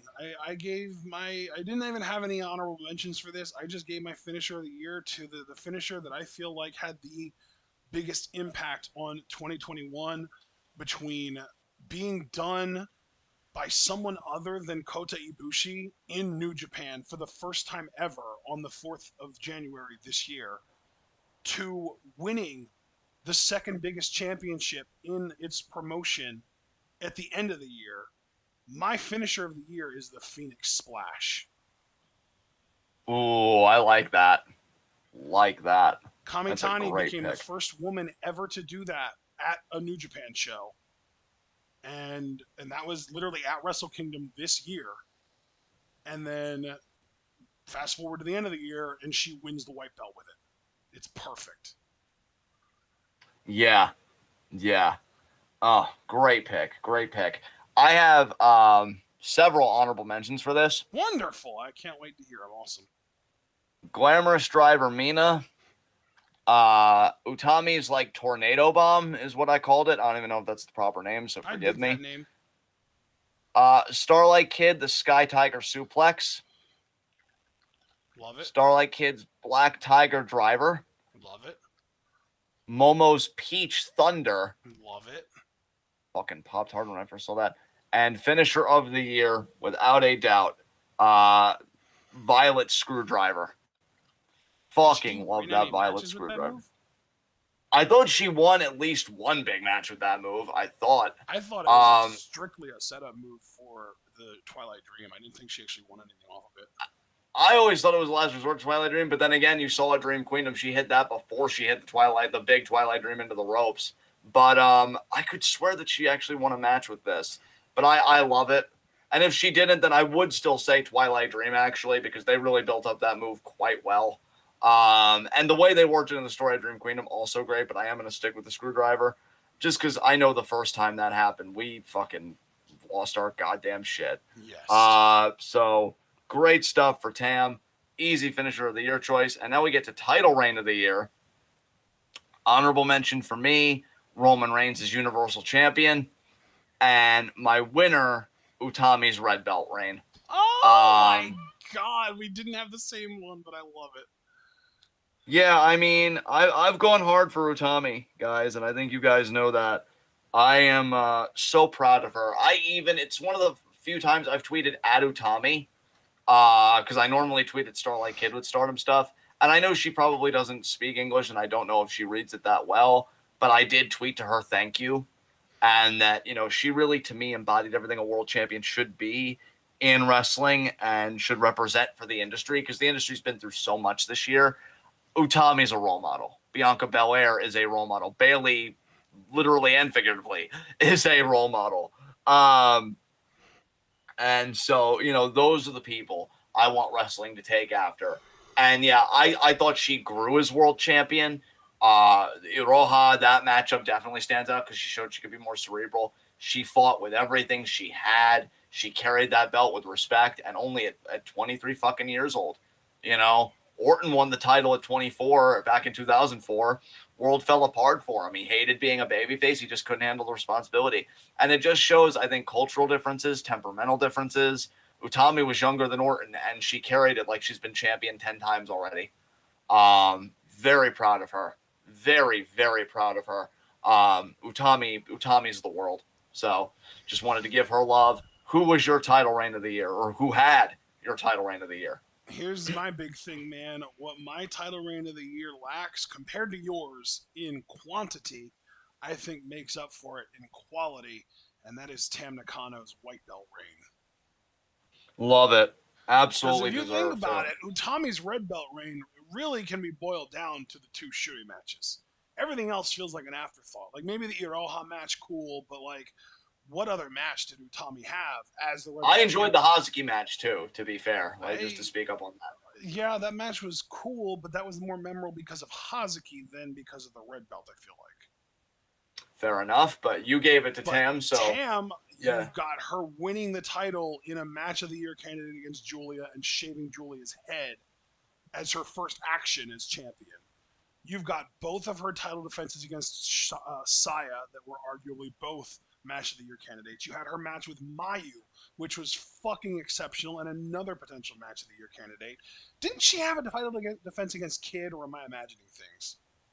She did. She did. She also had one against Natsupoi, and that was very And personal if I for remember them. correctly, her title defense against Kid was the one where Kid got herself disqualified with the Oedo Tai shit, right?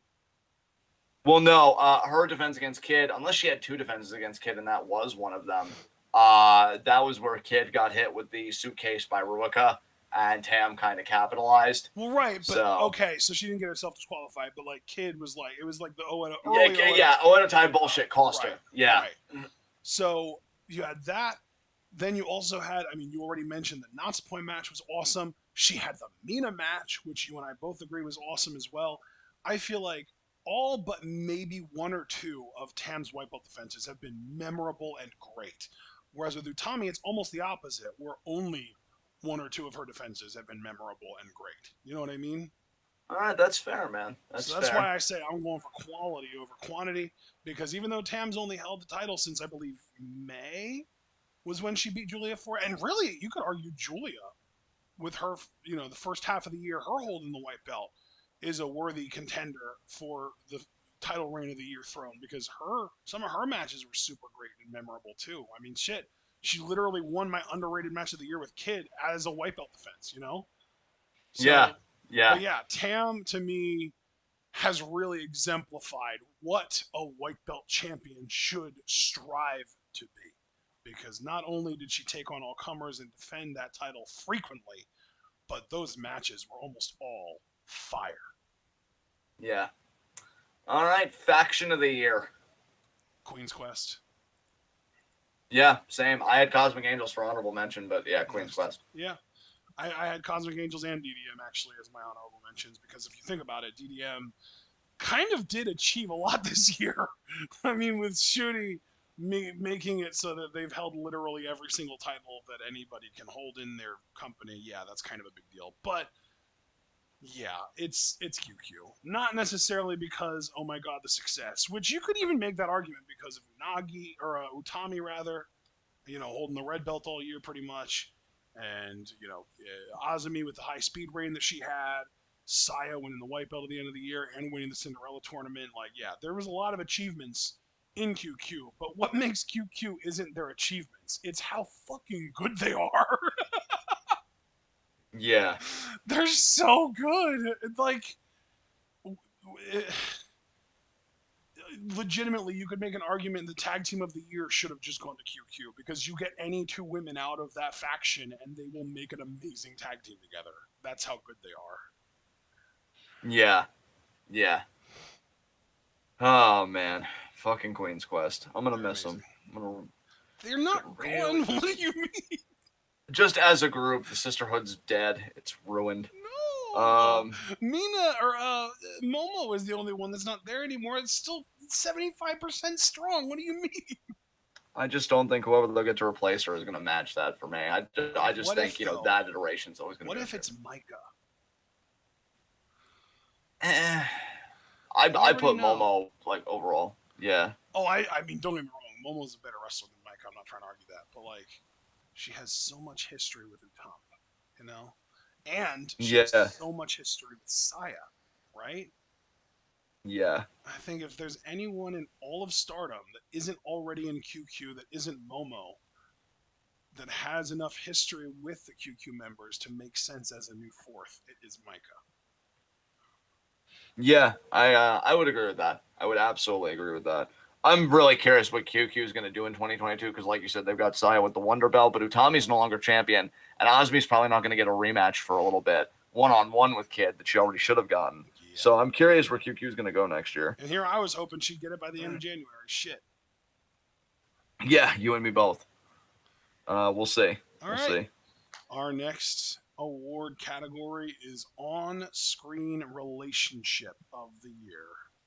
Did I have any honorable mentions for this? No, I did not.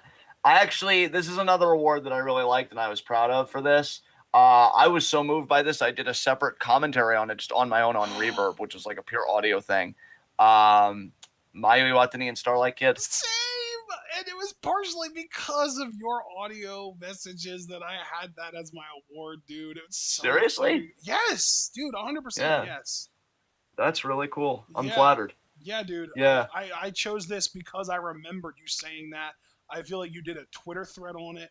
I know you did the whole audio thing. I was moved by that. I remembered it the whole time.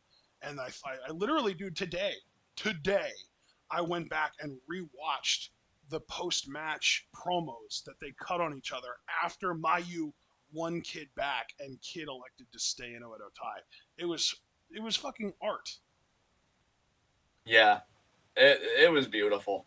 Um, I hope they revisit this relationship next year. And I think they'll have plenty of narrative reason to if some things happen that I know people are thinking might happen. Um, I loved it. This was the like. Okay, I want to be very careful with my words here. Mayu's a genius, and she's one of the best ever. But as a character, I don't like her very much. I think she's a bit. Obviously, she's a bit airheaded. That's part of the joke. But I think also she's kind of selfish and really just a terrible leader. This is the most I ever liked her as a leader because I genuinely think she looked at Kid differently in her own weird way. She cared about Kid. And when Tam left, you know it was scorn and ice in Mayu's voice because Yep. she's like, "Thank you for everything until now," but it's almost like she just burned the bridge immediately. And not even Tam, I think, wanted that. I think Tam wanted Mayu to be supportive of her. Kid got the reaction that I think Tam wanted. Yep. I Because fully Mayu agree with you. said, like, yeah, my heart's always open, whenever you want to come back. Because I think she could see in Kid that she was going through something, and it's like, I can't help you, but I'll always love you. And it just, so good. And then they had their 5-star matchup, and Kid still couldn't beat Mayu. And yeah, like, I feel like the day Kid beats Mayu will be the day she comes home, and that makes me happy because that would be such a flip. Mayu is usually the one that she'll go to the broken, the downtrodden. She did that most recently with Jungle. Like, oh, you're left without a background because, like you always say all the time, right? She knows what it's like to be betrayed.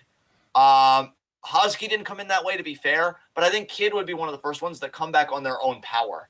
Like, I went on my journey, I proved something to myself. Now I'm standing beside you, not behind you. Let's be fucking stars and let's dominate. That is my end game here. And it hurts because Kid's doing some fucked up shit. But I think she's gonna go where she's on her arc now.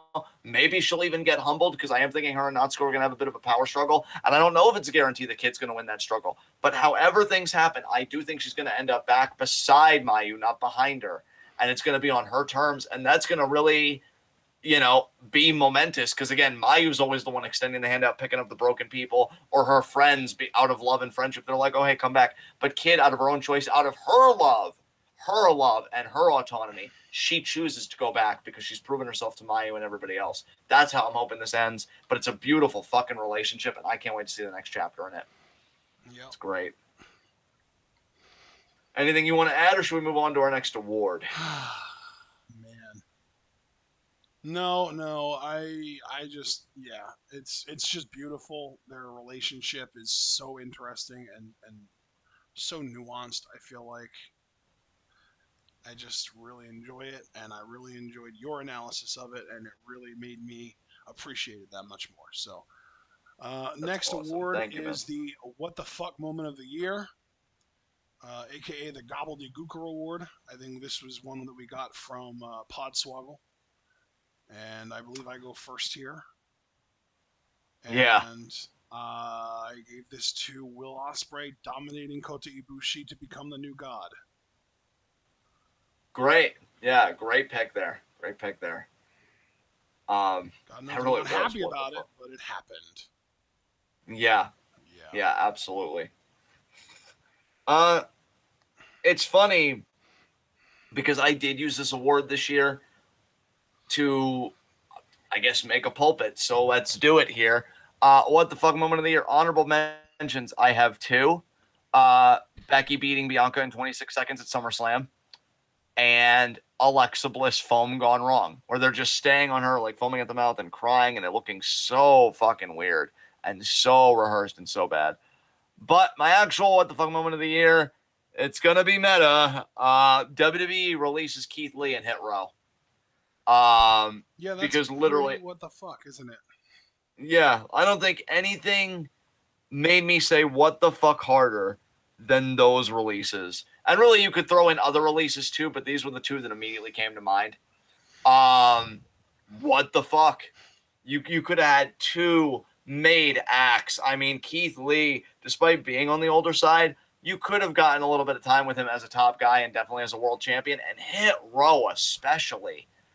I don't even care if Top Dollar had issues. A lot of guys have issues and they get forgiven. Maybe just try and talk to Top Dollar, and if he's still acting out, do something else. But you don't let money walk out the door unless he's actively hurting your locker room or something. Top Dollar didn't come off that way to me. That's just one man's opinion. Yeah. And Swerve especially got fucking screwed here. You're talking nobody wrestles like this fucking dude does. And that's with a lot of people that do cool flippy shit. But he brings just a level of technique that I think is lacking for a lot of those guys. And yeah, they just have all the swagger and all the potential. And they're just like, no, we're just going to let you guys go. And I'll never understand it. And I don't want to understand it. And yeah, what the fuck? Just what the fuck? So there you go. Now, botch of the year. Oh boy. Yeah, I go first on this one. I didn't have any honorable mentions, but I actually forgot, so I'll call an audible here. Tam and Utami's miscommunication, where Tam pretty much did a headstand on the fucking apron, from the ring to the outside. That was rough. So that's a very late entry. But I actually was a bit cheeky with my botch of the year. Heyman gets bested by handcuffs. Royal Rumble 2021, the last man standing match with Kevin Owens and Roman Reigns. Because it took him for fucking ever to get those cuffs off Reigns, and he ruined the tension of the spot. Because if he was able to do it like that, dude, you would have gotten the heat. I remember how pissed off you were at Heyman for that. Yeah, that's why this is the perfect award choice for me. Yeah. Because I was pissed. And here's the thing. This botch no fucking lie, probably cost that last man standing match of the year, even in spite of everything Stardom gave us this year. Because I remember how invested I was in babyface Kevin Owens winning the title, and I was getting worked hard by the matchup. I felt like a kid again. This was quintessential pro wrestling to me. And then Heyman comes and he brings me right back to my cynical reality. Fuck you, Paul. You've been so good this year to the point where I still gave you the on-air wrestling talent of the year award. But man, you are lucky that I was able to really look at the good of your year in spite of how it started, because it started like shit. Easy botch of the year for me. What was your botch of the year, though? I always love what you come up with for Well, these. to be fair, you kind of already mentioned it. Mine was Tam face planting, trying to jump off Utami's hands. It looked really bad and really scary. Thankfully, no one was hurt. She literally popped up 5 seconds later and like did like the, you know, like I just scored a goal in hockey fist thing with her hand and got the crowd back into it, and we were kind of back off to the races. But man, that was scary. Yeah. Oh God. Yeah. Definitely. Definitely. I saw that. I immediately worried about Tam because she Yeah. had such a great run. I'm like, please Well, don't dude, tell it me she's gonna literally risk three looked bones like against she her. landed face first on the corner of the apron, which like literally we've been conditioned by years and years of wrestling commentators talking about how that's the hardest part of the ring, and she looked like she face planted on it. I don't know how the hell she was okay after that, but she was. So we just have all the reason to be thankful. Absolutely. Um, spot of the year. Yeah, I actually do have an honorable mention for this one. Two actually. So one of them is Cesaro's UFO spin to Seth at WrestleMania, and then another one was Mayu Iwatani's moonsault off the top of the ladder at Osaka Super Wars. But my actual spot of the year was in that same match, Koguma's big dive off the top of the ladder in that same match at Osaka Super Wars. I was just more impressed by that than I was by Mayu's moonsault. And I'll just say right now, I actually went with Mayu's moonsault for my award winner. Oh my god, are you Uh, serious? Wow, okay, I damn. did. Yeah, I did. Um, I will say that my honorable mentions, because I actually had several for this one. Ooh, I think this is the interesting. most honorable Okay. mentions I've ever had for this award. Um, Braun Breaker spears Ciampa through a table, takeover War Games. Edge pushes Seth into the cell wall through a table. That was their Hell in a Cell match at the Saudi show. And I only Wait. gave it to this because I saw GIFs of it on Twitter. I still haven't gone back and watched the match. Um, Randy Orton sets the Fiend on fire. Yeah. That was one of the only cool things they did their entire fucking feud. Still fuck that feud. Momo hits Peach Thunder for the first time. Shuri kicks Unagi in the face and KOs her. Cesaro does the UFO. Dude, I remember your reaction to that. Yeah. Cesaro does the UFO at WrestleMania to Rollins. Kami Goye to the back of the head. Ibushi to Jay White at Wrestle Kingdom. And very late entry, Bianca Belair does a KOD to Doudrop. That was the December 20th Raw. So again, very late entry. But yes, my winner is Mayu's moonsault off the corner. Breathtaking. Just breathtaking. Mayu, you're insane. But like King Boomy of the Earth Kingdom in Avatar, you're an insane genius. Unfucking believable. So yeah, both great picks for spot of the year. Now we move on to where are we at? Okay, best move cell of the year. Um, so I go first on this one. Indeed, sir. All right, I actually have no honorable mentions for this. My winner, bit of an awkward one, admittedly. Roman Reigns in the leg chair crossface from Edge, SmackDown, July 16th, 2021. You could also add, I guess if you were to add an honorable mention, his sell of that same move with Bryan and Edge kind of sharing it at WrestleMania. Yeah. But I like the SmackDown one more because his eyes really bug out of his skull with this, and you could see the distress and the panic in his fucking face. This is a great sell from a heel champion. He brings such classiness to chicken shit heel. Because, like, obviously he has insecurity and fear, but he does it in such a nuanced, actually grounded and human way. So yeah, that's why this is my move cell of the year. What was yours though? Mine was actually very recent. Mine was actually literally just from Dream Queendom. It was Koguma's RVD style head bump off of Starlight Kid's DDT.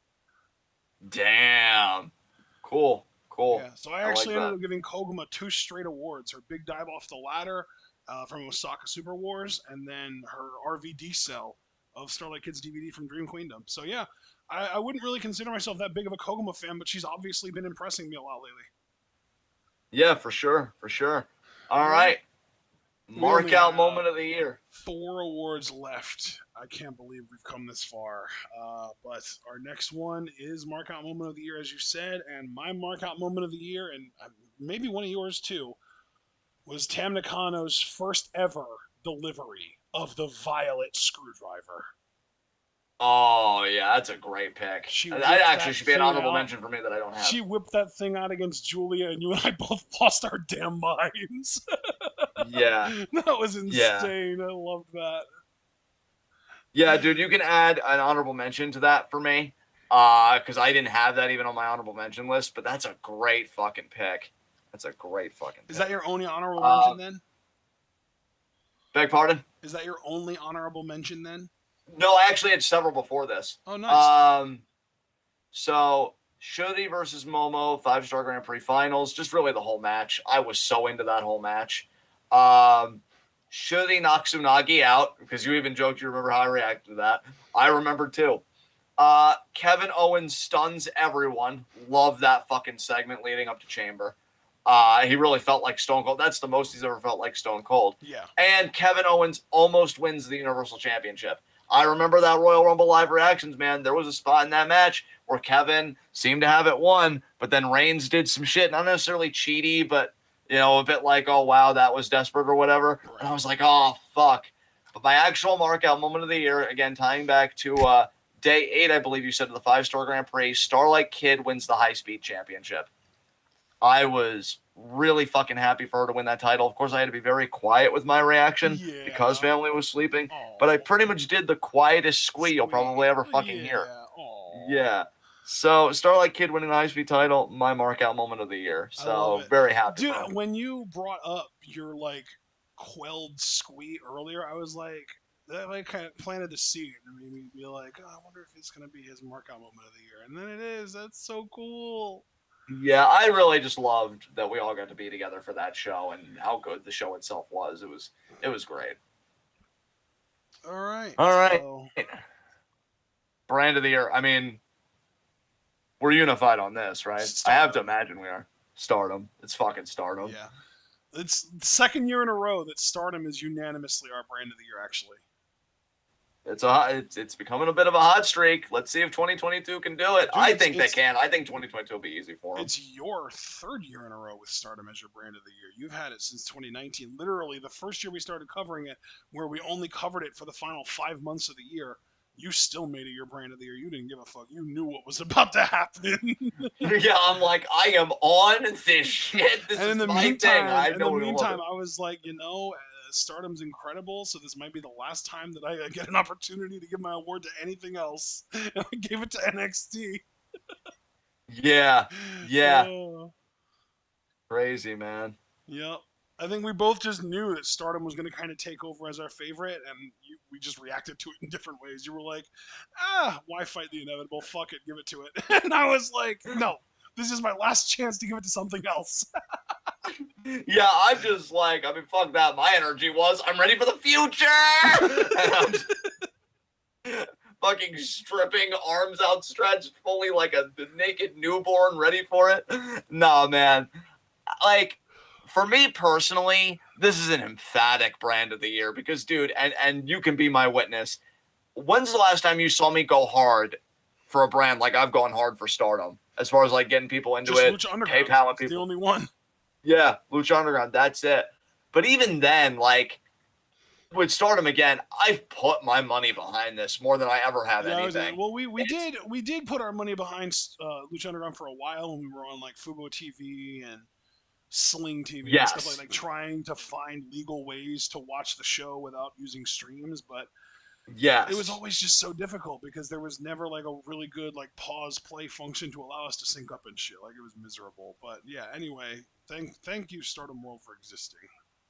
Absolutely, absolutely, and I really hope in 2022 again. I'm trying to work out the financials for like stuff that I want to do, I'm definitely thinking there will be times where I'm just going to be like, yo, let's just buy the pay-per-view and react to it live, or react to it next day and just use their streaming service, because they deserve all the success in the world. And I'm so happy they exist. I'm so glad they happened.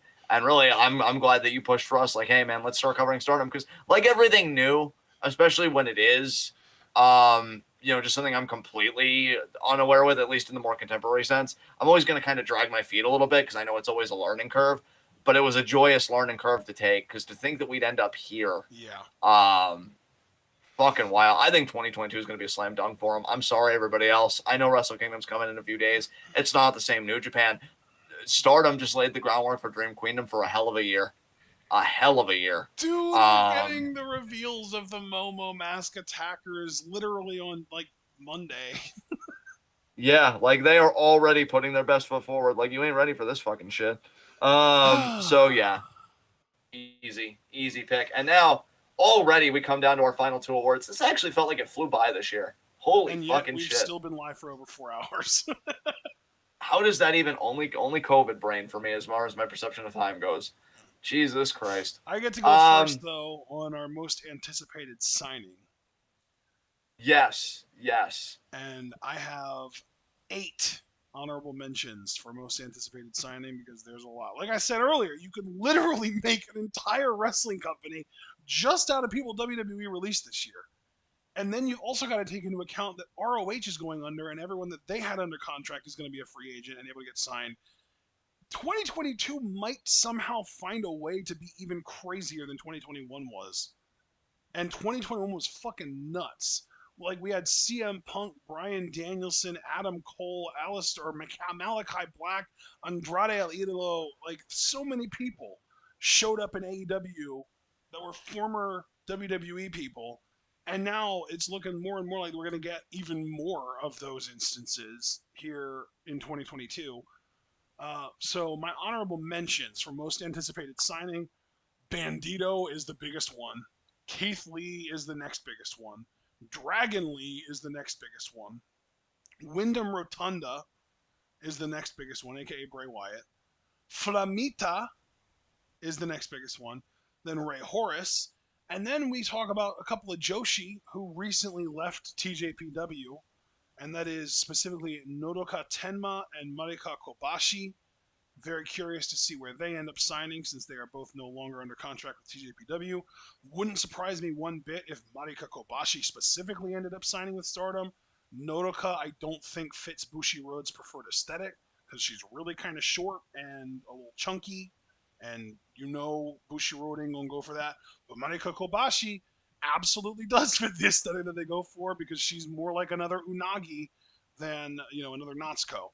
So I think there's a really good chance that Marika Kobashi finds her way into Stardom in 2022, but all of them pale in comparison to my most anticipated signing. The number one, probably my personal, I'm going to say second, because Bryan Danielson exists, second favorite wrestler in the world, and that is Shane Strickland, aka Swerve. Excellent. Great pick there. Uh, my most anticipated signing, Honorable Bray mentions? Wyatt. No honorable mentions, no. Oh, wow. Okay. I don't have honorable mentions for the last two of these categories. I'll just say boy. that right I now. have the most honorable mentions for the last two, I feel like. Hey, that's fine, man. That's what it's all about. My most anticipated signing, Bray Wyatt, Impact Wrestling. I don't think he's going to AEW. I think he really wants the chance to be the standout. I don't know if he wants to take that risk with AEW. I think Impact Wrestling actually would be a better fit for him and the type of gimmicks he likes to do, given that they've already done Sue Young and stuff like that. So I could see him going to Impact Wrestling next year. Yeah, that's kind of my bold prediction. I don't think he's going to go to AEW. I did record it, but I want you to know I put Wyndham Rotunda instead of Bray Wyatt because Bray Wyatt's dead. That is true. Yeah, that is true. But yeah, Impact Wrestling. I think he's gonna go there. It's funny because I really do still think that he's gonna end up in AEW, but we'll see. We will see. All right, and then that just leaves most anticipated 2022 debut, correct? Yes, which to be clear, this is basically somebody that we know has signed somewhere that just hasn't debuted yet. This could be someone that's signed with AEW or Impact or Stardom for us or New Japan that hasn't debuted yet, or we know that they're gonna debut in 2022. Maybe it's even like a speculation where we think COVID restrictions are going to get lightened up in Japan, and we're hoping to see a certain AEW someone that show up in New Japan, and that could be the debut or whatever. Or it could be like someone that got signed to the Performance Center that hasn't debuted in NXT yet, or it could be someone in NXT that hasn't debuted on the main roster yet. It's a pretty wide net that gets cast, but John, I'm very curious who you gave the award to. I kept this very simple. And I have big thoughts about this dude that I'll be sharing in commentaries, down the road. I'm not going to show my whole hand here. Gable Steveson. I knew that, yeah. Yeah. He is one of my honorable mentions, I should say. He's going to own 2022, guys, in WWE. Just get ready for it. I'm telling you right now, you may not like it. I wanted to like it. I really wanted to like it. And then I learned some IRL stuff that, rape allegations at the end of the event. Yeah, and it kind of sucks. Maybe one day I'll get over it. I doubt it. Things that should never be said in a sing-song voice for 300, Alex. Thanks. I know, right? But, yeah, it's hard. It's a bitter pill to swallow, but he's going to take over the world. I mean, he dominated the Olympics, and he won the fucking gold medal, all that stuff. And, yeah, I think anything he wants, he takes. I don't know if it's going to be as big as win the world title in his rookie year, but I'll say this right now. If it would be that big, I wouldn't be surprised. I don't think anybody should be surprised. I think you should expect him to take it by storm the moment he steps in there to do stuff. So, yeah, I'm excited to see what that looks like because I really do think – I know I used to say this about Riddle, which is the funny thing because they come from similar backgrounds. But this guy, though, I really think is going to do it. And keep in mind, guys, just in case we need a reminder, only 21 years old. Fucking nuts to me. Jesus Christ. So your most anticipated 2022 debut, I'm really curious because you have a long list of honorable mentions, you said. Yes. That alone is fascinating. And then who won in that heat and actually got the award? I'm curious. I have 7 honorable mentions, and again, Steveson is one of them. He's actually at the bottom of my list, so because he's already at the bottom of my list and you already mentioned him, I'm just going to work my way up from the bottom to the top, meaning we're going to be kind of doing this in Fave 5 honorable mention order where I'm going from the least excited to the most. At the bottom was Gable Steveson, then Braun Breaker, probably going to be on the main roster by the end of 2022 if I had to guess. Then Grizzled Young Vets. Then we get to a couple women here. Mirai Mayumi, who is most likely one of the Momo Mask attackers that's going to be joining DDM in 2022. Then we get to Maya Yukihi, who should most likely be debuting in TJPW in 2022.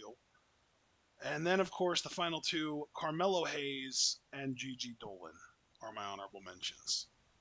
So then who's the debut? Who's the debut winner?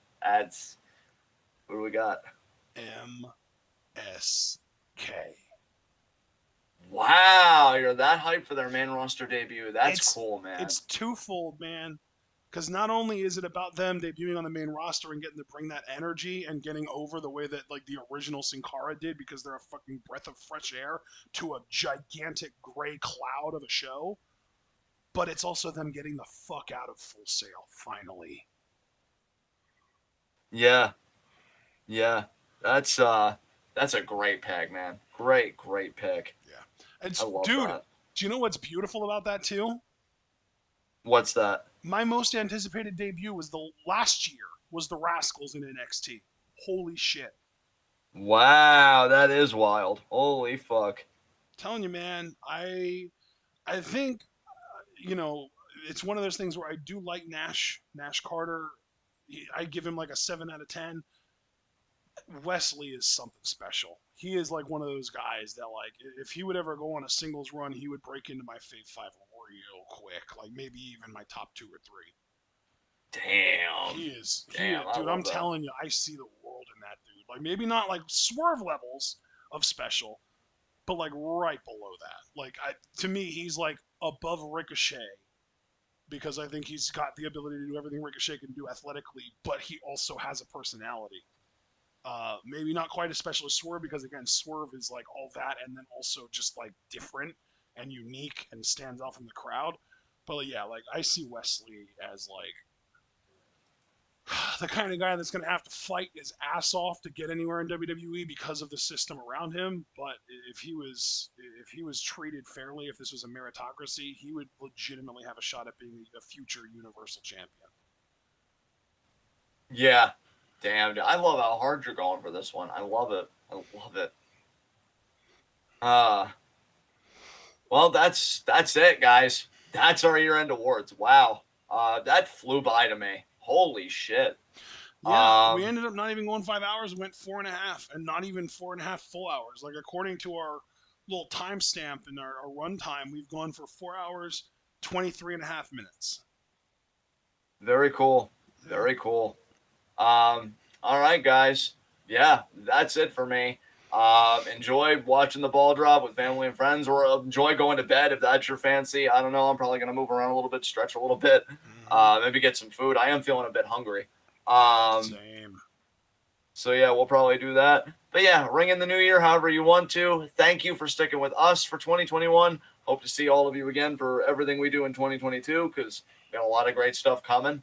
And again, right out the gate, we are live reacting to Wrestle Kingdom because January 4th, did you say that was a Tuesday? Because it is a 3-night thing.